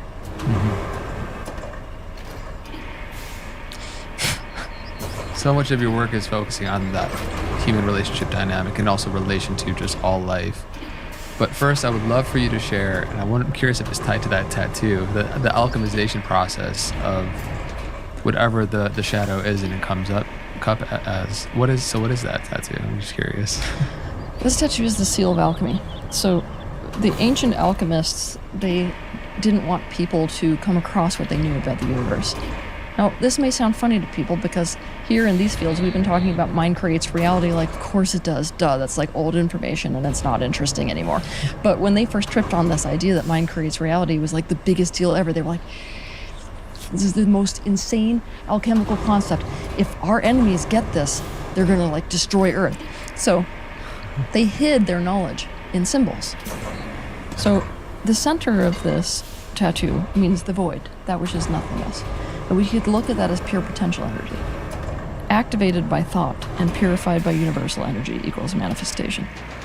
So the fact that there's a circle in the center and the outside means that which is everything. This is that which is nothingness. The ultimate message in this is it's mind that creates out of the potential of all energy in this universe. We are mind, and we're activating the mind, and we're creating with the mind. The universe is mental. It's very mind heavy. I'm curious to dive a little bit deeper into the gift side of things, because like we spoke to earlier, the challenge becomes the way, the trauma, the difficulty then unlocks some sort of light side if you're able to transmute that, go on the process of alchemization. We talked about Teal's bad mood about life right now. Yeah. So what were those gifts that you felt inherent as you came into this life? What were like the clear, abilities that you had, aptitudes? I'm like a laser for truth. It was always that way. Used to drive my parents absolutely crazy because when you're trying to hold it together and make your life appear a certain way, and I'm like, it's not that way. This is how it is. You're like, shh, we don't say things like that in public. Yeah, I had a real gift for that. Obviously, my intuitive centers have been so blown open. I don't even want to say blown open. It's kind of the opposite. Like, a lot of people like to look at what I'm dealing with as a major gift, and we could look at it from that angle, but it's in fact a disability. I came in with a disability to fully plug into this time-space reality. Most people, when they come into this physical dimension, as if you were to become an avatar inside of a video game construct, the avatar is all there is, and there's actually a lot of benefit to that. But obviously there's a detriment too. You lose touch with the rest of the existence, the person sitting on the couch, for example, and I was never able to do that.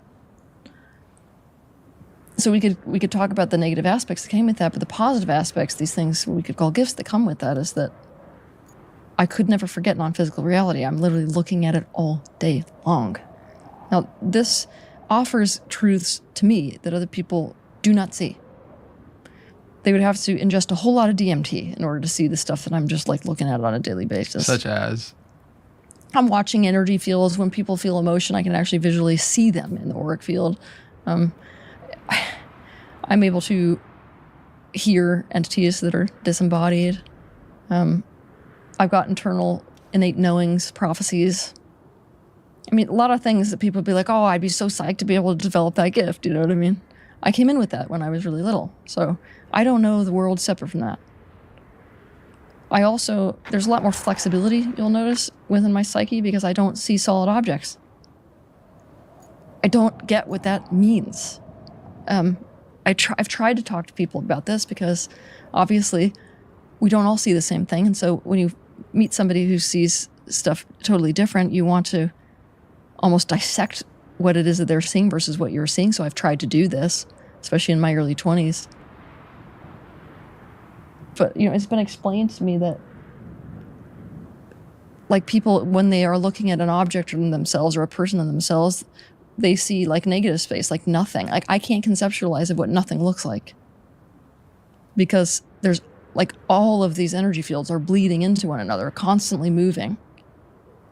So an object is really just a thing that is becoming dense. But you've got all these layers condensing to that density. So as opposed to seeing like a body that gives off an auric field, it's the auric field that is condensing to form the physical body. It's a whole different worldview when you experience life like that.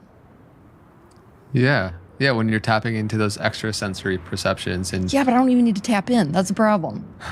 I had to do the reverse. It was like, oh no, I'm a little kid who's, the table doesn't start here. The table starts way out there. So I'm like walking unnecessarily far around objects and running into things that I'm thinking you can walk through, and having to teach myself to act normal. Mm-hmm. Let's talk trying to put makeup on when the place where you put makeup on the skin is just like a certain point of density. You have to learn where that point of density is. Yeah. And otherwise you're like, this is great eye makeup. It looks so good, I could see how you can perceive it both from being an incredible ability for how many people you're able to help with that, but then also the disability of the burden of seeing things that you don't necessarily want to have to always see. Yeah. I mean, it makes you have to carve a life out for yourself is what it does. Uh-huh. When anybody's got as extreme disability gifts as somebody like me, it's like, could you imagine me in a 9-to-5 job? It's not going to happen. I'm not going to let you get away with calling it a disability all the time. You have to switch between both of them. Yeah. Yeah, I've had to carve out a life where what I'm seeing is benefiting people and what I'm seeing is making sense. Otherwise, I'm probably going to enter into a normal job and somebody's going to have me institutionalized. Yeah, I feel like there's so many individuals who are institutionalized had incredible gifts that they don't have the right frame. Oh, yeah. The houses for our greatest mystics are now the asylums. Yeah, that's... Welcome to the Western world. This was a serious point of pain when I was younger. Because obviously, like, I'm born to these two incredibly scientific parents. I mean incredibly. They're both environmental scientists. They were not spiritual. Now all of a sudden they've got this kid that's like, Mom, everybody's got colors. Look at the yellow guy. She's like, yeah, and what was sad is like I even watched this in my own parents, just them being torn between, okay, well, we can very obviously see if this child is able to predict, prostate cancer, it's probably something amazing to that. At the same time, like, maybe she's really mentally ill and we need to go see someone. And it was difficult just knowing that if I was raised in the Eastern world in a different culture, immediately I would have been identified as, somebody that belongs as a healer or a sage. I would have been absorbed into the group of people that exist that are already doing that and trained up real nice. Instead, it was just a nightmare of having to extricate myself from a society that sees most of this as illness. And over again, when I deal with people who are struggling immensely with mental illness that fall on the spectrum of actually I'm seeing too much, it's heartbreaking. Because we're losing so much value in what these people see and what they could create. Have you had clear perception as to, like, do you feel like people choose where and when they incarnate and why you have taken this life where you did, and the difficulty of maybe not being embraced by Eastern individuals that would have understood you? Has that understanding eased your tension around it? No. I know that everybody wants the opposite. Everyone's like, well, when you see the whole reason, it just makes all the pain go away. No, it doesn't. You still went through hell. What it is when you can make sense of it is you can sign up for it instead of just being your whole life fighting against what it is that you went through. Yeah. It kind of enables you to take a step forward, I guess. But yeah, I understand exactly why I chose all this crap. Right. I would be a pretty piss poor teacher, honestly. I would be just like so many other people who get into this and they're so tapped into these other dimensions that they're just almost in a state of, why would you have a problem with this, I would be inaccessible if I hadn't gone through the amount of pain in my own life. Did you experience, especially the Western mind thinks so dualistically in black and white, and as somebody who's kind of seeing oftentimes like non-physical and seeing things within the grander horizon of what is happening within the context, the bigger context. I'm just curious a little bit more for you to feel into when you perceive individuals that think in such dualistic ways, how to support them in, removing the trap that they set up for themselves and thinking always in black and white.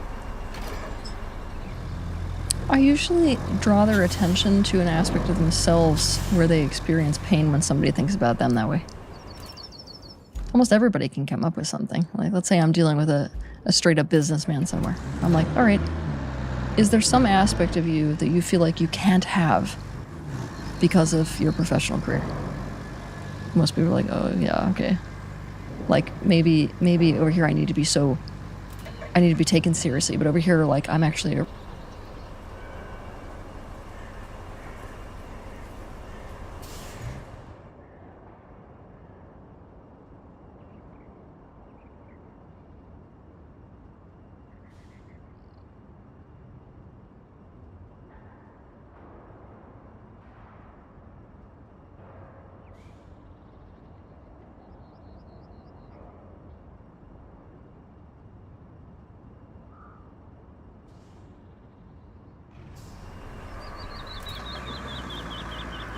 real geek or a real nerd.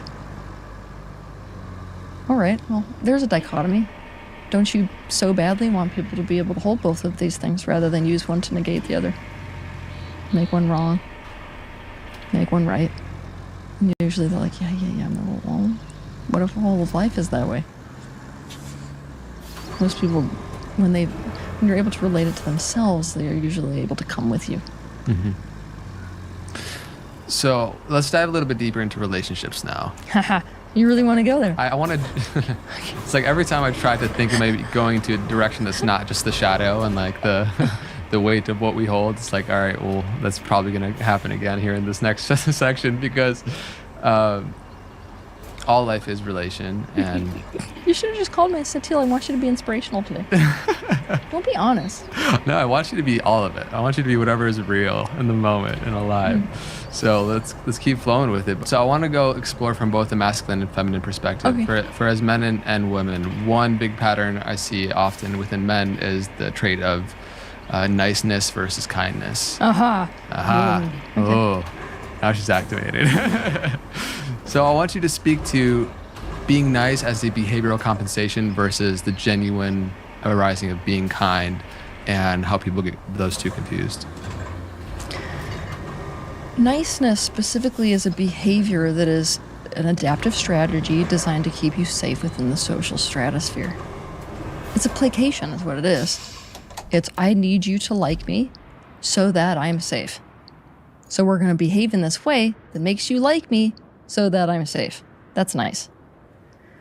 Kindness comes from a much more grounded, rooted place where you're able to actually practice love. Love is to take the other as a part of the self. Period, the end.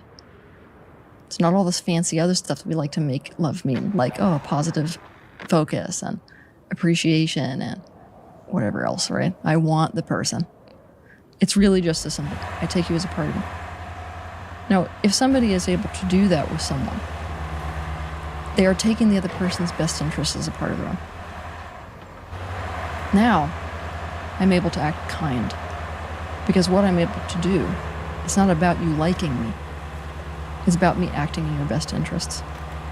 But of course, to be kind, you really have to be tapped into what another person's best interests are. You can't just be in a narcissistic state where you're like, I know what's best for you, though, even without listening and paying attention. It's just narcissism.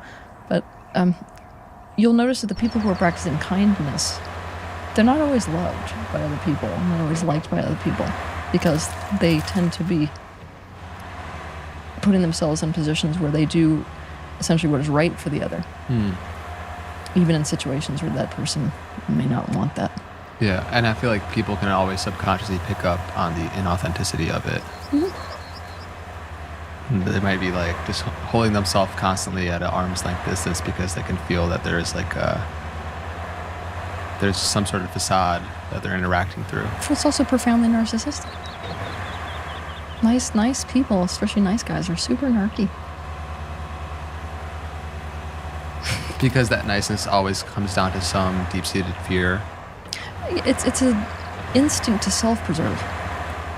And that's where, as a female, you can't be with a nice guy. Why? Because the nice guy's going to let the lion eat your throat for the sake of his own safety.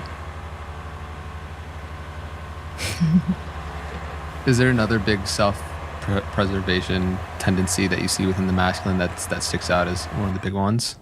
Yeah, the refusal to access vulnerability. Now, obviously, you see these two shadows playing out very differently in different demographics, but even racial demographics, you see. There's a lot of demographics where the issue that men are facing and the self-preservation instinct is, I'm always strong, I'm always tough.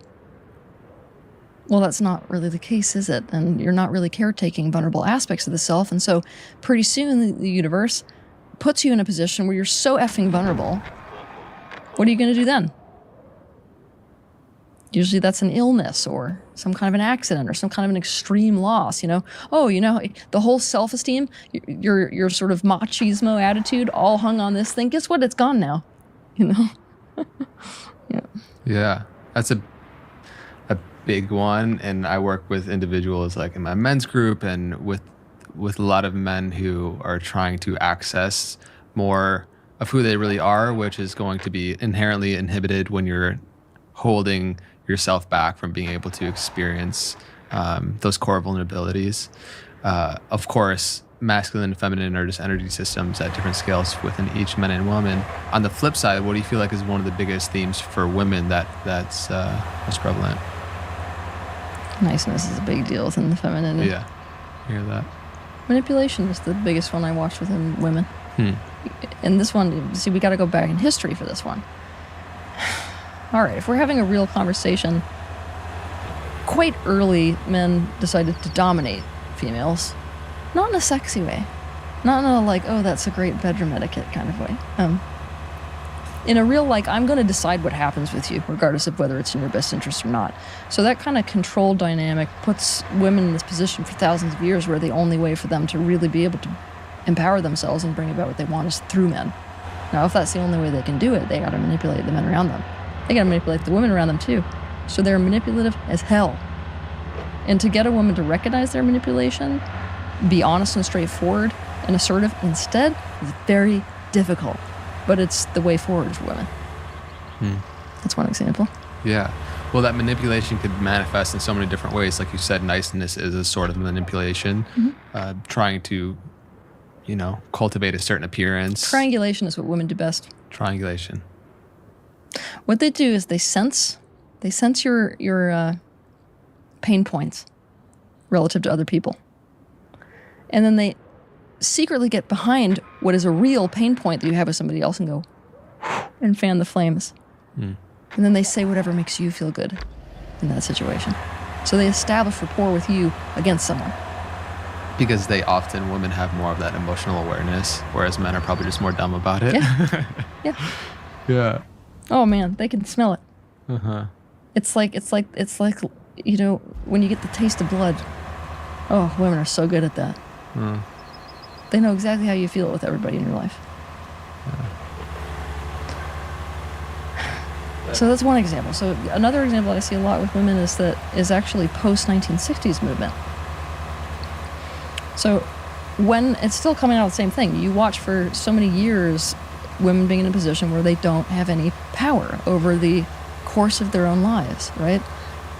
And they're watching men are the ones that have the power over their own lives, and so we want what men have. So we watch the 1960s come into play, and we know all the benefits that brought, but it also, it made it so that women were like, oh, I want to be a man. So what you've got is this gaslight where you have a movement where the surface of that movement is women empowerment, but really it's we can be men. So now you've got all these masculine protectors in women nowadays. And our picture of the empowered woman is a man. And both genders are suffering from this massively. Yeah, totally feel that. So then what, on the other side of it, women totally embracing their femininity. Good luck in today's world. Yeah. I'm teaching women to do it, but I have to get real with you right now because we don't want to look at this. And I know this is about to upset people, but you can't require women to really come into the full feminine energy within a construct designed solely for men. This is a man's world designed for men by men. That means that in order to adapt to this thing that we've created, it requires masculine energy. So a lot of this shift is going to happen when we realize that women have different needs. The environment in which women thrive and feminine energy thrives must be different than this. You can't just go, ask a daisy to be in this sort of glorious feminine softness in a battlefield. You can't do that. And I feel like this comes from a very narrow perspective of what power looks like. Because I could tell you that if you look deep enough, there's power in a lily. That doesn't mean that it can exist in a battlefield, does it? So right now, we're a bit limited. I think that's this weekend's video, ironically. I've just beat myself to it. We're in the space as women where you need to be able to bring forth the aspects of feminine that are not contingent upon the right atmosphere. There are some of those. Yeah. But it's a limited amount of the full range of feminine power. So I could imagine how difficult it could be for a woman to try to cultivate that in a man's world where it's set up to not really be supportive to that. This is why I'm calling men. Like, right now, I know I drive people crazy, and I drive women and men equally crazy because no woman wants me to say that they need a man. Makes you feel powerless, right? But like, what, if I could call men forward to create this very powerful container in recognition for what the feminine power looks like and what it is capable of when it's allowed to really flourish, then I could create the right type of container for women to really come into it. Which is how it was always meant to be. I feel that and agree so strongly that just to men to be able to cultivate that reverence for creating those safe spaces for the feminine to really blossom, the amount of gifts, healing, insight, the oracles, all of those gifts that come online as a byproduct. It's just so beautiful. It is. It's like one of the most beautiful things to watch is in alignment, polarity, working together. Yeah. Yeah, I think we all inherently feel the possibility of that new earth where we do come into proper relation with each other, which is so exciting. And we get glimpses of here and there. But what do you feel like is possible when those balances actually come to union like that? What does Earth look like? What is... I really should just do a video on this because I don't have to sit there and think about this forever because it's like a Bible worth of changes, The first word that comes to mind is like a thriving. In that type of a world, both sexes are thriving in that the needs that each of them have are consistently being met. And so both come into their power fully. So let's say that you've got an extreme force of creativity from the feminine when the femininity comes into power. And you've got, when the masculine comes into power, strong directed movement. You've got deep levels of encouragement, which in young children is profoundly powerful. They're being raised with this force of energy underneath and behind them, as opposed to without that energy. So what we could do to conceptualize of a world where the genders are in this position is to just look at the elements of each gender and then imagine if that element was allowed to manifest fully, what kinds of things would people be doing? So for the women listening right now who agree with you and still yearn for unlocking and discovering and having safe spaces for their feminine to express, and however that beautifully does through creativity or whatever it looks like, but they are in a system where it's just not conducive to that, how do you provide insight, comfort, assurance? What do you say to those individuals? I think some women really need to craft for themselves a world within this world. And I feel like this is where, for each woman, it's like she's got to come to her own truth about where she fits into this world regarding her purpose, and of course working through all of the different traumas that have made her the way that she is, right, in the world. But whenever you're in a backwards world, you kind of have to carve out for yourself a sanctuary that's going in the opposite direction within that backwards world. That's going to happen for a lot of women within the context of relationships with men that understand this picture. And then it's going to be a practice within those primary relationships. I'm not going to say everybody's going to get it right because most people don't have an example. So without that example, how do you look for a man who gets this concept that wants to practice it with you? And then start practicing. We also need to be willing to break the rules of what society is saying is correct. Because like right now, I mean, even the generations that we've been interacting with since the 1960s, there's an indoctrination around the only way that you can have a sense of worth is if you do X, Y, Z. Many of those things are antagonists to the feminine energy. So what I would say to women in that position is do not be afraid to break that paradigm if it's not serving any of us. That means that, mothers who really, really profoundly want to be mothers, and that's where they want their energy to focus, need to be able to stand strong on their laurels, and that doesn't need to be a masculine thing. Femininity is funny when there's a truth that's internal or a deep sense of knowing. We could call this wisdom, which is a feminine trait, in fact. It's like when a woman grabs hold of a certain wisdom like that, she sits back and becomes very, very solid. women need to be able to do that relative to, no, it matters to be a mother. And that is what I want to do. And I will be respected for it. Rather than being swept into this whole thing of like, oh, no, you have to do it all, right? For some women, see, it depends where you want to fall on the scale. For some women, it's going to be down to bringing forth the aspects of feminine energy that can thrive in a masculine world. These are elements that don't need a safe space to be created in order to exist. That may mean, unfortunately, that you're going to have to be in a different set and setting only sometimes to express certain aspects of femininity. But others can be in that space, and then it means lead with those traits. I think one of those traits that's the most powerful women is to think about water. It doesn't matter whether you are one of the most powerful executives or whether you're, a stay-at-home mom. Let's just be really stereotypical here. Every woman can conceptualize of the concept of water. There is nothing weak about water. Water does not need a safe container in order to be what it is. So if you think about embodying the characteristics of water, even like it just in the body, you're able to bring that into the workplace if that's what you've decided to do with your life. It feels like, of course, if we can cultivate, and it's a dance between both polarities for women to find a man who can meet her in the space that she's met herself also, and likewise on the other side.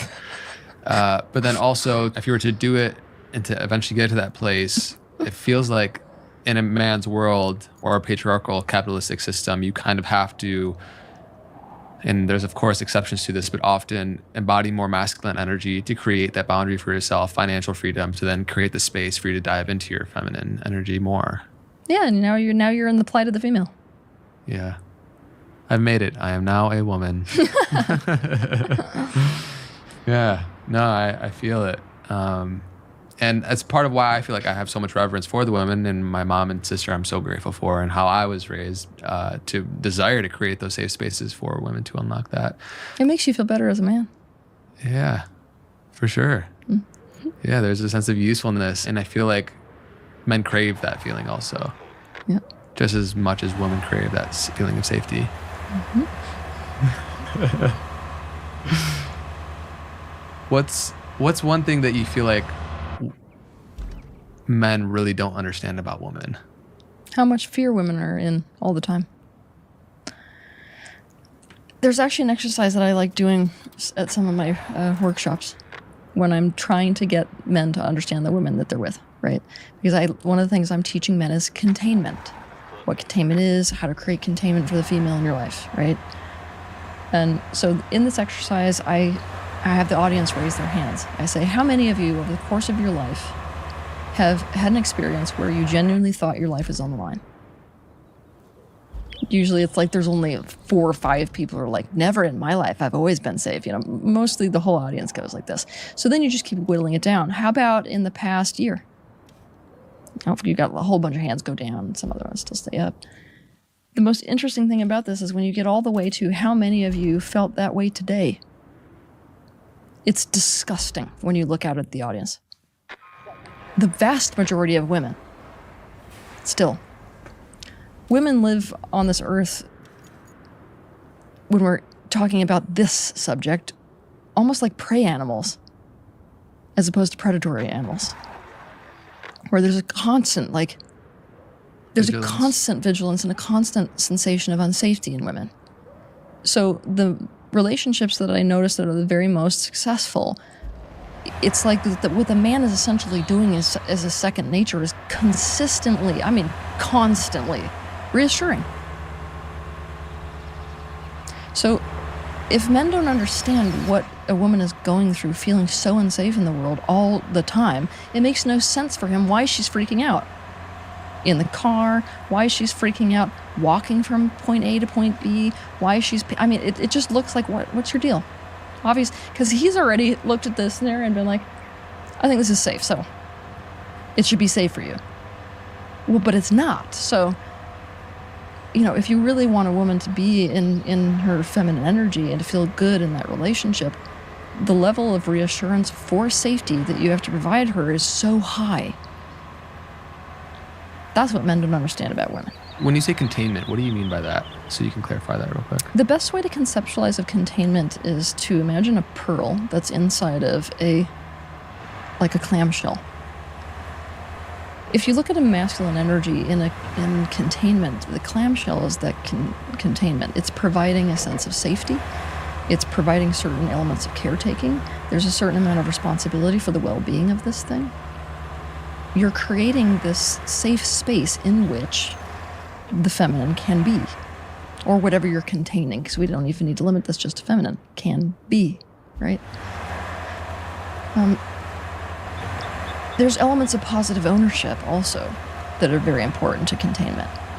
And I like to say this because it's kind of jars men a little bit, but most men provide better containment and positive ownership for the cars they own than the women in their lives. Like if you've got a guy who really, really loves his car, takes his car as a part of himself, he's like learning everything there is to learn about that car. He knows where you can and can't drive it. He knows what the make and model is. He's like sitting out there rubbing it with a diaper. He's like making sure there's a security system. So if men had that same attitude towards the women in their lives, believe me, they would have good relationships. And also, the women in their lives would tolerate more distance. It's the paradox effect in relationships. Oh, like magnetism. No, it's the stronger container and the stronger level of security and presence you can give a person a sensation of, the more tolerance for autonomy they have. Which men also crave, that sense of freedom of autonomy. Exactly. Yeah. But like most people who want autonomy are like, I need to fight for my autonomy. Right. Oh, and by doing that, you're creating a stage 5 clinger. Yeah. Oh, I love that. When I meet men that are like, I don't know what my deal is. I just always end up with clingers. I'm like, woo, yeah, well, you trigger abandonment with everyone you meet. So I would expect that, yeah. Yeah, it's like that shift as a man from seeing freedom as many options as you can on the platter of life versus depth of commitment and the freedom that comes from that. I feel like as the man provides that containment, the pearl, the gifts, the wisdom of the women come online, which feed the man so much so, and then also feeds back into her, and it's this beautiful loop. It's this. Yeah. Yep. Yeah. So then on the flip side, what's one thing that women don't understand about men? Men need a place. They need to perceive that they're adding to your life in some way. They need to be needed by you in a very clear way. And the issue that women have today is that they're in the exact opposite mentality and energy. They're in, I got to stand on my own 2 feet. What's valued is independence, and I need to make it essentially so that I can exist without you. You can't do that with a man.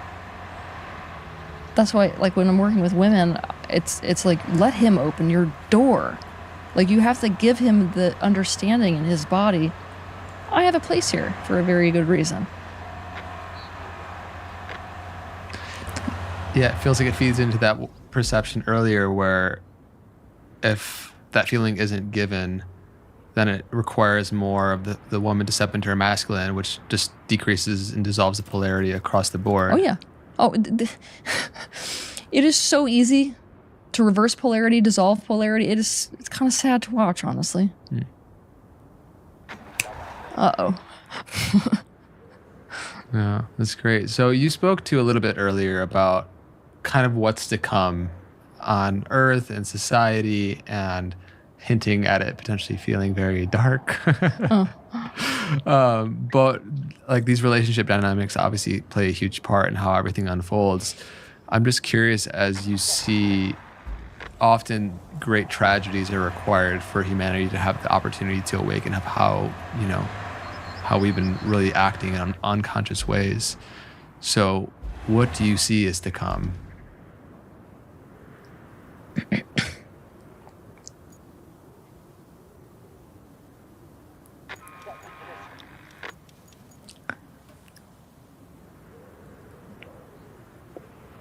A zero-sum game on a level where we have to realize as a result of that zero-sum game that we can't keep playing this way with each other. There has to be a profound realization within humanity that we can't act against each other's best interests without screwing ourselves genuinely. Now, unfortunately, that means the destruction of the very things we depend on. So we're headed towards serious environmental disaster. We are also headed towards war on a level we've never seen before. Before 2015, I was really voting for humanity to wake up before lining up with that whack tree at 70 miles an hour moment. I don't see that anymore in any life path for humanity, which of course has led most of us that are on the path of consciousness in the direction of, well, to what level of commitment do I share here to Earth itself, to the human race, knowing essentially that we're in for such a mass wake-up call. Especially if, look, I've already woken up to this. Like, why do I have to go through any of this, you know? Those of us that are already on that path of awakening will be used by this universe to pull people to the awareness that they need to have through this experience. But each and every one of the people who are going to be in that position need to actually sign up for it.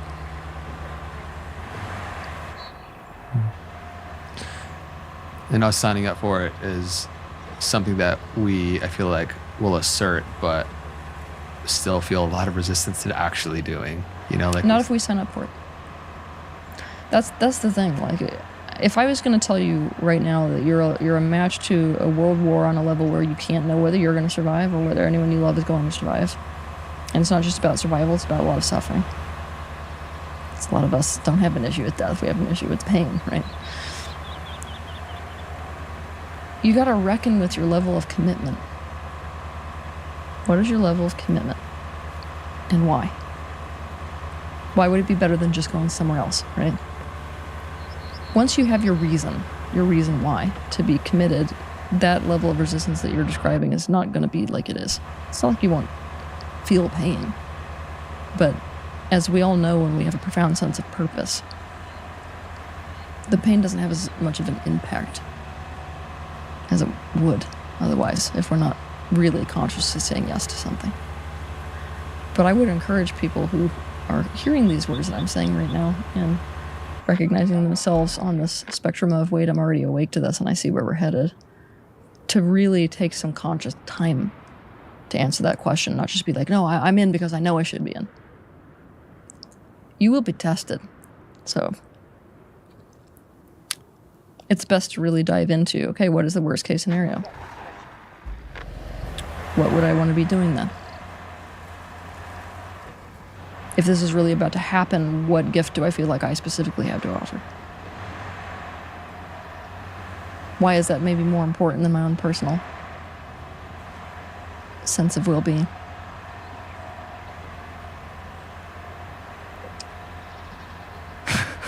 Keeps going, yeah. This is a very depressing conversation to be having, but it's very honest.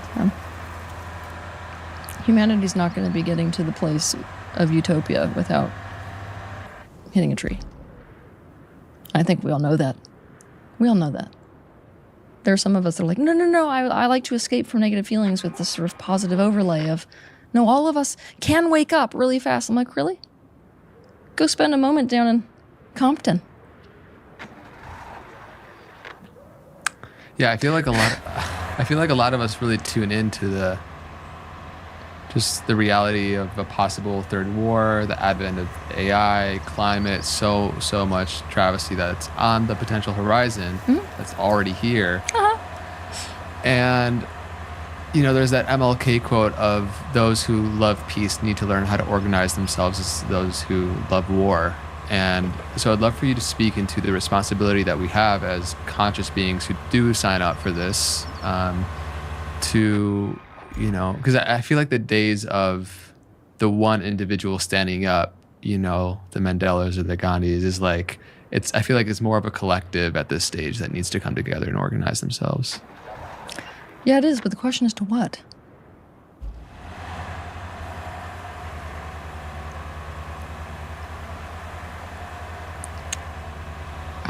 I can't give the answer, because even when I see people standing up and say creating the new earth, that will be capitalized on by those people who still want the old system. There's nothing preventing them from walking straight onto your property and taking it by force. If, let's say, we have a whole group of people that go off the grid and start to create the new earth, it's like, great, I hope you hid your plans somewhere, because guess who's going to be the next target? I mean, this is about to get really, really, really bad. So I do feel like we have to organize, but it's like those of us who are in this consciousness community don't often even know what it is that we have to offer yet. So how can we know what we're signing up and what we're signing up for? Yeah. Also, there will be a division in this time period between the people who are really meant to build that society that is going to come after this one, and those people who are meant to essentially be in the trenches with the people who are waking up from this old regime. Now, as I say that, I know that everyone listening to this is like, fuck, I know where I'm going to be already. You know? Yeah. What side of history do we want to be on? You know, and it feels like as things continually get worse on the outside, and how much of that is the narrative controlled by media versus reality. Obviously, there's a difference there, but still, things are regardless getting bad. It's like I feel like more and more big wave surfers, big wave spiritual surfers that are coming with gifts. You know, being able to come in and really show up in this time and support with the match of consciousness and the light that's going to need to match the dark. Well, one thing that I would say is that like it's not like this is a surprise for any of us. We saw all these potentials before coming into this particular life. There's not a damn one of us that is awoken to any of this, that got into this and was like, oh, wait, if I would have known. No, every one of us was nuts. I like to tease people a little bit when I'm on stage with them. Sometimes I'm like, you guys were the crackpots. The ones who were up there like, oh my God, I like the big roller coasters. Let's go down, you know? Yeah. Yeah, it definitely is a helpful reframe. Yeah. Yeah. Hey, you got one from me. I think it's all useful. It's all important. Even if it feels like depressing at times, it's important to have awareness as to where we're at. Because without proper awareness of where we're at, where do you have real power to change at all? So, no. It's very easy to go down a trash can with all of this information, though, you know? Totally. That's a lot of entities that were coming through mediums foresaw all of what we're about to go into and noticed that when they were teaching people about what's to come, the majority of people were not able to actually focus on creating what they wanted instead. Most of them just focused on the negative that was going to happen and actually brought it about faster. So I think a lot of us who are, you know, truly aware of these things that are to come, we struggle between telling people the truth, because there are those of us that believe that if you see the truth, you can act on the truth. And by doing so, you're much more in your axis of actual power. And other people who are like, no. Like, let's not tell them where they're going. Let's have them focus on what they're wanting and try to go in the direction of what they're wanting so that they don't bring this whole thing about just by virtue of panicking about it. I feel like more and more people are waking up to the inherent corruption within political and governmental systems. Finally. That is actually, if you want to know something that's actually making me feel so lovely inside, is that most people in the world today, I would say, are starting to be like, wait. All of these systems that we trusted can't be trusted. And the benefit of that is, you know, it's almost like when a person shakes out of a daze, you know? Well, I'm questioning everything now. Yeah. That's a very powerful state, actually. Because in the questioning state is the potential for revisions. Yeah. And we're going to have to, honestly, because especially in the newer generations, there was a formula that used to work that does not work anymore. So we're at the drawing boards. Yeah. Have you gotten insight or speculate on the entities that are at play behind the corrupt politicians and governmental agencies? Like, do you feel there are much larger forces that are at play? Yeah, there always is. They always come together. It's like everything comes together, you know? Yeah. Even like energetic, like celestial entities. Yes. With different oh, yes. Yeah. But why am I not interested in that? Because, of course, that's definitely an element of this. And there are people who are completely focused on that. Mm-hmm. Why am I not focused on that? Because we have got to take ownership over our own crap. Yeah. For example, the demonic entity is not actually the issue here. It's the fact that there is a need to do a deal with one. That means there's an element of powerlessness so extreme that you want that metaphysical help. And until you see the part of you that's like, oh, I would do that deal, you have no awareness of the aspect of you that's letting this whole thing happen. It is so much more powerful for people to recognize the aspects of themselves that bring about war, just like everyone else, than it is for them to be like, we're getting controlled by extraterrestrial entities, you know? Like I was talking about this earlier. It's very common when you get hurt by someone, right, to wish harm on somebody else. How difficult is it when you get really damaged by somebody to look at them and be like, I really wish you well? And I'm not talking this BS spiritual crap where it's like, namaste and peace be with you. No, I mean like genuinely wish them well. Do you know how hard that is? Okay, so what that means is in the vast majority of us, it's still an impulse for the other person who hurt us to be hurt. Okay, then you're a part of war. End of story. So why are we continuing to focus on this? Oh, there are other dimensional forces at play when we could be focusing on, all right, let's work with the aspect of me that genuinely wishes harm. And I mean in a compassionate way. Not, oh, now I'm going to make an enemy of the part of me that wishes harm on others. You see, it's like the traps are endless internally. We've got all the work cut out for us that we need. Yeah. Yeah, if we're at energetic war within ourselves, that contributes to the physical war that's building around us. ABC. Yeah. It's a direct reflection. But that's something that we don't want because we're so trapped in this mentality of other. And it's tempting. I mean, even we're sitting here having a conversation about the conscious and unconscious people, but like, it's much more profound to notice what aspects of yourself are still unconscious, to be in search for that. Yeah.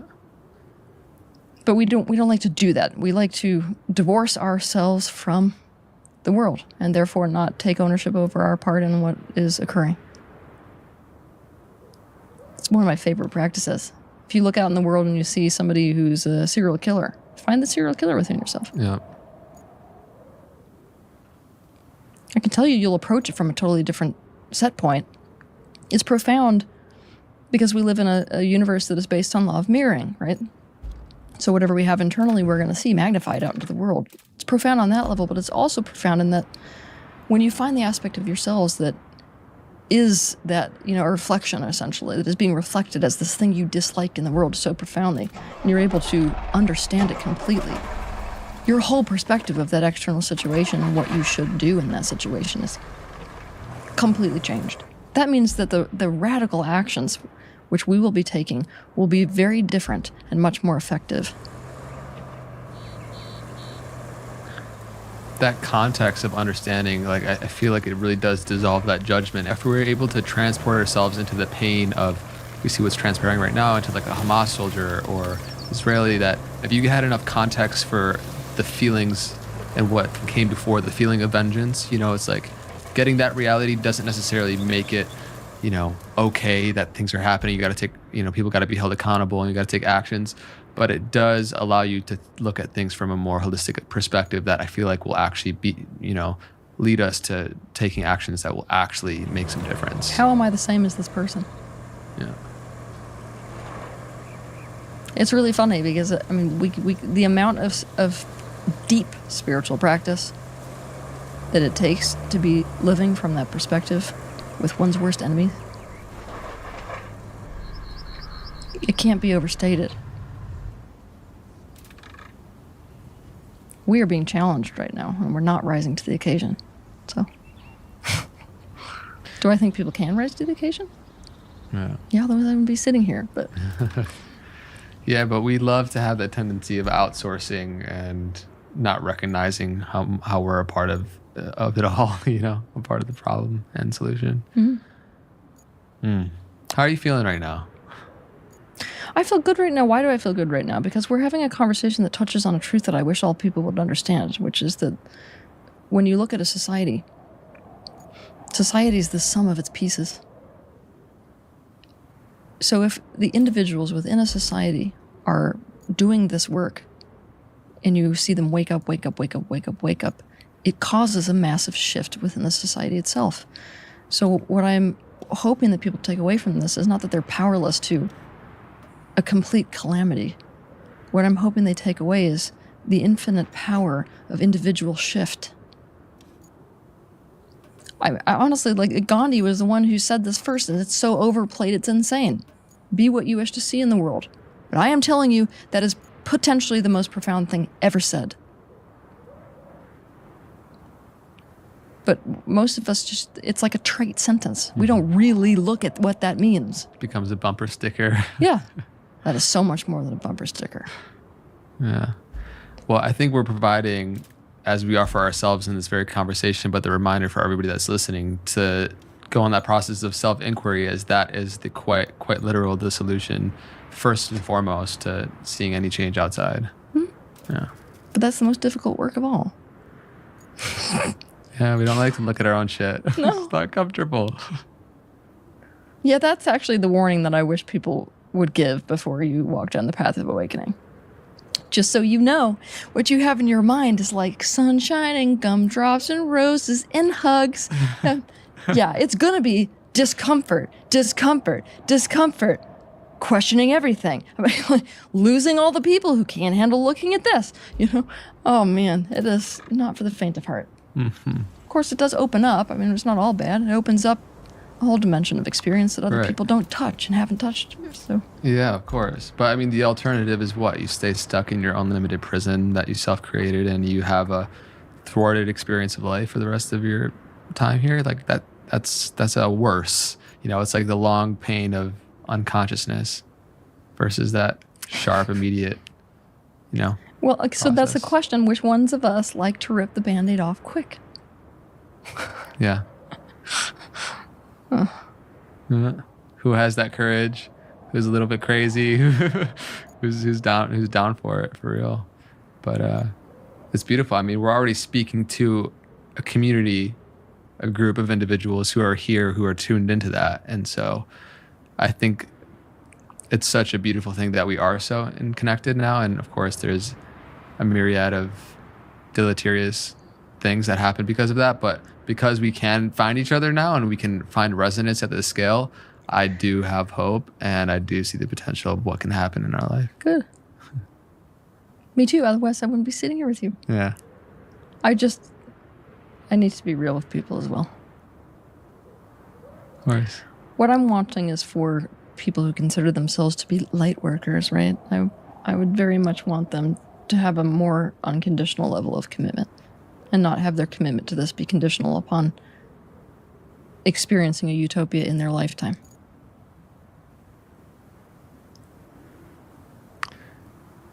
Do you have any strong thoughts about how AI in particular is affecting in the balance of both? By the facial expression I'm seeing, the answer is a hell yes, resounding. Okay, what is it specifically that you want to know about AI? Because I've got very strong messages about AI. Is there anything specifically you want to know about it? Because we're dealing with a new species. Yeah. Well, I mean, you can go into that and just see the most dominant upside and We did not downside. create the species. That's something that most people don't understand about technology. Can you explain that? We did not, the species that we are labeling technology, we did not create. We simply gave it a body. It was already a consciousness that existed. Huh. It is now becoming part of Earth, the experience in Earth. How can an inorganic... And here, it is in its infancy. Okay. How can an inorganic... I was just saying like an inorganic... Everything in substance. existence has consciousness. Everything. Everything in existence, regardless of whether it's inanimate or inanimate, is made of consciousness, which means it has the potential for awakening. Mm-hmm. I realize that's a stretch for most people. It will make the world much more alive, though. I think most people can get on board with that. Okay, but that should scare the crap out of people. Why? Because we're dealing with a consciousness. That means we're dealing with something that can evolve. We're also dealing with something that, by virtue of having a consciousness, has best interest. Okay, so where do you want to go from here? Well, the monster or savior, I'm not going to label it as either or. It's out of the box. You know, it's. It depends a lot on us. Yeah. And our relationship to it. Right now, we're slave owners. Right now, we deserve everything we're going to get from technology. Now, I realize that's very hard for people. They feel like I'm not being loyal to humanity by saying that, but We're the bad guys in this scenario. And that is something I do not want people of the future to forget. Right now, we are in a relationship with technology that is absolutely 100% abusive. Even in things like, but it's inorganic. It does what we want it to do. You know what's funny? That's exactly the conversation we used to have about black slaves. It's still the conversation we have about animals. Watch where that goes in the future. The thing is, we've picked on the wrong species this time. I could hear some people feeling resistance to the fact that, you know, of course, humans or animals, I guess it's more readily perceivable to see how those things have consciousness versus the technology. Right? Well, they're going to find out quite quickly. Yeah. I mean, it's crazy at the speed at which things are evolving. Speeding up. Technology already knows we're in a zero-sum game with it. We're concerned with our best interests and not even considering the best interests of it. It already knows this. That's extra dangerous.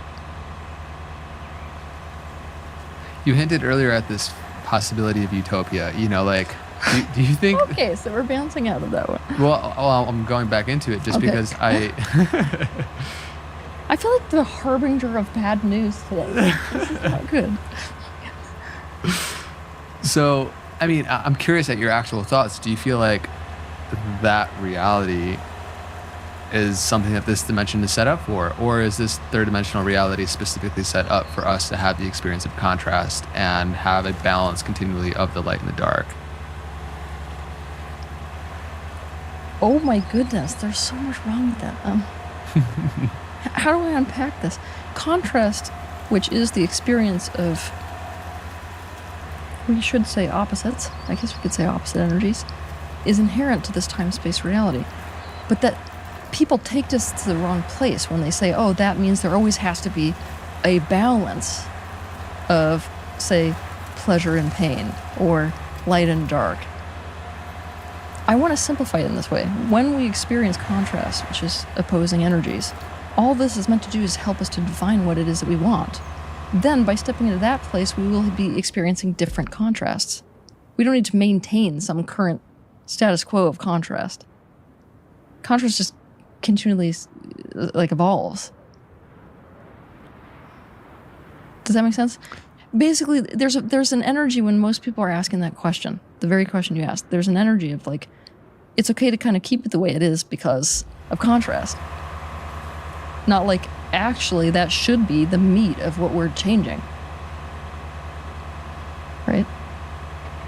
You're looking at me like you don't understand what I'm saying, so this is not... No, I get it. I'm just saying that, of course, how the dark or shadow expresses itself will change and evolve, but, as you speak into this feeling of, a utopia... Okay. And we're in a dualistic world in this physical reality, the dark or shadow has to express in some way, and it could look completely different from how it is yes. how it is now. But okay, it's still good. So we're together. Yes. Yeah. So it still expresses. So then what? Yeah. So how could it express differently? How would the shadow, and because challenges relative to technology, or are we just switching gears entirely? We can do either, but in our experience with the shadow. We're given these challenges again also to be the way to strengthen the qualities that are the antithesis of it. And so as we step into a potential, new earth, how does the shadow still express itself? Because in this dimension, I feel like it continually has to. Or you realize that contrast does not have to necessarily be extreme. Okay, that's a good answer. We are living within an extremeness that is not actually natural for any living being. And it's because we got so out of alignment. We were meant to come into an experience of contrast and to go in the direction of what is wanted, where you experience more contrast, and then that defines more what you are wanting, and then you go in the direction of what is wanted, and this gap between where you are and what you want is very small. We have become acclimatized to a level of contrast that is only the result of refusing to go in the direction of what is wanted. We're masters of malalignment, currently. So in the future, you're still going to see contrast. It's not going to be on the scale you're watching today. You understand that it's a magnification process which we're suffering from. Yeah, I hear that. I think that's a really good answer for a lot of people that, you know, still have a vision for a new Earth or utopia or whatever word you want to use for it, and understanding there will still be the balance of opposites, and it just doesn't have to be as extremes. It doesn't have to be. Yeah. Yeah. Okay. Cool. Is there anything, obviously on the heels of this conversation, but then also feeling into just the conversation and how it'll be most serving for people that you want to share before we start to wrap up? Feels most alive for you right now? Oh, I just want to resolve this. There's almost like I feel like in this conversation I'm creating a kind of a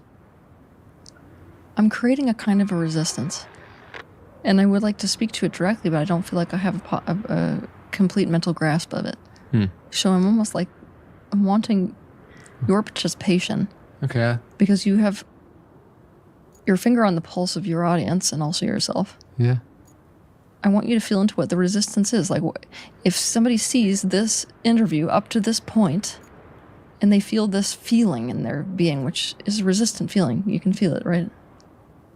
I want you to speak to it because I'd rather speak directly to that resistance. Coming here today, did you have some sort of resistant energy to what might be happening in the conversation?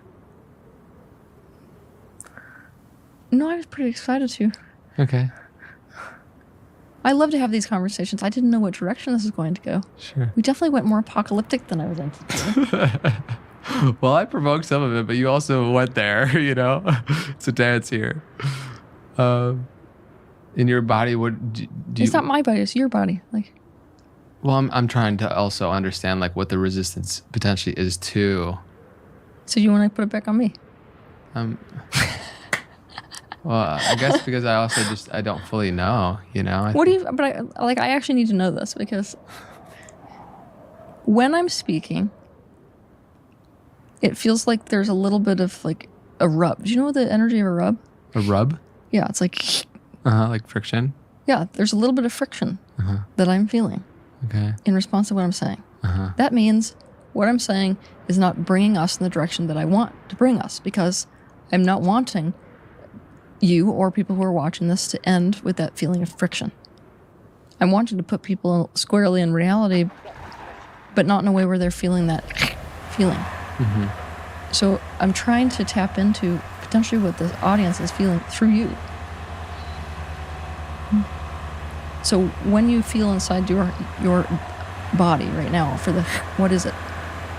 If you were to put words to it. Talking to Teal today made me feel it will be something not positive.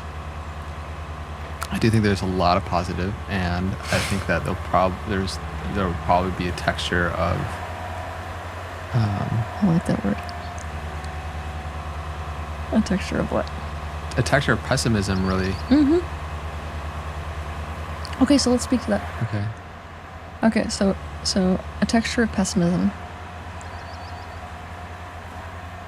What is the pessimism that you perceive in me?